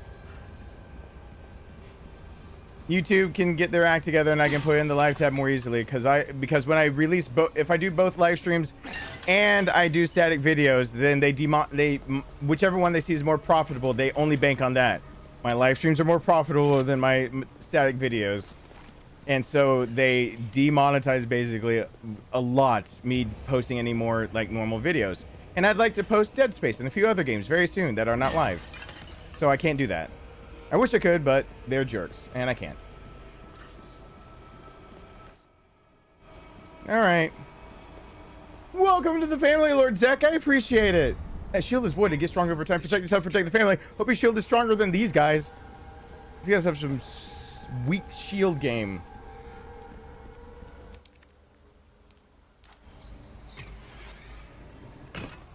Oh, yeah, I know. However, let's remember, again, as people might be backseat gaming again, let's do remember Ashley does not have the armor. The armor actually protects her from also flashbangs. Without Ashley's armor, if you want to use as trying to do cover fire for her, if you want to use flashbangs, get ready for her to also stop. If she's too close to it, she also will stop if she does not have the armor on. So Ashley's armor not being on her means we got to play it a little different. It doesn't get to just be the run and gun. Yeah, as soon as Ashley's armor's on, the flashbangs do not affect her at all either. But they super affect her right now. So she'll stop dead in her tracks, just like everybody else. It gives you time to do stuff, but it doesn't help your case at all. It's a lot easier instead to pick them off and use the flashbang to let her finish the second wheel. Or if she's struggling on the first wheel, you can use two. So the first wheel, they'll be far enough away. But you usually want to use the flashbang that will also let you just toss grenades because they try to bum rush you too fast. So that's the way I'm probably going to try to do it. I'm not going to guarantee I'll succeed.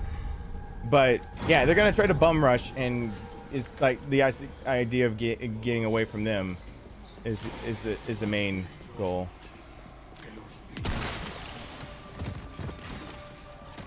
Hold on. Ashley!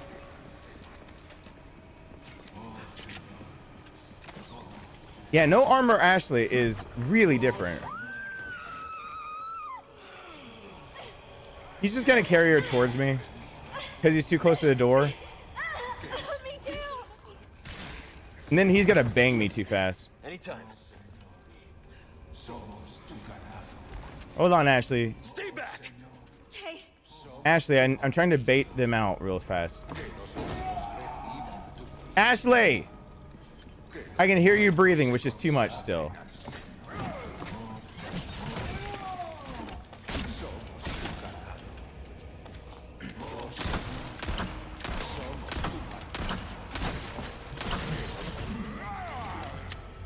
And right there's where you can't do anything.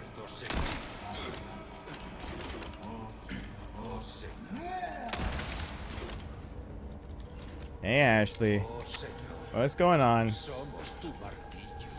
He doesn't know what to do.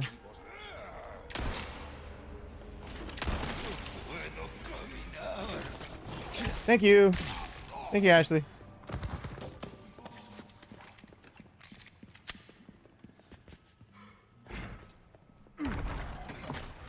Oh my God. What just happened there? I think a few things happened.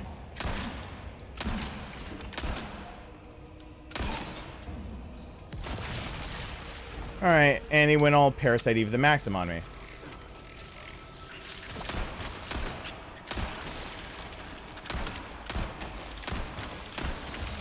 I don't want to use the other flashbang.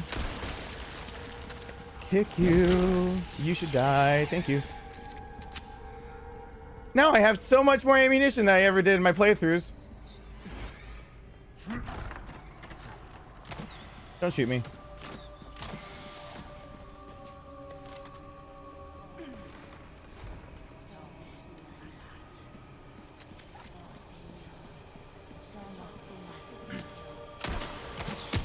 Ow! Could have sworn I had... What? You died in a very awkward way. If you could die more conveniently next time, that'd be great. No! I crit? Christopher Day, son? Are you kidding? That was just a plain old everyday crit. But stabbies.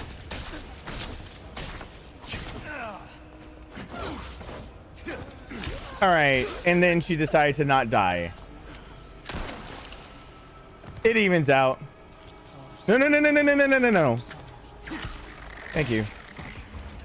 Yeah, that checks out. That's about the luck I get. That checks out. Ooh.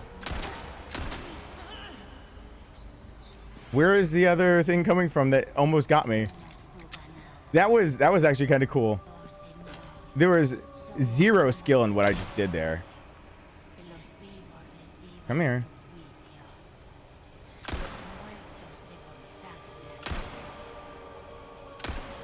Come here.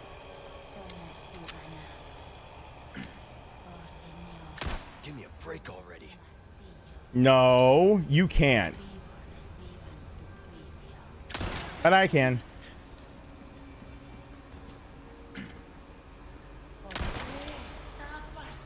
Are you still alive?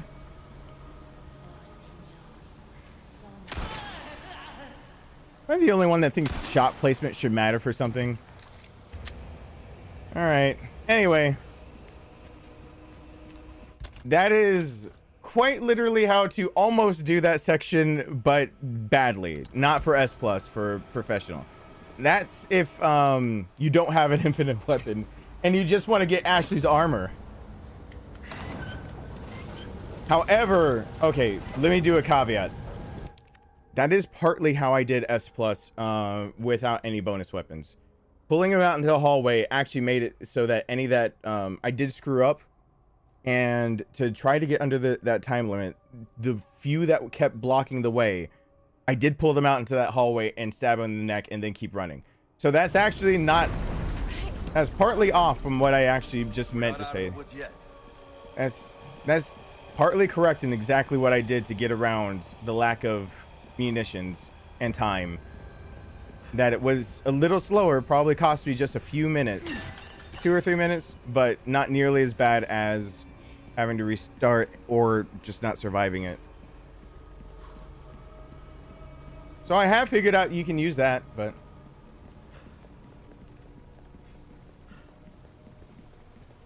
oh yeah, if the stream gets close to 12 hours, I gotta start and restart, don't I? Stop and start. Oh, there's a spinel involved. Oh shit, yo. I got a freebie spinel. Those things are like, they're worth their weight in gold. Uh-oh. There's my autosave.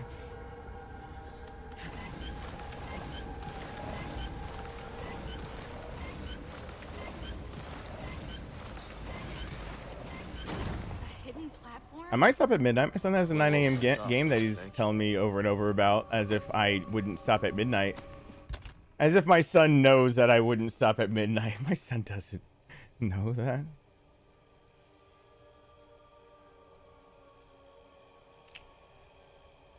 Yep. To free up space. Eventually the bolts and the boot knife. I left the boot knife kind of usable with one use left to make bolts out of later. See my shield and say that again. Listen, GJD. Listen. Just hear me out. It's not what you think. I'm much better at sticking to those times than it would seem. Okay.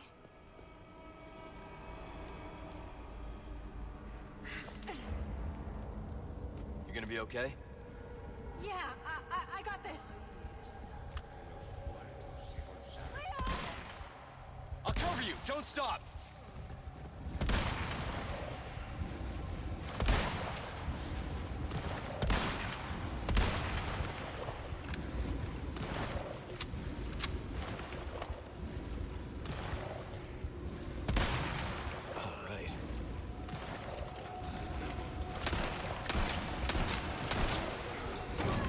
And be careful. Here. Present for you.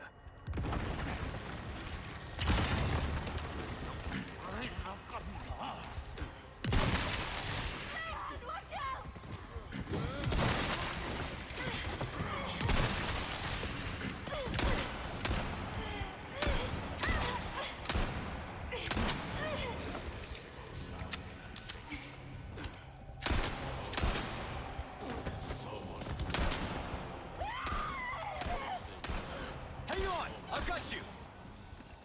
And I already screwed up.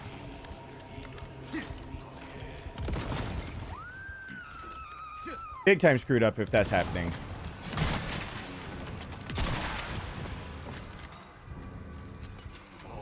There you go. Put me down! No!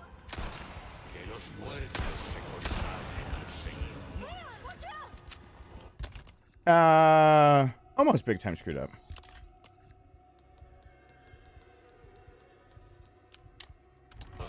Almost. I'm so close to big time screwing up.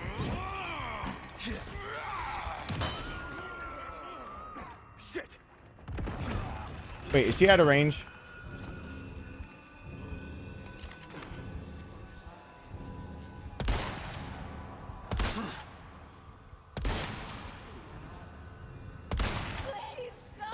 What is wrong with that one?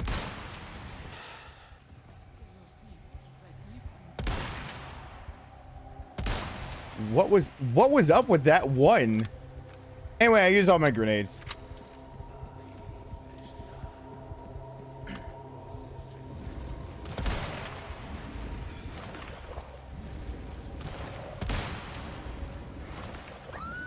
Oh, are you kidding? Ashley. All right. We. All right.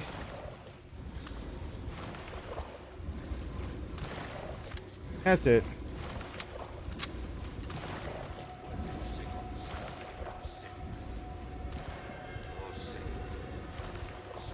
Come on down, Ashley. Come on down, Ashley. Okay, get back here. Now he'll jump down too. I don't remember where any other ammo was dropped. Oh, she's standing on it. All right, come on, Ashley. Come on. No problem. Yeah, we'll deal with him later. I don't care about him. Hurry up. Okay. Wee. Hand grenade. And now I got enough stuff for later. You hurt? I'm good. Thanks. Didn't have an extra flashbang to kill all the crows. Because they drop a fuck ton of stuff right there. Oh well. Oh, I get another rhino beetle. Yay. Hang on. Oh, and these fish respawn 3 separate times. These fish are like your best friend. Do not forget about these fish. Don't sell them. Don't forget about them. Use these fish. I mean, sell the biggest one probably, but the other ones. Computer screen. Computer screen. Hold on. Computer? Is there a reason? Is there a reason the screen went off? Computer? Hello? How'd my computer screen go off? It just decided to nope out. The other monitor? It just... You guys don't exist right now. It decided that. Hold on. Oh, you guys exist. No, Biotech exists. And now you guys exist again. All right, there you go. Hey, you sure you're good? Looks like the right place. All right. 800 a pop. Yeah, the big one I'd probably sell because it's too cumbersome. 57 minutes. That's really bad. That is really bad. Did I really put in... I kept hitting restart, didn't I? Oh, boy. I really don't want to have to come back to this. I want to get Ashley's armor first time through. I have to actually haul butt a little bit more. What am I doing? Is it really because of the... Did it count all of those? I thought I reloaded enough times. Hopefully it didn't count all of that. What am I at? 3 hours, 36 minutes. Oh, it doesn't matter. All right, all these fish come back. There's, I believe, 4 of them. So I need some bias. All right, I'm gonna sell this. I'm gonna keep the rhino beetle. So here's the second rhino beetle. And yeah, it just extends your health bar like the yellow herbs do. Which means that, where'd you go? Come here. I need you, fish. Thank you. Since I don't want to carry him around. I think that leaves me with a big ass one. Is it two big ass ones? I thought it was a small one and a big one. Sell the big one, keep the small one. I think that's the way it goes. Yeah, they will come back no less than 3 separate times. Every time there's a chapter, something or other, then you can come back to this fountain. All the fish are back. So that fish is such a freebie. Just take the fish. And go ahead and get your spinels here, because why not? Don't need to be told you can get it, that gem to get it. Having a rough day, stranger. It sounds like Sans. Okay, I can't do it right now. Welcome. But got some rare things on sale. Trust me, it's like Sans. This is what I'm talking about. Fine work. Fuck you, Matilda. What's that? I didn't say anything. It's nothing for me. These curiosities? Oh, I thought you were saying what's that to me. Crossing your T's, dotting your I's. It's like, what's that? I'm sorry, I didn't mean it. I didn't mean it. That's what it is. Got a selection of good. Oh, that's right. Last chapter was the only time to buy the broken butterfly before it went up in price. Easy choice, man. Body armor. Body armor, okay. If you want to know a trick about body armor, the body armor is actually one of the best and worst things in this game. Every time you have to spend money on that damn body armor, you're not buying an upgrade.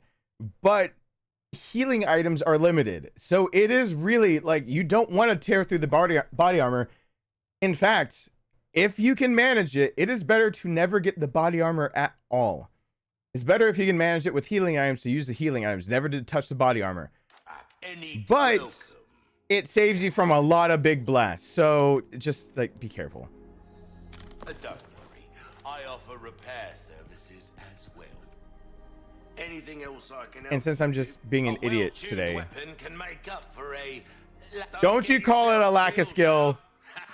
I don't want to hear your shit. He's saying shit, right? Here comes the shit. Yeah, usually I'd rather have the stronger weapons too. But I am playing live, and also I have to go through every... That's why I do need to stop at 12 hours. Because I really have to go back through my notes.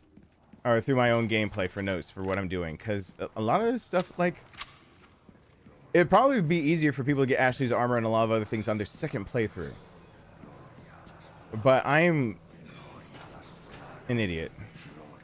By the way, if you interrupt them, you don't get the cutscene. And it's funny. He ain't got shit to say if you... He ain't got shit to say if you don't interrupt. Now, if I actually get this right, you can drop the chandelier on their asses. Is he doing this? Whoops. I never sold that fish. Just don't mind me. Whoops. I have yet to do this right because I always forget something about it.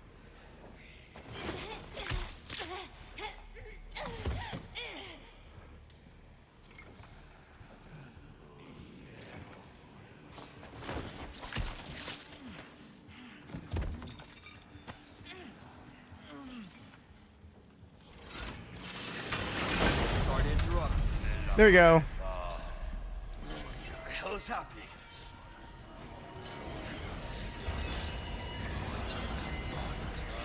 Oh God!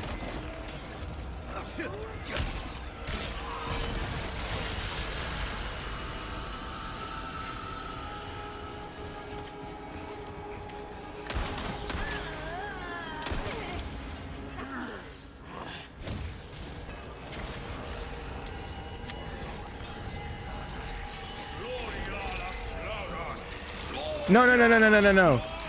No, no, no, no, no, no, no.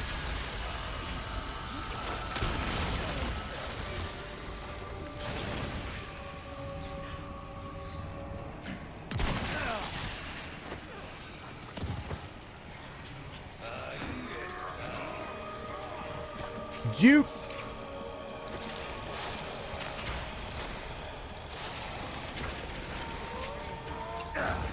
Not as juked.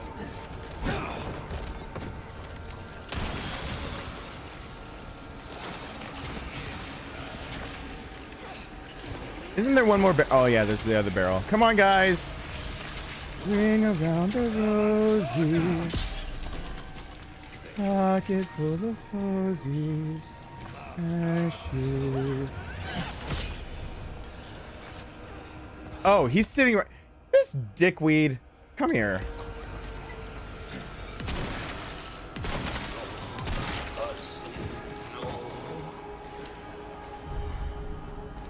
I don't need to deal with the rest of it if they're dead.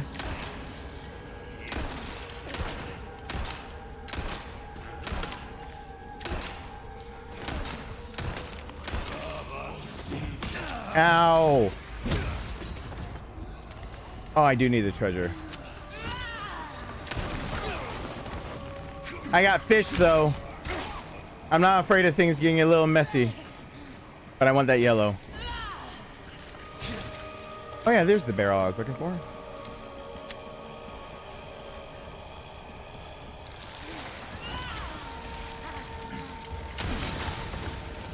Is he still not dead? There's a lot of those things. The really smart thing to do would just be to make the damn flashbang and be done with it. All right. I let him make way too many. There you go. Don't do that. Don't let him make like 1,000 of those. That's not the best.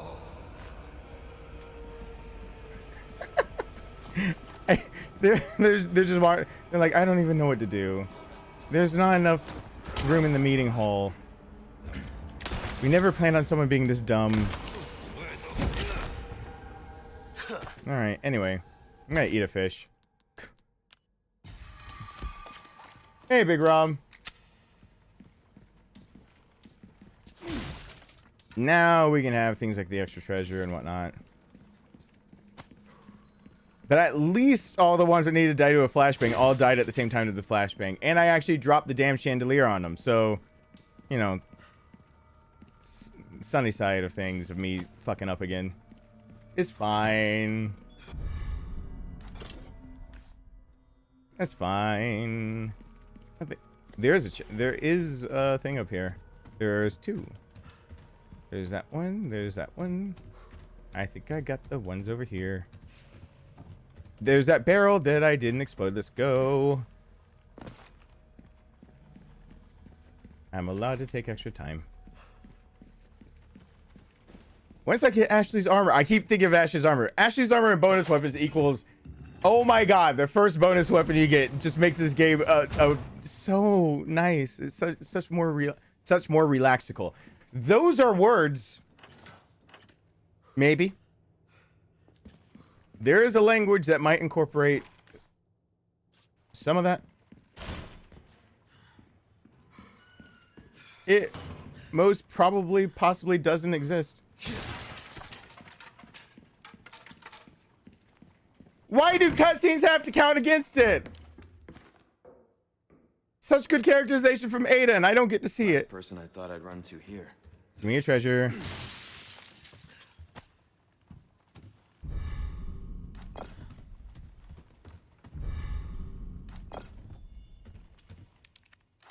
I'll backtrack with the key in just a second. Wait, do I actually have... Is there an actual legit treasure up there? Like, not one of the... No, it's a bonus again. Glad I don't have to buy the map so I don't have to pass up treasures, but there's hardly anything to pass up anymore. This is dumb.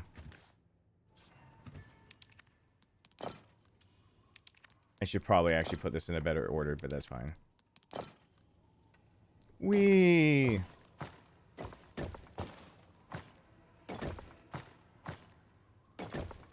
Oops. Whoa, you're not the... There we go. See, I didn't put them in the right order and I wanted to do it different now.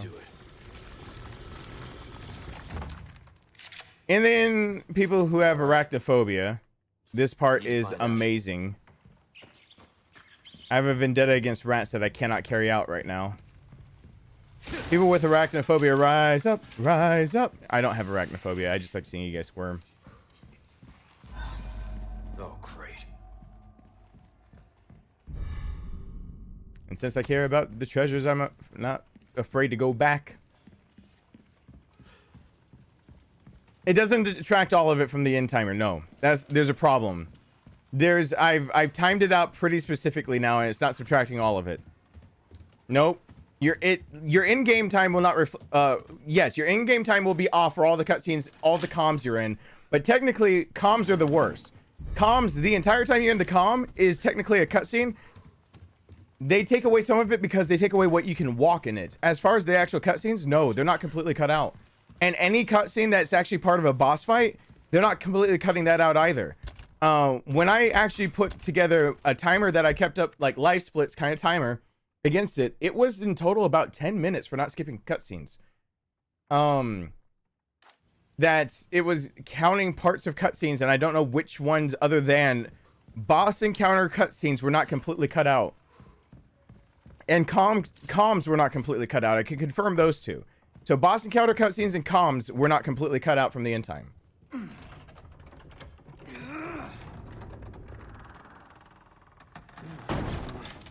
Lisa, I got you very soon here. It's I'll show you that up to chapter 5 is the real patience tester, and then after that we got some leeway.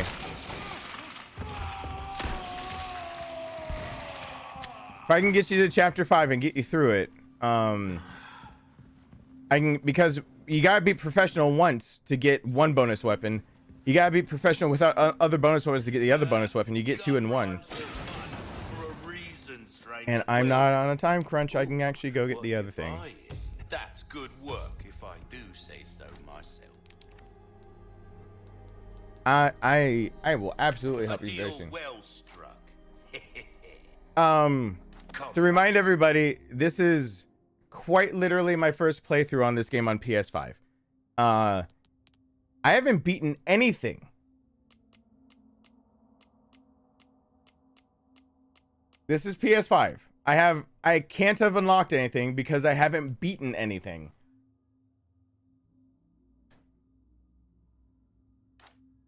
Any welcome.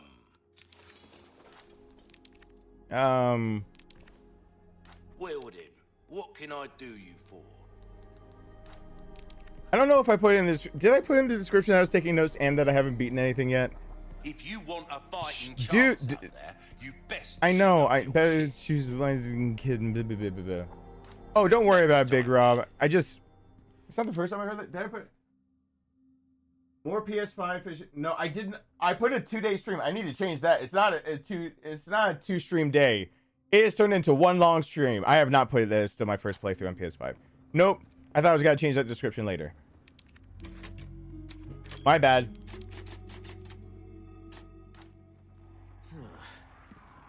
Yeah, I thought I changed that. Not much of a night, are you? Oh, you're waiting for me, huh?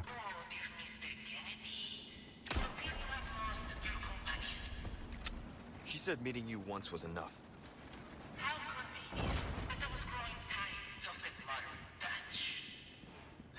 Can I successfully run by these guys again? Place your bets.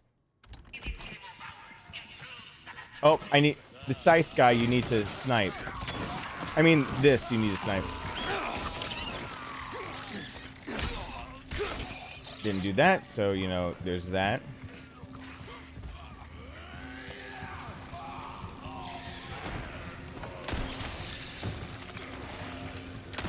One down.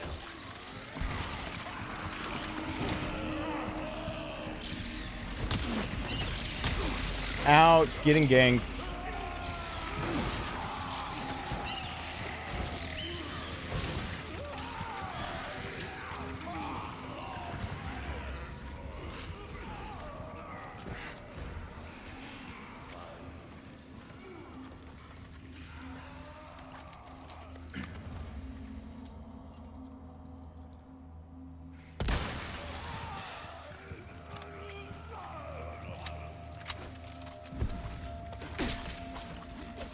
Uh-oh. I did not hit him fast enough. I'm eating a fish now. Shit. I'm dead. I need to have eaten a fish. Okay, I forgot. I gotta snipe the one. God, I quit also because of timer.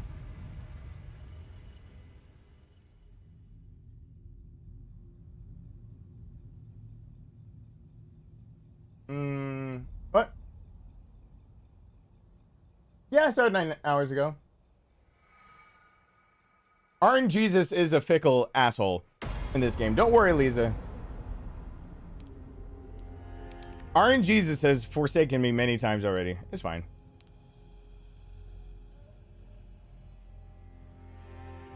It's only 10 o'clock, though. In perspective, streaming for 10 hours for me, while still a big stream,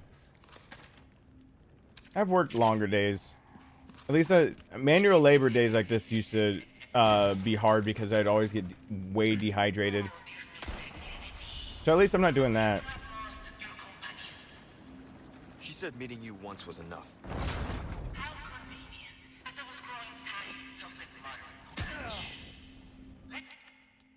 Son of a whore.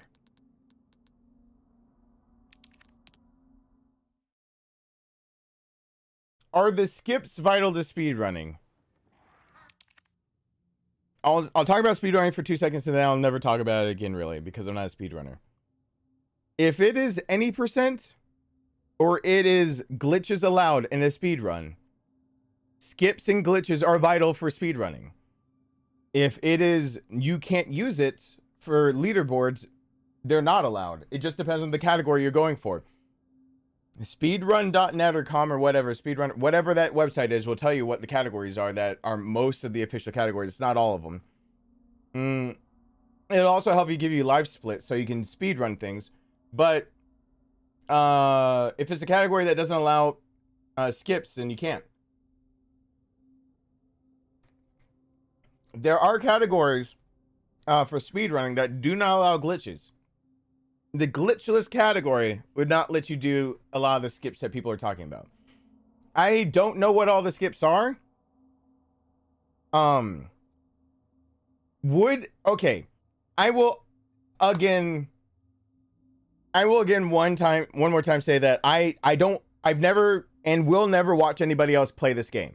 So it doesn't matter if it could like really benefit me or whatnot. If somebody doesn't want, if I put out a guide and people really need more help and they want to glitch the game to get it, it's their prerogative. But I will not glitch the game. So I will never glitch the game myself, and I will not be looking for other people. And with that said, I did find a glitch in this game early on when I was doing my initial, and I had to cut it out of the static videos. I did it in a static video on accident because I'll simply say my back was pinned to a wall and I spazzed a little bit. There was a glitch that's in the game. It caused it right then and there. And I realized the potential of that. And after I did that, I even elaborated to somebody right after I found that. I told them that I tried it again. And I know what I did and the weapon and the circumstances. It took me a while and I was able to replicate it. If that glitch is, you can replicate the glitch I did on accident with my back to a wall kind of spazzing. There are a few things you can do, and I can think of 2 or 3 sections alone where you can save off 30, 40 minutes that you just don't have to play anymore because I spazzed and caused a glitch in this game, and I cut it out of my static videos. So there is a blip in my static videos where I did glitch the game and I went back. With that said, you won't see me. I know how I did it. I was able to do it a second time. I will not ever use it. And there's a place that's really tempting to use it. And I actually, once again, try to actually talk that one out. The idea of I actually use my words to another live human being instead of talking to chat. And I tried to talk through the idea of teaching people how to basically glitch the game. And there's 2 problems with it. If the game's ever patched, then it's gone. So I could teach people how to do what I figured out. But don't name other streamers, please, in the chat. Lord Zek, thank you for being here. But the general gist is either I have to teach people something that might be patched out, or I teach something, and in the same way I teach something that I don't like teaching, which is play the game you bought and beat it in the way it was supposed to be done, not in the way that Capcom never meant for it to be played. And the second big problem, I guess, with actually teaching people to glitch the game is that if there's a difference between PC and console, because there's no guarantee that the glitch I found, this is the first time I'm going through PS5, there is no guarantee for me that that same glitch exists right now. So I don't know, and I haven't tested it. I will end up probably testing it for my own edification, but I could accidentally make a guide that is basically every person on, let's say I have PS5, let's say I have PlayStation, PS5 and PC.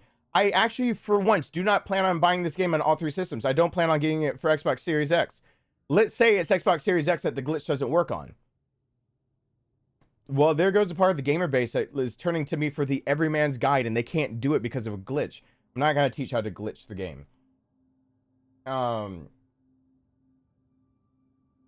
So, well, to elucidate oneself and edification, that's not what Hey Siri, what's the definition of edification?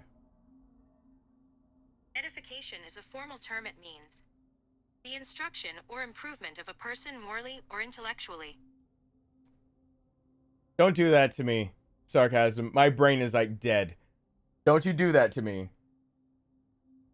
This is on Xbox Series X. It's just on Xbox One.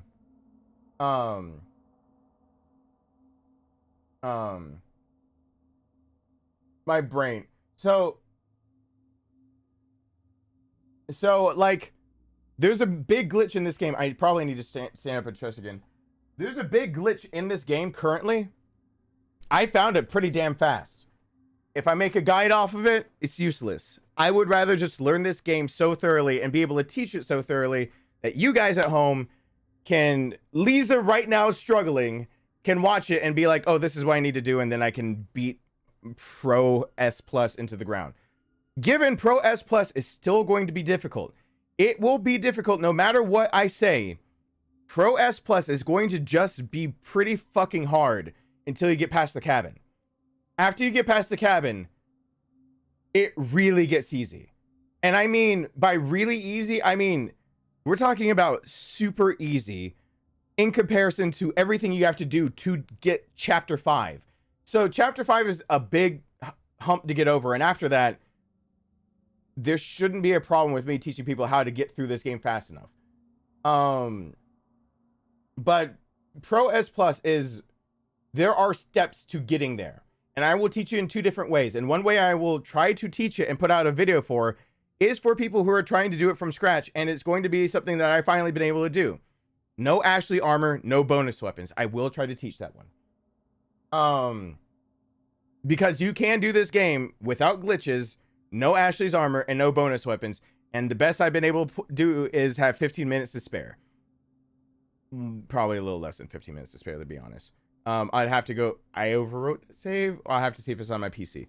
But yeah, you can still do this game without bonus weapons, without Ashley's armor, and without any, oh, I did it without any headpieces. What I didn't realize I was using that was actually something that helped me. I had the deluxe version that I did it with. So I had my choice of which case, and I used the case that gives you more gunpowder. And I had my choice of having 2 charms to start off with, one that gives me a 30% chance higher rate of making bonus handgun ammo, and the other one that gives me 15% more health off of healing items, healing herbs. That to me already feels like I kind of, if I didn't have that, I don't think I actually would have gotten Pro S Plus without anything bonus.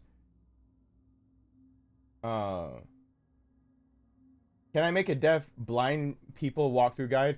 Like, going into the guide blind, or like those that are actually impaired, like people that are deaf and mute, or like I mean deaf and seeing impaired.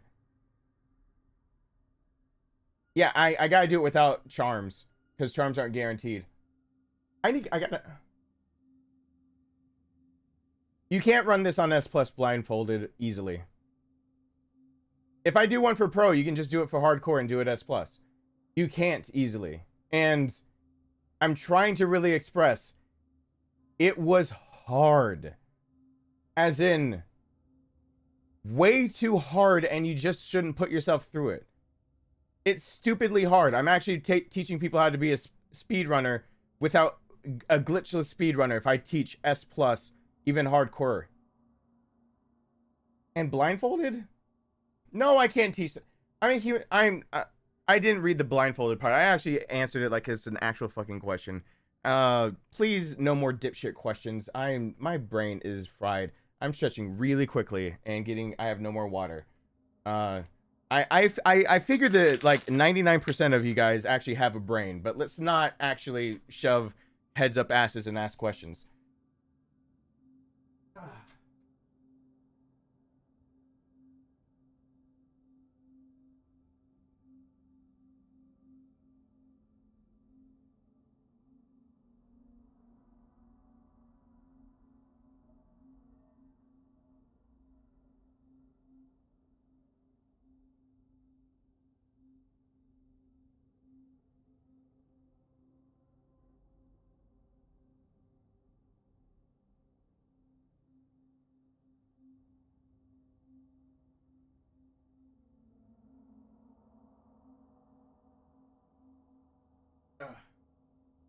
Got water.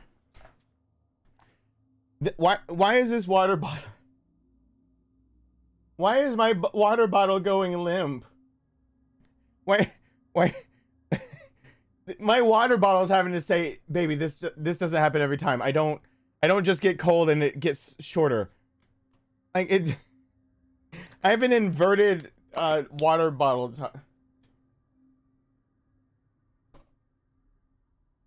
It's just like, baby, sometimes that cold water, baby, please don't go. Please still suck my water out of me.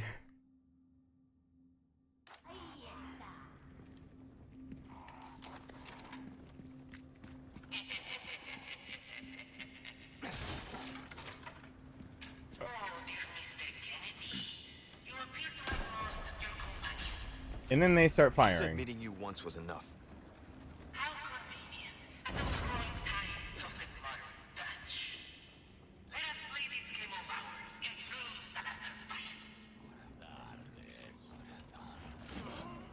That's not how that's supposed to go. I'm supposed to shoot them really fast.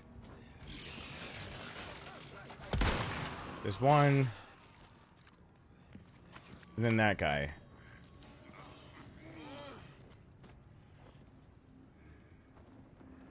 Oh my god, he's a spaz.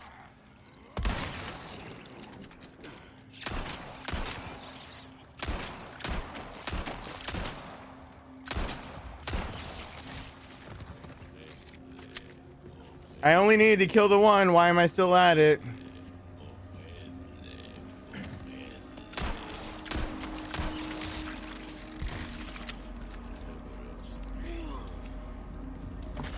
No.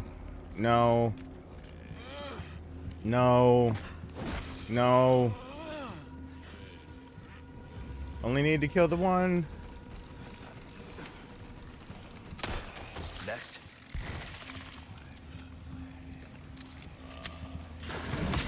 Ow. I also need to correctly parry that.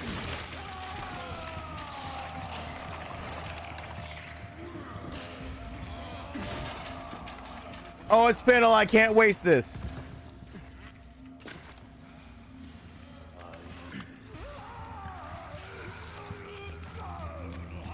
No. Why?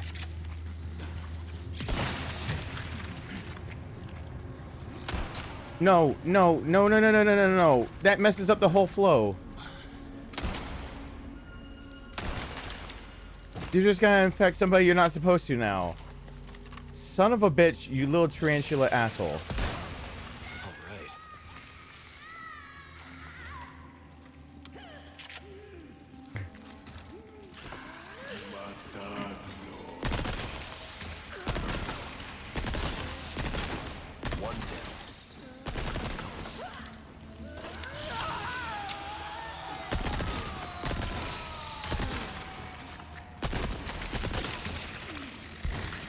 They can't come over here.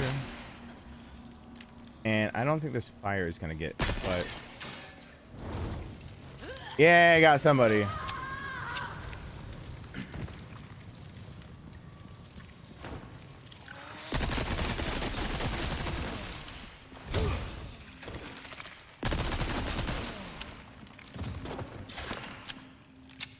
And SMG is basically used up. There we go. Wait, is that still a treasure over there? Boop, boop, boop.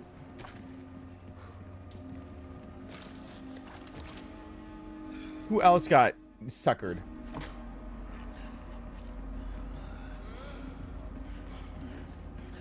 What? Who's running? You are still a thing that's gonna be in my way?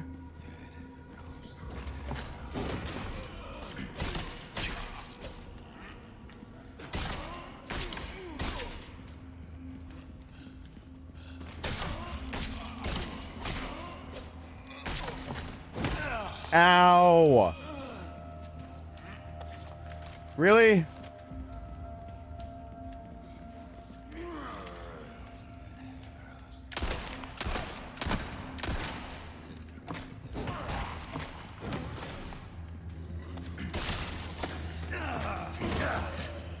I haven't eaten my fish yet. I don't want any yet. I actually wasn't expecting that. I spent too much time with the newly minted, the newly christened pain in the ass.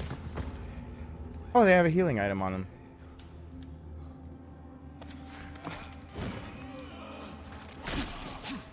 All right, thank you. Now the fish gets eaten. Num num num num num. I spent so much time with him that I didn't run through like I usually do. Cause I could have just hit the switch and run through anyway. But they gave me a healing item, so that's fine. Good night, Amsoken. Amscon. I don't mind insects, so I understand people's dislike. And I have like a tee-hee moment.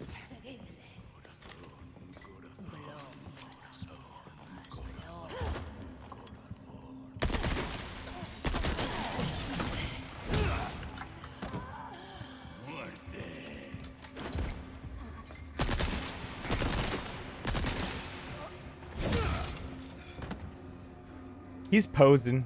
Don't worry. Such a poser. Now I'm gonna actually need little trinkets. Because this guy will make me, I gotta use the... Are you kidding?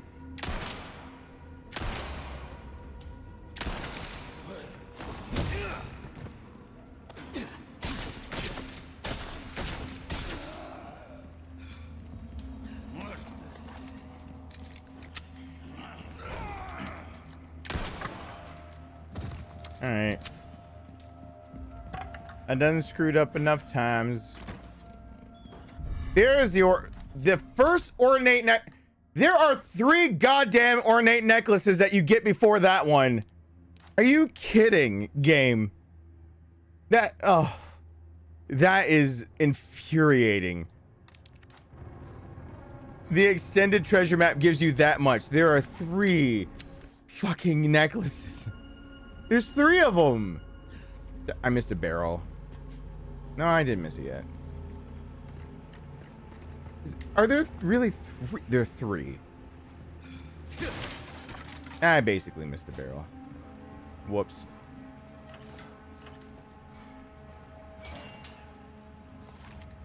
Yeah, you're gonna have to crowdsource out some PSVR 2 because definitely can't afford one myself at the moment.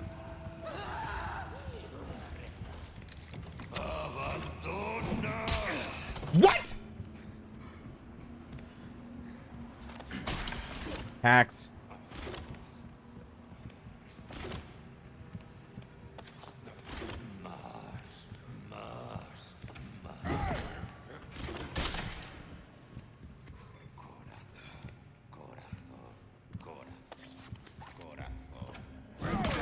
hacks. I swear I hit the parry. He's gonna hit me with the shield. He's gonna hit me with the shield. Nope. Can I just actually parry an axe? Thank you. That's all that's needed to put him down. Because the shield people are really, really weak. You just need to kick him once. I just wasted a lot of time and health on being a dipshit. To run the other part really easily, I can't hit the lever. I'd rather actually hit the other thing. Okay.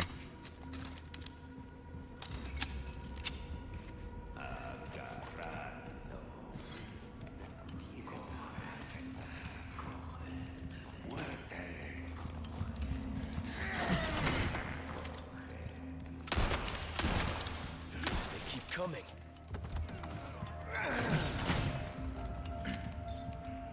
Hey, what's going on? Yay, handgun ammo. Yay, handgun ammo. Hey, King of Sarcasm. Are the extended measure if you don't purchase deluxe? If you don't get, yeah, you have to get it as an add-on.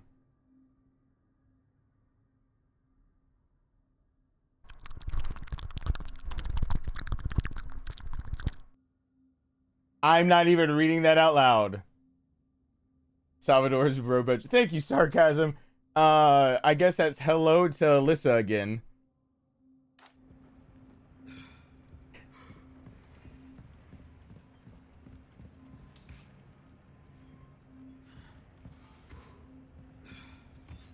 Oh wait, she's trying to work. Oh, we have to respect that. Here I am considering immediately what I can do. All right, you can actually get both of these open, but I'm not going to because I only have one grenade. So I'm gonna take the long way because I'm gonna go get the other treasure anyway. So here's to the long way because I want the yellow herb and everything over there. But he'll kill everyone I need. You guys are really starting to become a giant pain in my ass.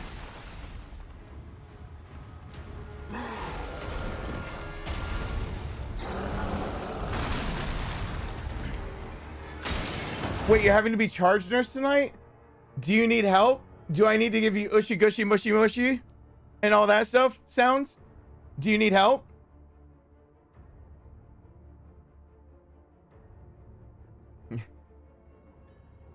Do you need assistance?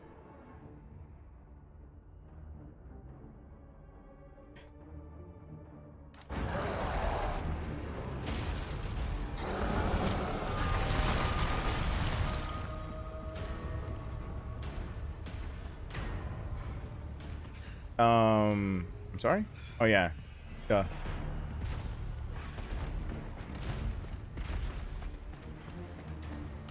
Oh my god, I hear the Clockwork Salazar. I have really not been looking for him.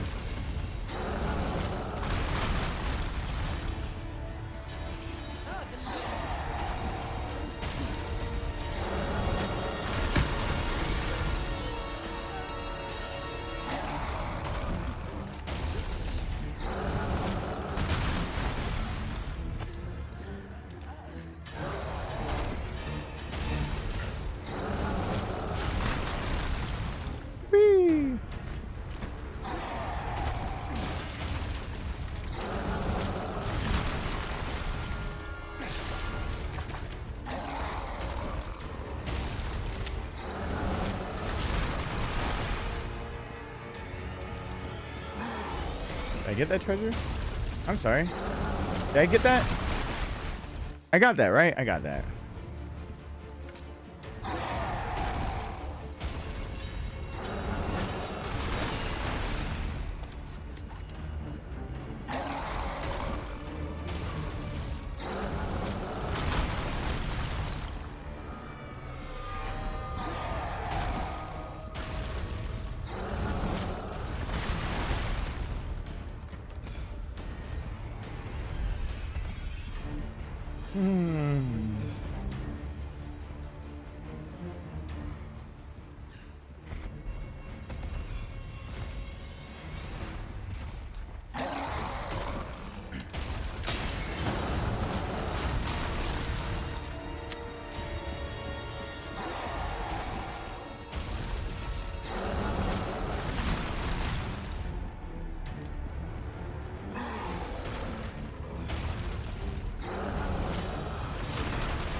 Oh, both of you weren't there?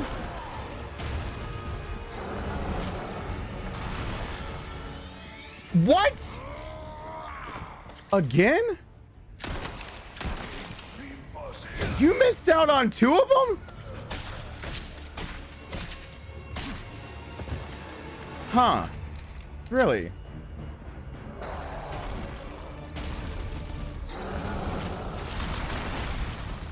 Well then. Tricky bastard.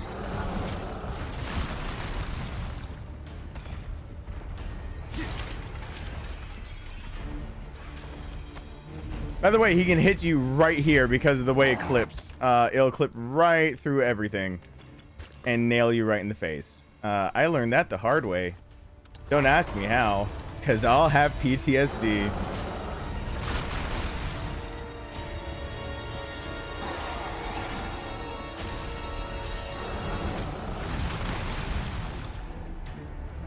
Oh, I just need... Whoops. Excuse me.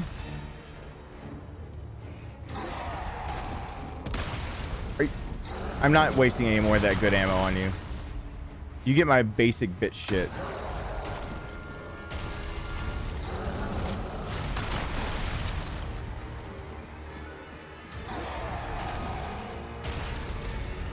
I'm gonna get hit. Nope, I didn't. Good.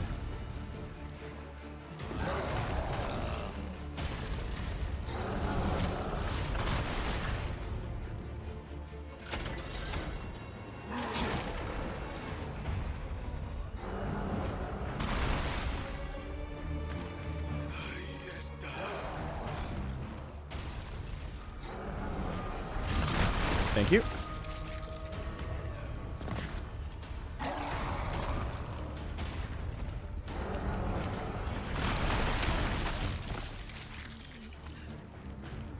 Did I hear a swingy dangly?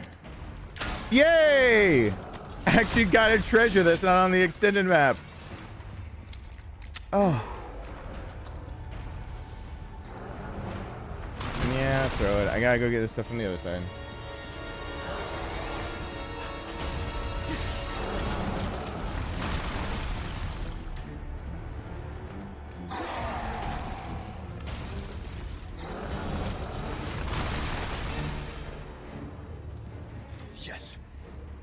Cannon. Hope it works. Bet it does.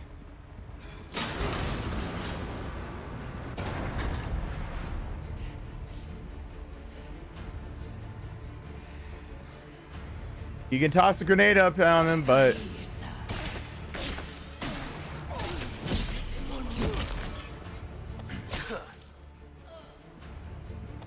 you know, whoops.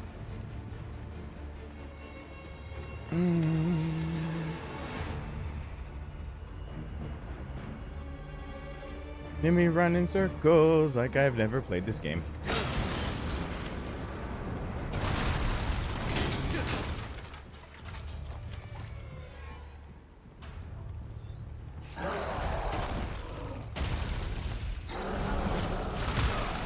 Oh, shenanigans.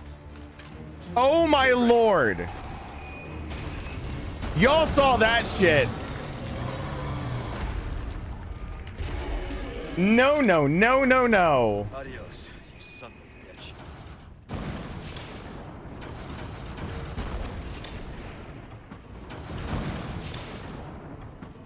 a bitch. We all witnessed that. I was behind this barricade. That was witnessed by all. It clips the same way though at the other side. I don't think it actually is really good coding or really bad that rocks can get through those little slats or that they screwed up. Man, I don't really care because I'll still do it all right. This is still the first time through on PS5. Gotta really sing that to myself in my head so I don't get upset when I'm dead. That rhymed.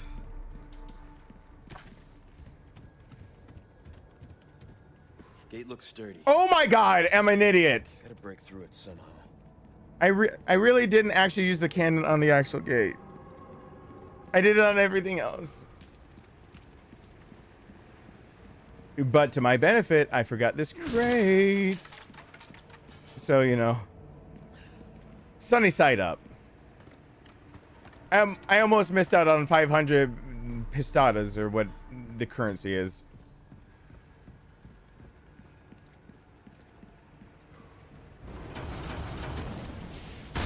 There you go. All right, open for traffic. Open for traffic. I think a few guys have said that about my gotta not talk anymore.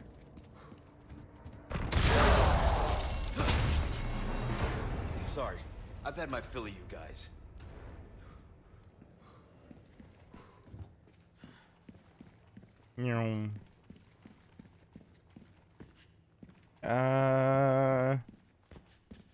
Wait, what? Okay, never mind. JK. End of chapter. Ashley, where are you? And of course, no treasure right here because fuck me.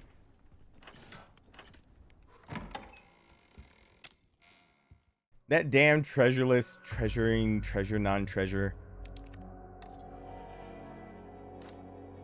I mean, 31 minutes is acceptable when you're not doing S+. You gotta cut off another 10 at minimum. Oh, do I need to actually put anything in storage? Nope. I'm just gonna have a bunch of dogs beguiling me for a few here. Oh god, I hate this part.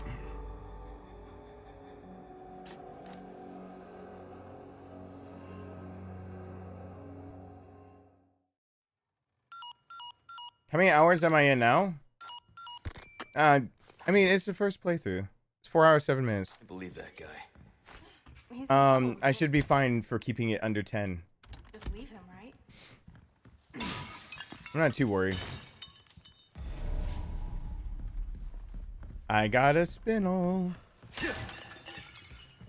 That extended treasure map is bullshit. I really didn't realize how much they structured this game as pay to win. That gave me a spinel, so I'm saving it. Every one of those matters, especially since I'm probably gonna want to dick out on the nights as fast as possible. Okay. I don't have a flash. Do I have large supplies?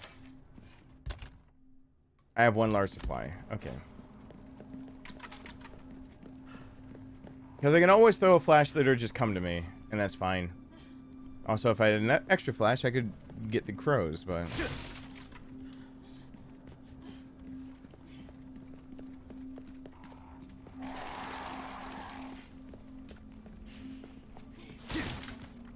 You know... Okay. I'm tired enough. I'm giving just one more warning. Don't ask stupid questions. You don't have to pay anything to get S++.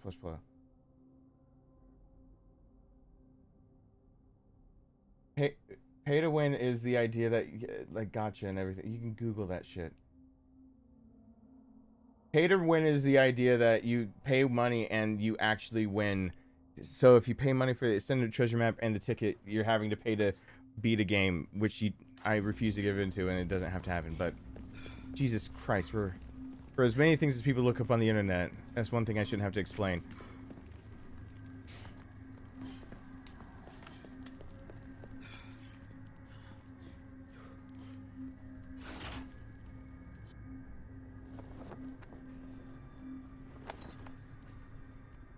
Hey, look!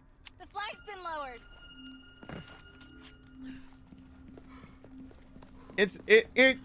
It works. There's enough time to be able to do it. It's just tough. Give me a snake. Thank you. Give me a snake. Break me off a piece of that snaky body. Almost positive that's not how it went. Alright. How I deal with the dogs now. Shit.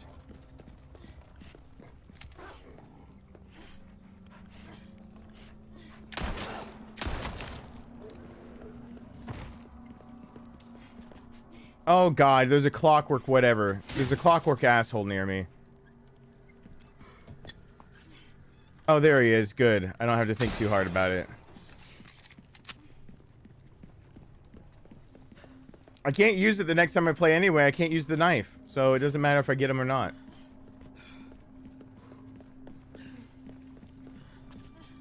I turned myself around doing that.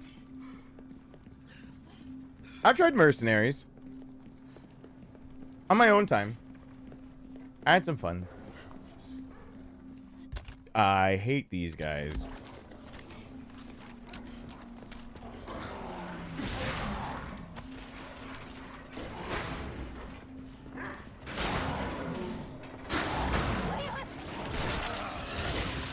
I shot the wrong one.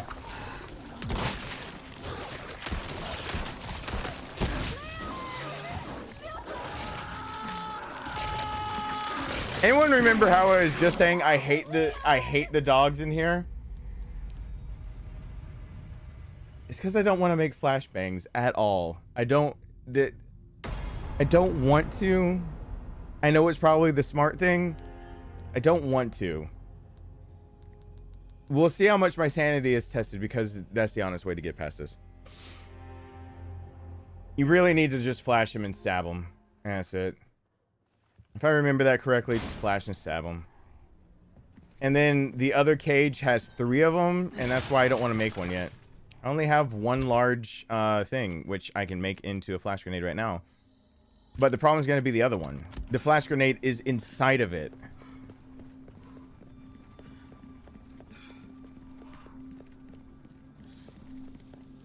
So to have the opportunity to do the same thing to the other one, I don't have both flashes. Oh well.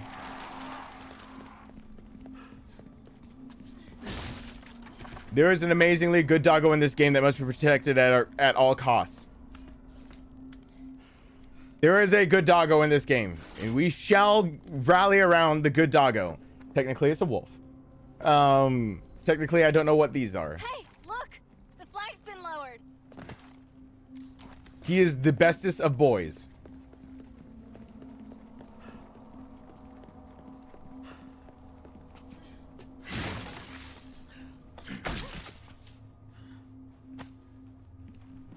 Oh yeah, that's right. I gotta make a choice in chapter 10, is it? Yeah. I have to choose whether I actually go after the Verdugo or wait the 7 minutes. Which, there's not really a good answer to that.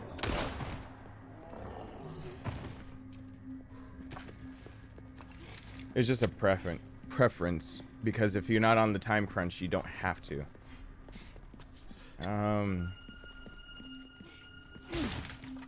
Part of me says kill the Verdugo anyway. Forgot this box before, but whatever.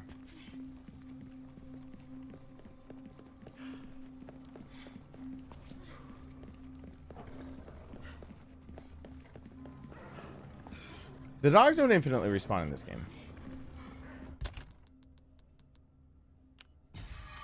Oh, let me make very clear. I've looked for a place where something infinitely respawns. The dogs are not one of them. In fact, I'm still on the search. I tried the dogs already. This game would be busted if anything could infinitely spawn, because I thought as soon as you get a bonus weapon and you have a ticket, from here on out, like I could have the Chicago typewriter right now, infinite. If they spawn infinitely, I can just farm things. The bugs don't spawn infinitely either. The bugs have a finite number of times they spawn. I have a tally up in my notebook. I know how many bugs spawn. No, they don't, because you could farm sapphires. I've yet to find an infinitely spawning enemy in this game. Because every time they can infinitely spawn, like at the cabin, one, you don't have the manpower to do it. You don't have, like, if you're doing a new game, not new game plus. Oh no, they by far don't. I farmed those fuckers. Are you kidding?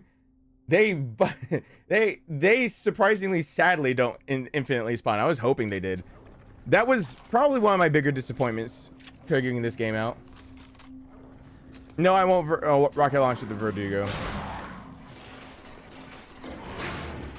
3 hits and they should be out.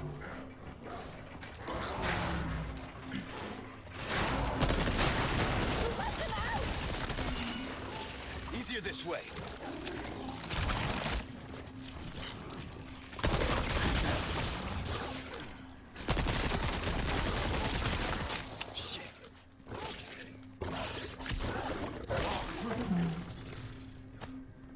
Alright, now the next one will be fine. What's the spawn limit then? I'll let you know when we get to those places.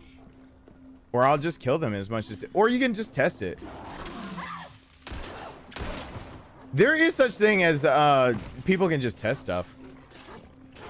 But I guarantee you, I've spent way too many times trying to find an infinitely respawning enemy.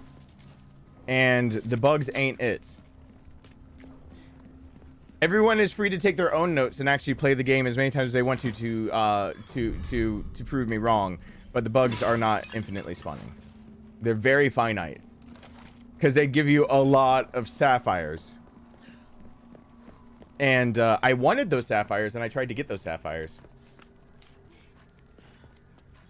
It wasn't meant to be. Oh my god. This dog gets the zoomies and just gives me freaking anxiety until he calms down. That dog has such a case of the zoomies. Why is he always the zoomies?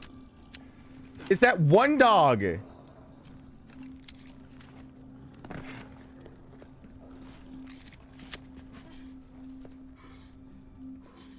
Just zoomies. Stop.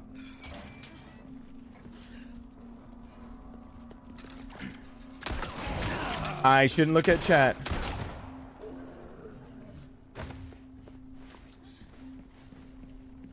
I'm gonna get myself killed.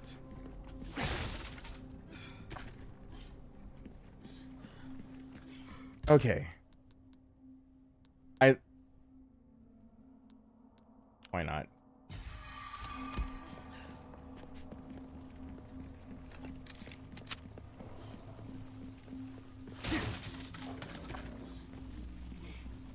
Whee! Oh, forgot about that one. Forgot about that one. Forgot about that one. Almost forgot too hard. I forgot just hard enough that I almost died. Ashley. I'm sorry? Did one live? You all right? Yeah, I'm fine. The one with this... You absolute asshat. Well, yeah, I had to shoot him. And there's my flashbang back.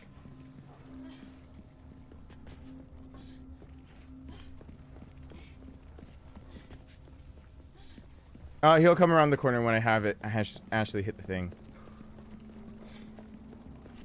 Or right now. That helps.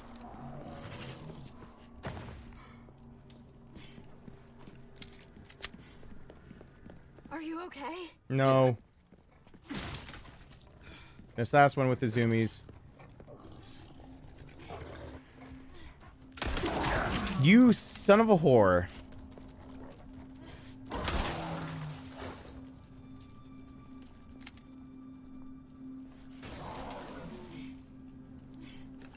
I'm waiting for the shot, and I missed it.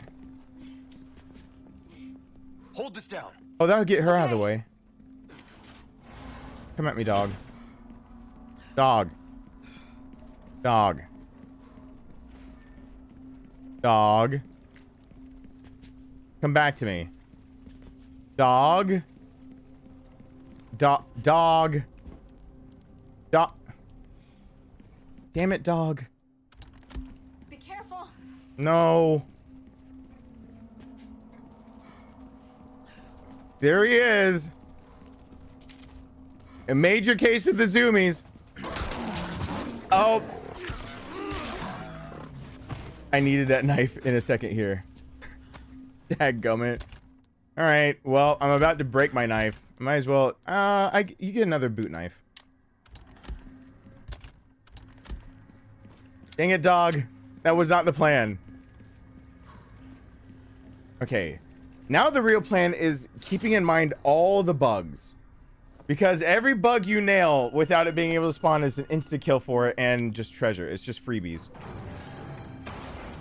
Oh, okay. Finally get out of this maze. No, I'm not. I'm gonna stab one in the neck. That's fine. She'll get close enough. Yeah, they're here. Ashley, run! But see, they pay so much attention to her that I can just do this.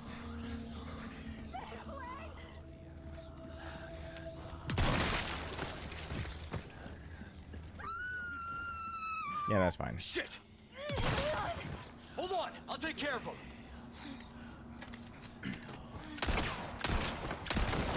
Oh, that's not fine. Shit, my body armor. Okay, everyone else did very much see that I shot him, right? We're gonna... Are we just not counting those shots anymore? I very much felt like I shot him. He very much acted like he was shot. Leon. Got cocky for a sec. Yeah, no, well, keep my cock out of this. This is not about that. Come on, I need you to be up here. Because I'm sucking it up. I'm glad the guys can help. Hey, Farrah, what's going on? I'm almost at 12 hours.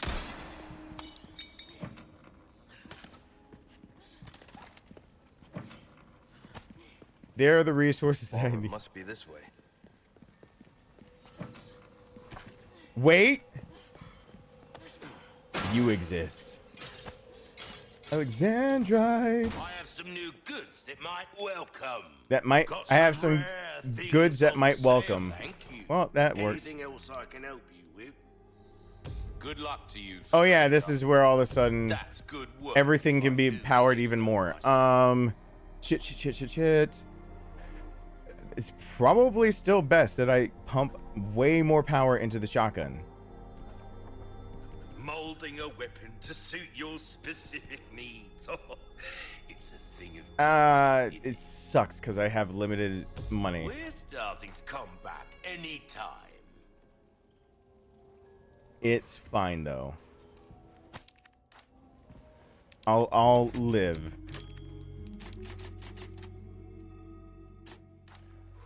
And then Oh, nothing but the finest way. does this count as an extra treasure or not? You don't get car sick or anything, do you? Are we almost at 12 hours? So I have to. It's at 10 hours 41 minutes. Does this treasure exist? I have to wonder. I think we made it. No, shut up, watch. Treasure?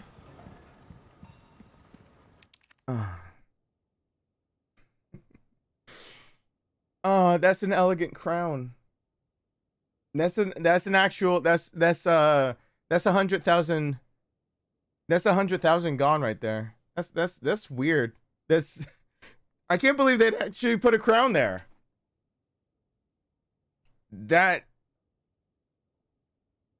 All right, but I've got to think and cater to those who just got the standard. But that sucks. that sucks. I should go and try to do I have no trinkets at all. So I'm gonna try to do shooting gallery really quickly. Hold on. It's doable. Hold on.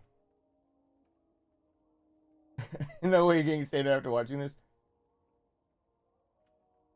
Yeah, you have to get the deluxe edition or the expanded treasure map. I only put up people's stuff only for so long. A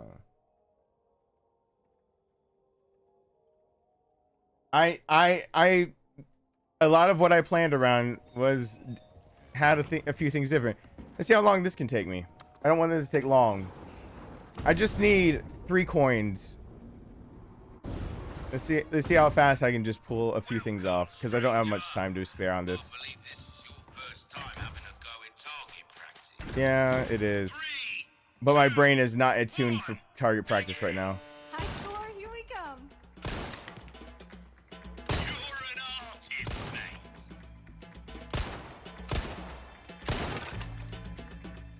Oh my god. I have to think better than that.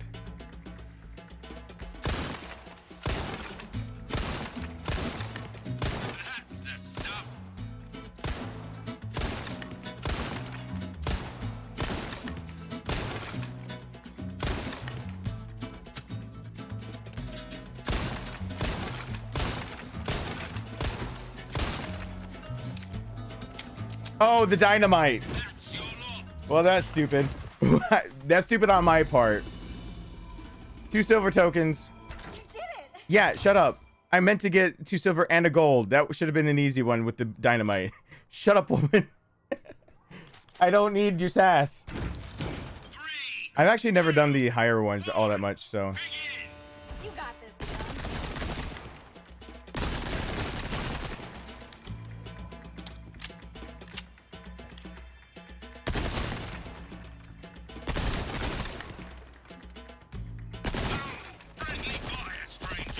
I didn't mean to. Oh, they actually go down right there. I should try more of these. These are kind of fun.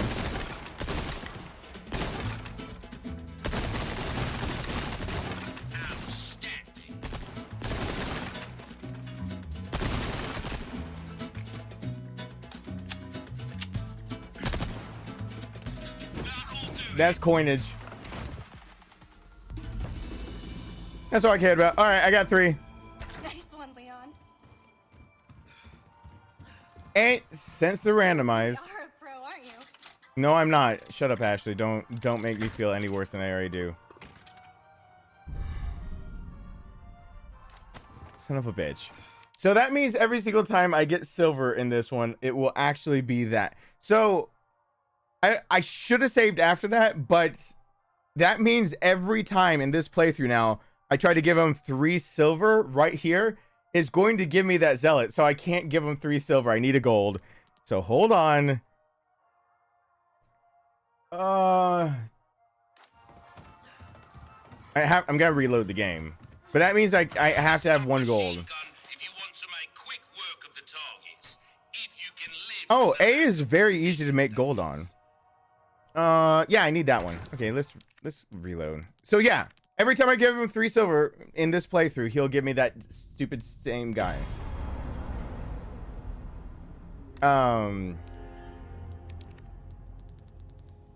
So instead, I need a gold to see what's different. And if that doesn't work, then I'm just... Yeah, 100,000 goes down. Yeah. But again, I refuse to let it be pay to win, because honestly, it shouldn't come down to that. I don't think it'll come down to that. And it's more than that. That would be up to closer to 200,000 now. That in total, that's gone. I already forgot what this one is. Show 'em what you got. I missed that.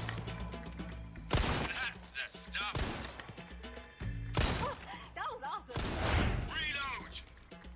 I missed that. Whoops.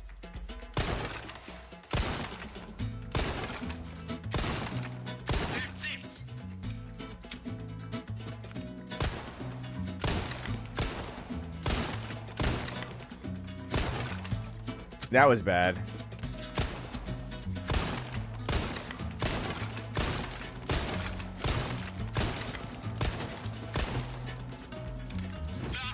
He had the dynamite again. No. He's got the dynamite. Let me be smart. Please, brain, just be smart for 2 seconds. I've been streaming for a long time, and we got to be smart just for a moment, all right?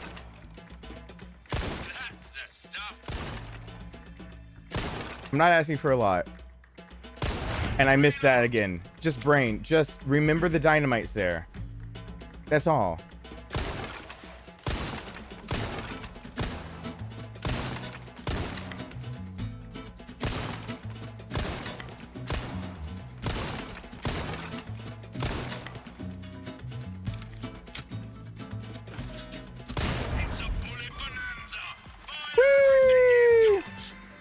I don't remember where they pop up, but it doesn't matter. You gotta get him.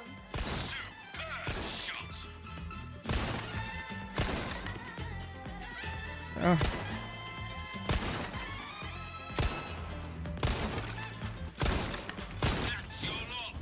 Nah, that gets me.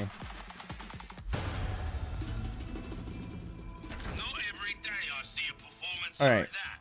You're something else, you are. All right, now a gold. I don't want to prove the other. Actually, it doesn't matter. That save shouldn't cost me. All right, let me show you guys something of what I discovered before. So I'll be able to show it now because I actually have the extra. So I have some new goods that might interest. I can just go ahead and save it over this one because it doesn't matter. Since I should have plenty of time. Watch this. It's supposedly randomized. But how do I know I'm going to get the 20% submachine gun bonus? Because I'm about to put in 3 silver again. And it really doesn't matter how many times I try to repeat this. It will be the Zealot with 3 silver. Zealot with scythe. It's 20% submachine gun. It doesn't matter how many times I reload this. It's not actually randomized. It's random what you get in your first. But it's only the only randomization is the first one you get, and then every one you get after that one is dependent on the combination of one of 4 combinations you can get. So only your starter one is randomized. It's the only one. So once again, is this. And that, and so it looks like it's randomized. It's not. Which is just bull. Hey, Italian. Shut up with the respectable marksmanship. So now I get to see what 1 gold and 2 silver does because I don't really want to play the minigame right now. I want to get back to the other stuff. Hopefully it gives me... I'm actually hoping for drop rates or like my normal mess is doing more. You want to give me a gold ball? Want to gold my balls? Nope.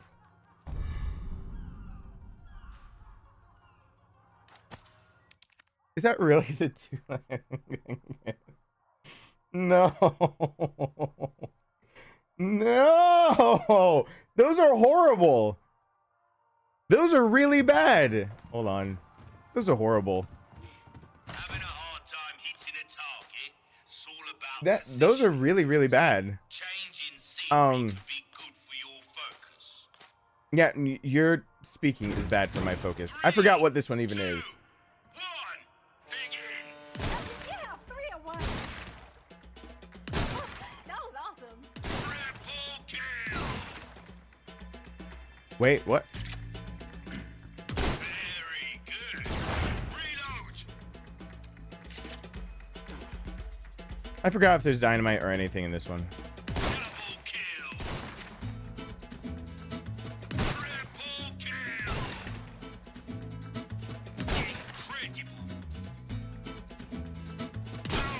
Whoops.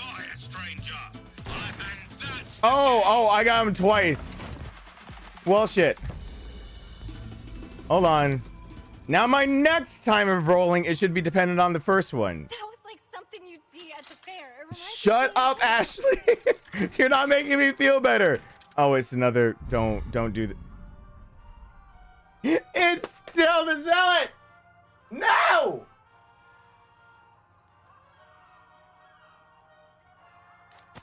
Yeah, I know Christopher Golden. I've put together a bit of a pie chart of like what it is, what it looks like, and it's not meh. It's meh so far for me. The only reason the Zealot isn't good is because I'm not gonna be making much submachine gun ammo, most likely. That's fine. That's fine. If I come back to it, I'll do it again. I got the Viper one. So I just need another gold coin. I need 2 gold and 1 silver, but I'm not gonna do that right now. So I'm just gonna go on. I'm gonna go on with my life. Someone say pie? Did someone say pie? I didn't. What, are they talking about math? Something or other? I don't know. I'm not paying attention to any pie. There's a statue up there. Ashley? Oh crap, did I keep a grenade? Okay. Is it time for me to try the hardest one first?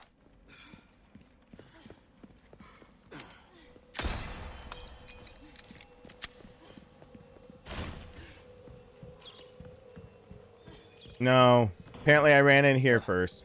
Dining hall. Eat here? No thanks. Yeah, well, we're not really eating here. We're just ringing some bells.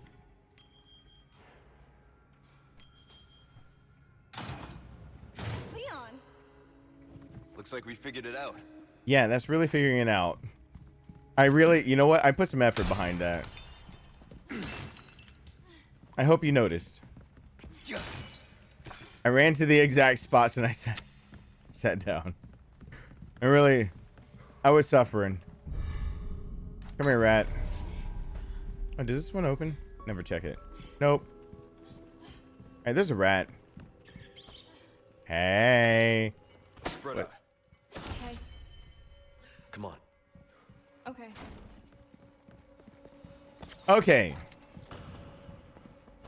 That's not the one I'm looking for.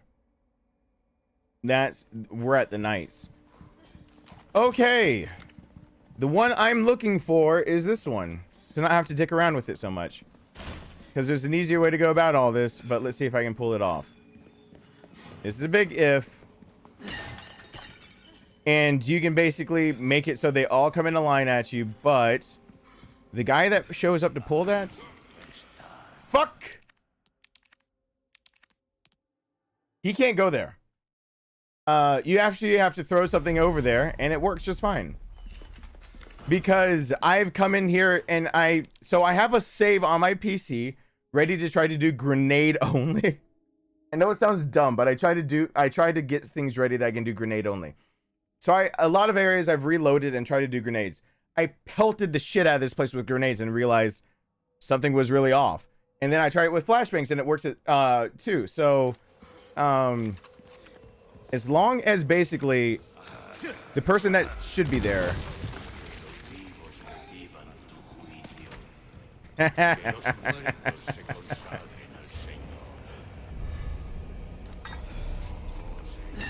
So now there's a whole line of people.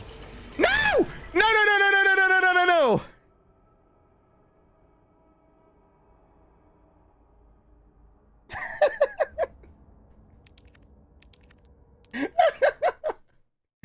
Whoop.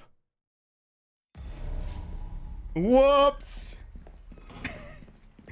Okay, Ashley probably shouldn't be separated from me. That would be bad. And yeah, you can just lob a grenade on over there. Fuck. You want some fuck?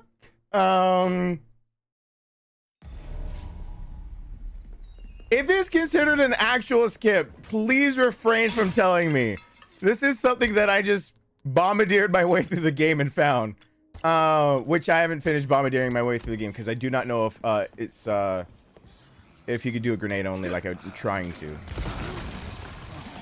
But so he can't do anything, which means that this guy is just gonna stand here and take it. Did Ashley fall off the edge again? Next. Okay, good. She did not fall off the edge.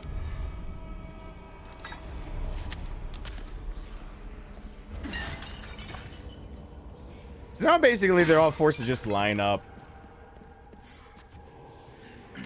I don't even have to go down there because I need to get the blue medallion, so. If I really...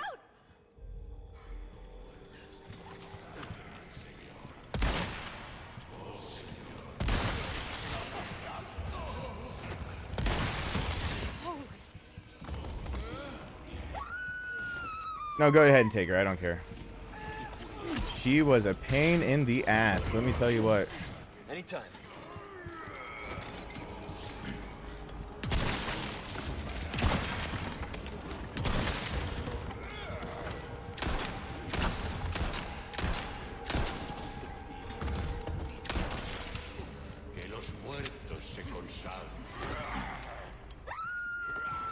Please take her.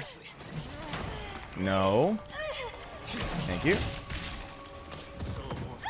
Ashley!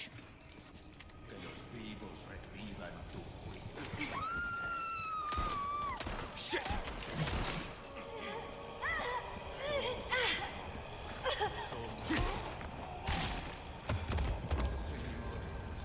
I've spent way too much time in here.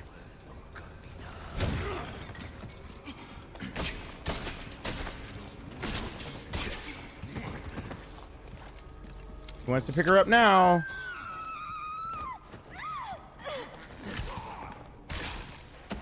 All right. Anyway, Ashley! she'll get up when she feels like it. You okay? Yeah.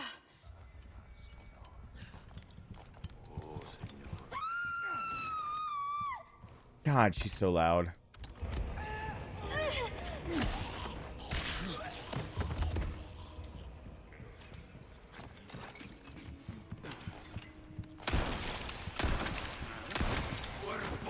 Not at the point that I need to repair my knife, so I need to be careful. And now this door's unlocked, so I'm just gonna pilfer everything. So none of the big bad ones. I get the treasure at the bottom here. Everything's great. Yay, I did a thing. Everyone proud? I don't want to fucking hear that other people found that. I was proud that I figured that out. You know how many times I ran in guns blazing trying to figure out another way to do that other than throwing a grenade? Because I was like, I don't want to give up a grenade. Ashley's not worth a grenade. She's really not worth all the breath I have to hear behind. I mean, this version of Ashley is actually a lot better. But I really tried to figure out how to not give up a grenade for her. I was like, can I just snipe him? So I tried to snipe the guy in the red. That doesn't work. It's the guy that's around the corner. I tried to get different angles. I tried to do other. I was like, do anything. Please, people move. And nope. Nope. You can't. It's got to be a grenade. You got to knock him away from being able to hit the lever. So...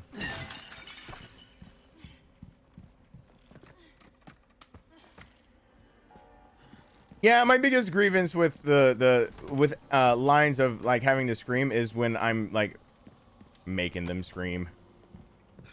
And I got the treasure now. That red barrel? Yeah, I gotta get some of my money back since I lost 10. Oh yeah. Whoops. A lot of these actually have treasure inside of them. I forgot if this one does. Nope, this one does not. Either they have treasure in it, or if you use them to kill people, people are more likely to drop things like sapphires. So there's that. I forgot where all the treasure is in here, but I think I got it all. Okay.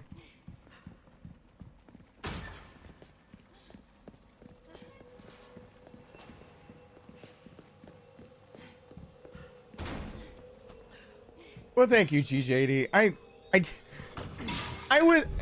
mean, I saw someone mention it. It made me a little discouraged for a second because I was like, I thought that was kind of ingenious. I really did. I ran across that and I was just like, that's nifty. I should do that. I should try it. Oh, it works. And then just kind of like was grinning over here.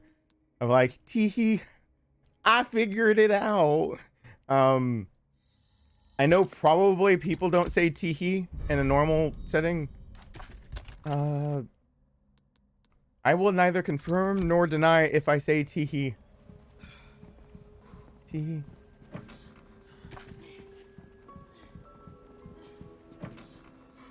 And then I have the flashbangs to kill the knights. Well, I did the hardest part. Now is another hard part I've got to decide. I'm saving it because I'm trying to decide what to do. Do I deal with Ashley? You're in. Welcome.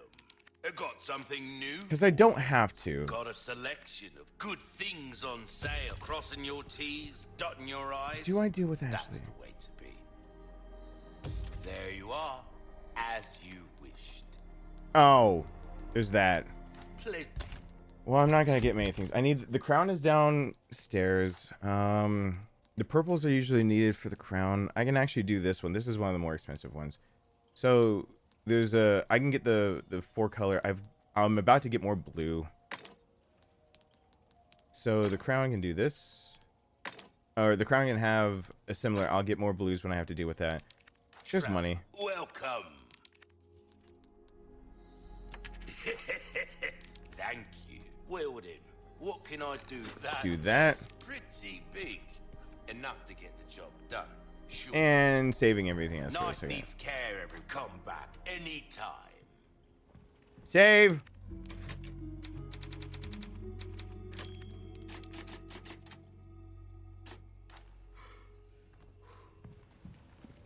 I didn't find good reasons to max out the sniper. Me and the shotgun are real close friends. Oh, what didn't I do?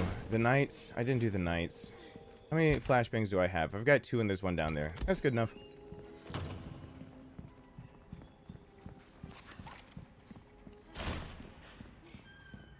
Joke about my armor. Let's go. Hey, Keon, there's some armor. Bet you could use it like a bulletproof vest. Yes, you could. Little old-fashioned. You use the armor. Too bad. I think you'd look pretty dashing. Also, if you want to get on my good side, use the word dashing. I actually that term needs to be used more. I don't know how to use it in a sentence. I'm just saying, just use it. Don't you know what? I prefer you actually not even know what the term dashing means and then use it. So I can find it hysterical when it's just used be careful.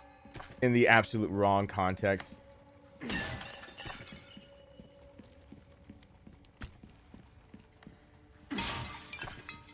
I love watching your streams when you fail. It looks pretty dashing. Eye twitches outside of skull. I'm sorry? Alright.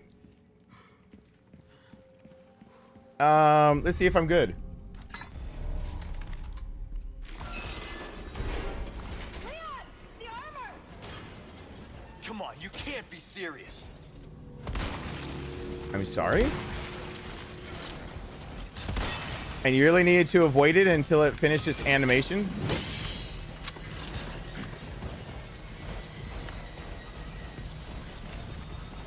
That's a new one to me.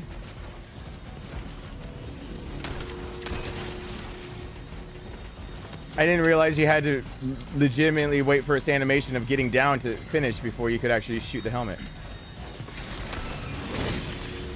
Ow.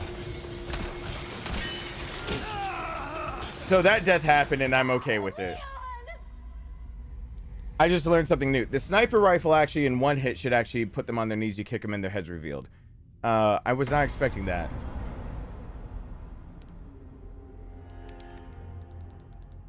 Actually, it doesn't seem like how it matters how even powerful the sniper rifle is for that. Which is a weird thing.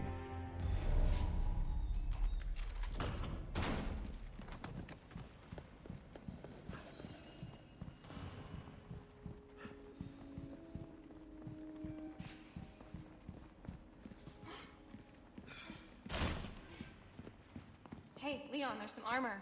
Bet you could use it like a bulletproof vest. Spinel! Do I fucking have to go back and save it again, or do I just have to play some good fucking gaming stuffs? Do I actually have to be good? Pretty dashing. Dashing. I actually have to be a good gamer, don't I? I should just be a good gamer. It's 7 o'clock or it's 10:04, 11:04, whatever. And I'll remember which one when I get to Ashley's section, because I won't remember now. And please don't just put it there. Ashley, I'll stay figure up it there. out my normal way. I do live streams to be with you guys, but it's a weird balance of between I'm actually able to be with community and also, but I do not want backseat gaming. I just want to chill. I want to do it the normal way I do it if no one were here. My son sure as hell is in backseat gaming this one. So whichever ones you're not facing are the ones that come alive. I thought. Leon, the armor! Come on, you can't be serious.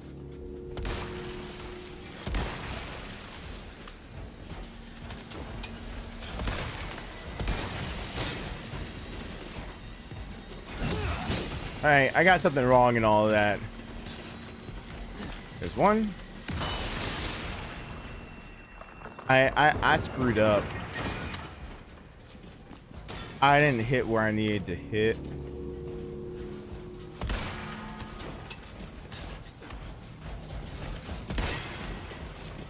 Alright, boomstick.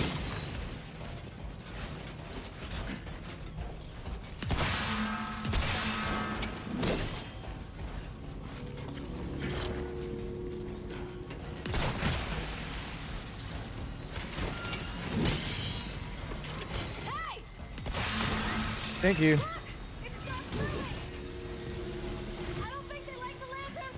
I know, but you didn't throw it early enough. Now I can use your lantern fire. If you can throw that now, please, that would be great.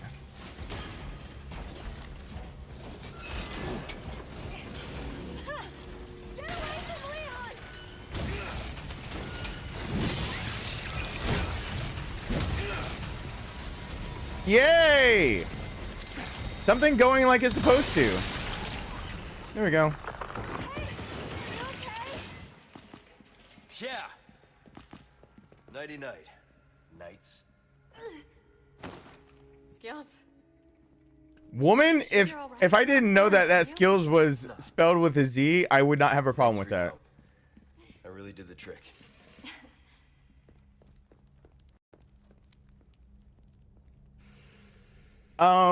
The plaga connect to nervous system, so I guess it would be inferring. That is actually something I question on my own, GJD. It would be inferring that people would have been in the suits of armor. Because the Las Plagas is specifically documented as attaching to the nervous system. And so it can only infect something that's alive. So it would be, yeah, they put someone or something in the suit of armor, probably someone. In this game so far, they've done it to all insects, humans, everything. They've done it to so many damn things. Yeah, they stuck some people in armor and put Las Plagas in them. Yep. Because the plaga can't exist on its own. It has to have the host and their system to live. Which is a weird little note for them to put into a game. Oh my god. You don't think they're gonna move, do you? Rat Saga. Yay, first hit. Alright, I actually need treasures.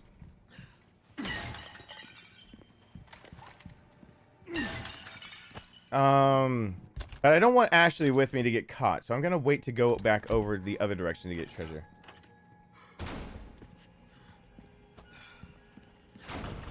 And I'm gonna save it once again, because there's no save limit.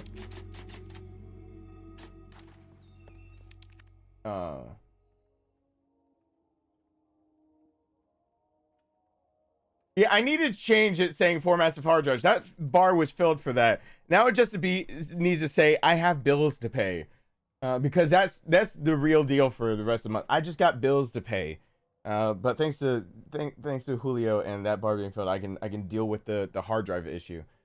There's the one crash hard drive isn't dealt with, but yeah. So yeah, in the game they've, unlike Resident Evil 4 the original, they actually more or less document better. The Las Plagas are a parasite, and a parasite by nature alone, to be classified as a parasite, it must use and leech off of something else that's already living.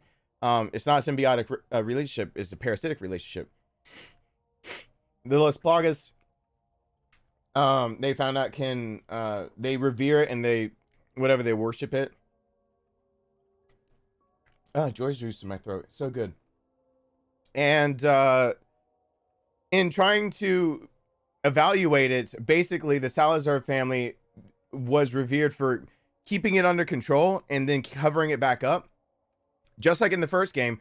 And Ramon was apparently sickly as a child in this one. And instead of him being a 20-year-old that looks like a 20-some-year-old that looks like he aged, in this game they actually did the characterization better. I need to take my nighttime medicine. They did the characterization better, where Ramon is actually somebody who, to cheat death, seems like he went for the parasite. They specifically say Ramon should have died when he was younger, and it looks like the reason that he ever got the parasite back up was to benefit himself. Now, that's like, well, then why is he subservient to Lord Sadler and whatnot? Well, it's because the Sadler family in this game was ostracized to that island. That island is all of the Sadler family that apparently did try to use that parasite. The Salazar family fought back against them and banished them to that island. And so basically they served as royalty, and it's questionable whether it's the Salazar family or the Sadler family that originally owned this land. The Sadler family fucking got yeeted on off, and we're dealing with the 15th Sadler, Osmond Sadler, in this game. In this one, to basically give Salazar a way to live, Sadler basically put the idea in his ear to go get the Las Plagas, to mine them back up, and it would extend his life and also give him greater power, authority, whatever. And that kind of is, in a nutshell, what happens with Salazar. So the rest of his family totally knew about the bugs, but all of them also despise the Sadler family line. So anyway, I'm taking my nighttime medicine really quick. Give me 2 seconds, and then I'll be right back. And then I'm going to see how well, I'm going to see what I'm going to do with Ashley. Without her keys and without her treasure, Ashley gives you 4 good treasures if you actually go run around with her. But you actually have to run the whole gamut with her, and that kind of sucks. On the other hand, I can skip Ashley's part and miss out on all 4 treasures. I don't know what I want to do.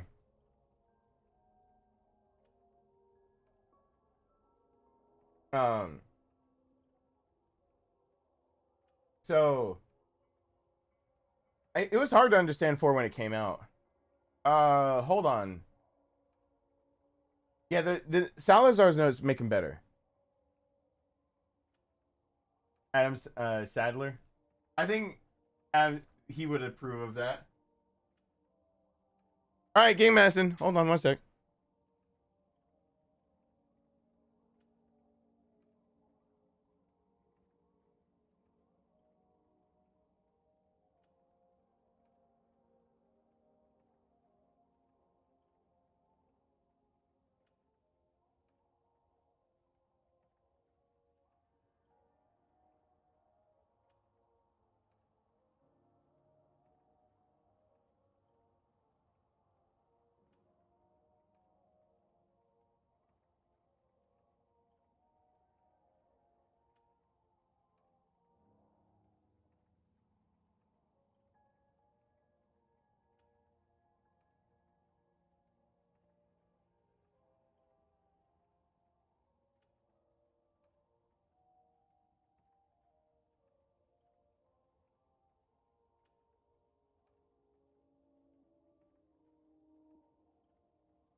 Hey, one good shot. What's going on? Oh, we're about at the point where I'm actually gonna have to cut the stream in half or stop streaming. It's almost at the 12 hours of streaming mark. I started streaming 11 hours, 20 minutes ago. Yep. Yeah, it was a while ago.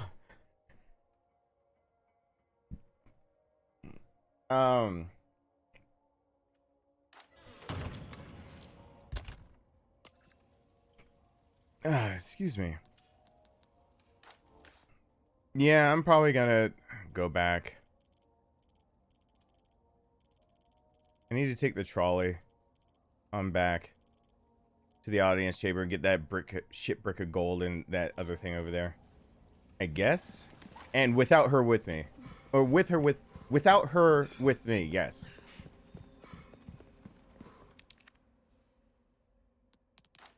Alright.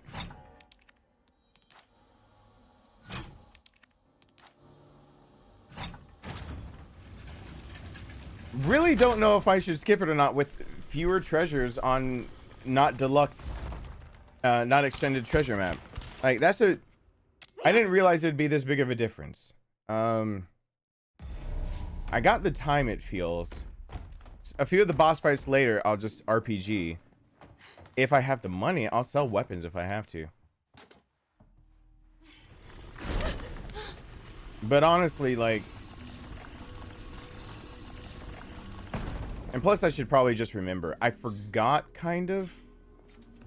Off the top of my head, I have forgotten exactly where the keys and everything go.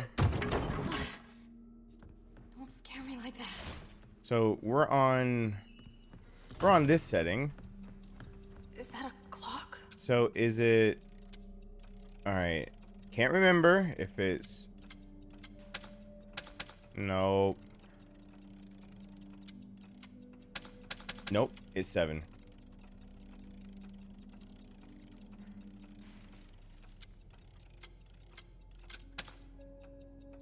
Alright. But I'm not gonna take that way.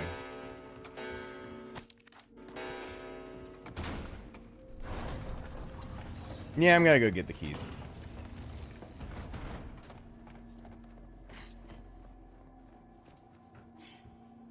I'm gonna get me some treasures.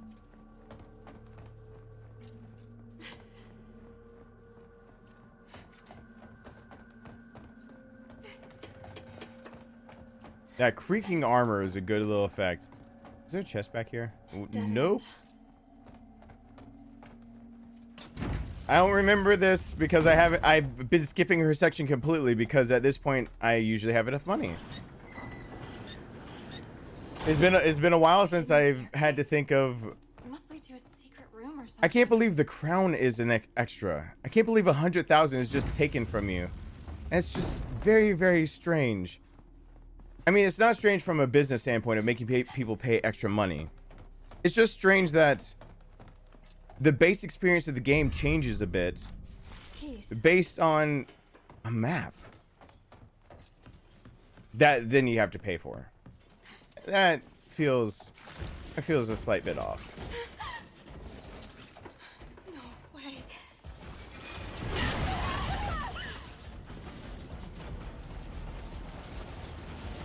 Oh, I totally forgot this too. Which one is it?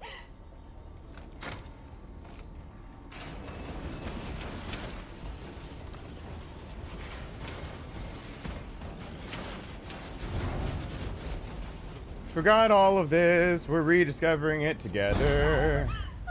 How was this segment if Ashley has her armor? Nothing can hurt her. Oh, I didn't have to take the elevator. I could just run the other way. She can't be hurt during this, so you can just run straight into all their faces. You don't have to worry about anything. Ashley, I have literally only found one way to kill Ashley in that damn armor, and it is purposefully getting so far away from her that she starts calling and she's too far away and having her get picked up. Even if they'd usually drop her, her being picked up and you being too far away from her being estranged equals game over. That is the only way I figured out how to kill her so far. Give me more chances. I'm gonna kill her more. I'm a kill her more. Whoops. Give me time to cook. I will figure out how to make her die way too many times. Sapphire, I could have gotten a lot of those. I didn't need that one. And then I have to decide whether to come back in here with frickin' Leon. 7.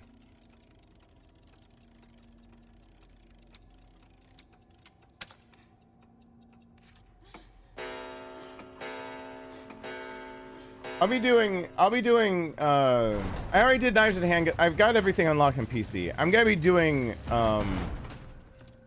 trying to do knife only very soon.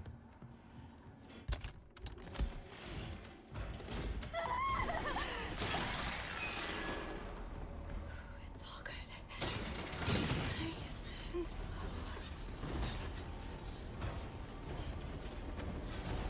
Get lost! I have truly forgotten even where all of the treasures are for her.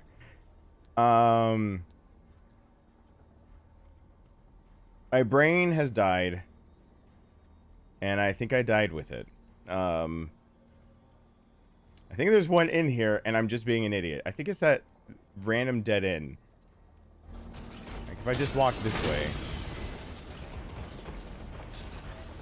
Yeah. Alright, there we go. God, you actually need her treasures. Wait a second. My brain is taking a double take. Is that water? Okay.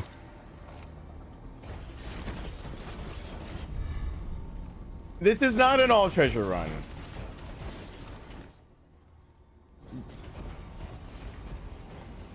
This is learning what people who don't have the extended treasure map have to go through and trying to sympathize with their plight by absolutely seeing what is necessary and what's not in the long run and taking a lot of notes. This is a I take a lot of notes run. Oh yeah, I forgot. Whee! This is the story of a girl who cried a river and drowned the whole world. Oh, this is the I'm on my PS5. For everyone that might have shown up late, I'm on my PS5. Everything else I did, even my initial playthroughs on PC. So, as well as for people who showed up late, I haven't even there's no scores. I haven't unlocked professional. I haven't beaten it at all. So, this is a first run of a different system. Come on. Come on. Is the extended map necessary? It makes it easier. So far, I wouldn't say necessary. It didn't prevent me from getting spindles.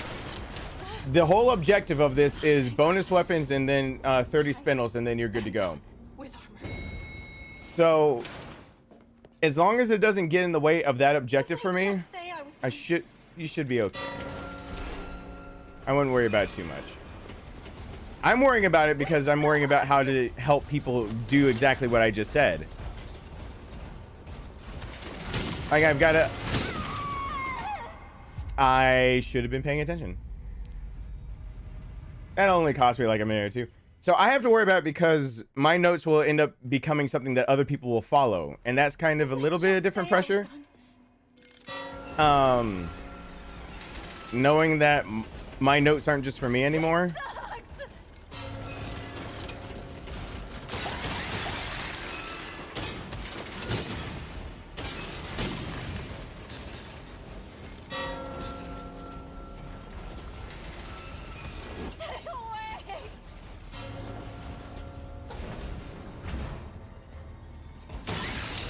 Oh yeah, there'll be tons of comments about just get a treasure map or people just saying get the golden tickets.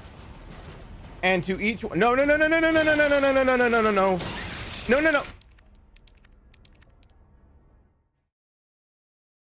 There's a treasure back there. Didn't I just say I was done? Forgot. This sucks. Are these randomized? Well, good on them for confusing the hell out of me. Oh, Jesus Christ.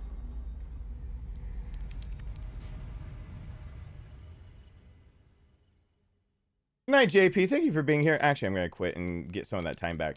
Yeah, so in all of my other videos, people have basically told me to pay to win, or the most common thing I erase from the guides is I just paid the $5 and I unlocked weapons. And to that I said, why did you even leave a fucking comment, you jackass? Like, everyone got to see they could spend money. How about the idea of, for some people I'm writing it, the idea of,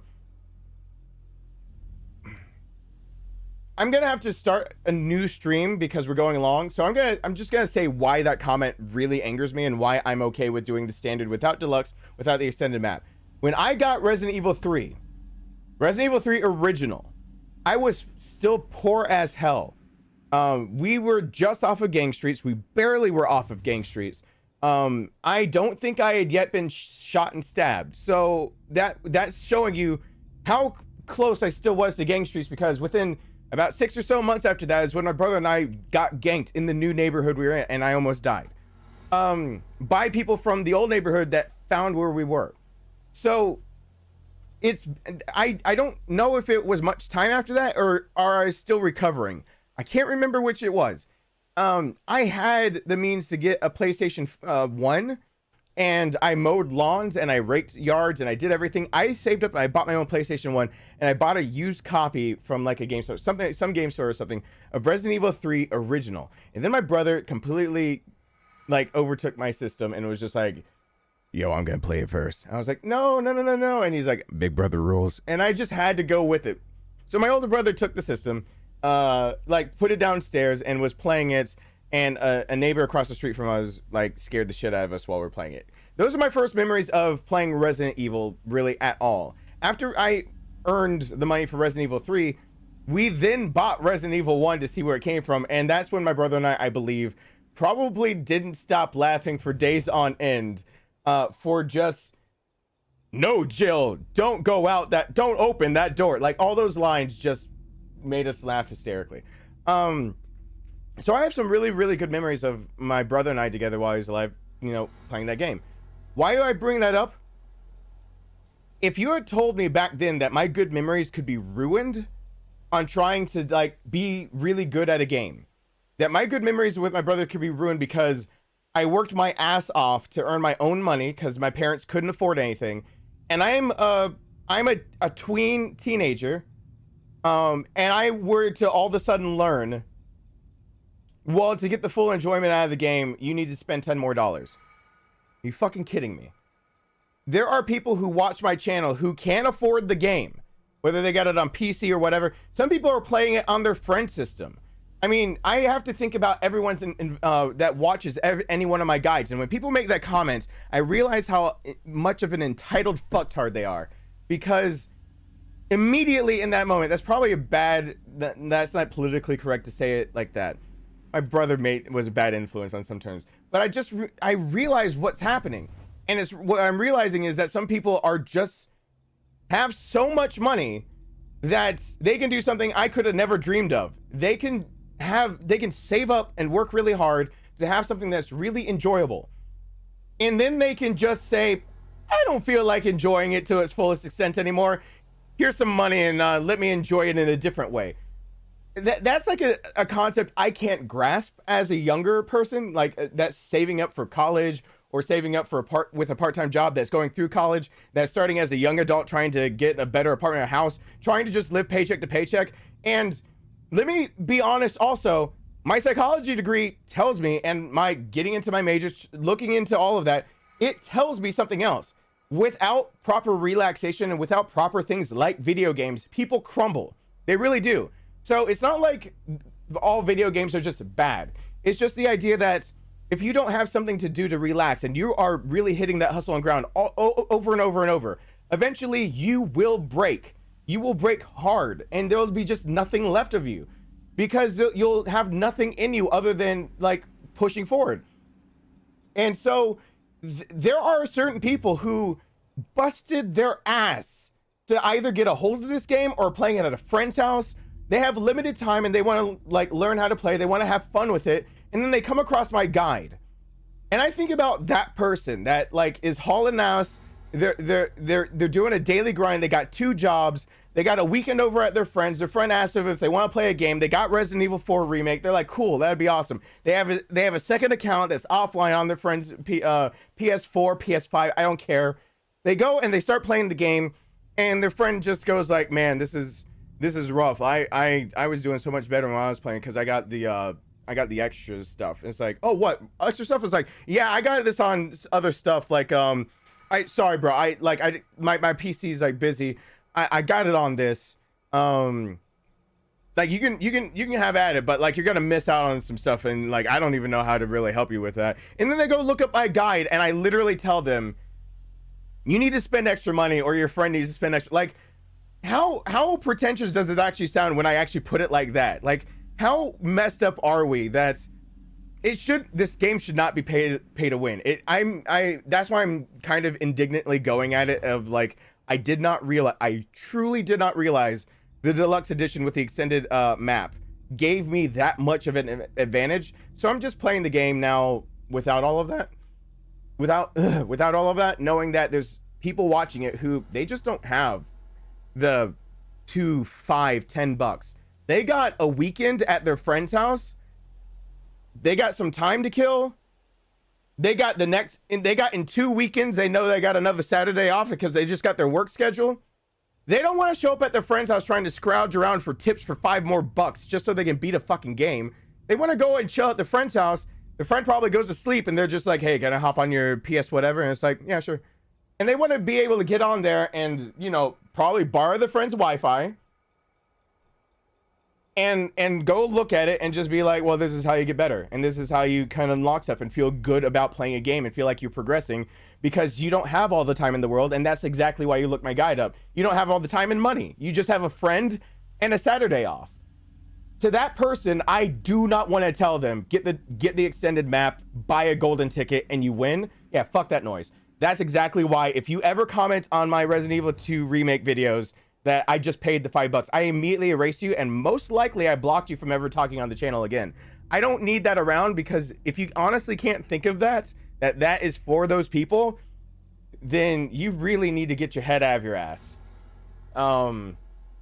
Big time. Because that means you're thinking for yourself as a selfish prick instead of the rest of the world around you that might not have the same privileges you have. And that kind of shit pisses me off. So I'm going to play the basic game, and I will figure out how to do a guide without that damn extended map. Does that mean I'm going to have to do the guide from the PS5? Probably.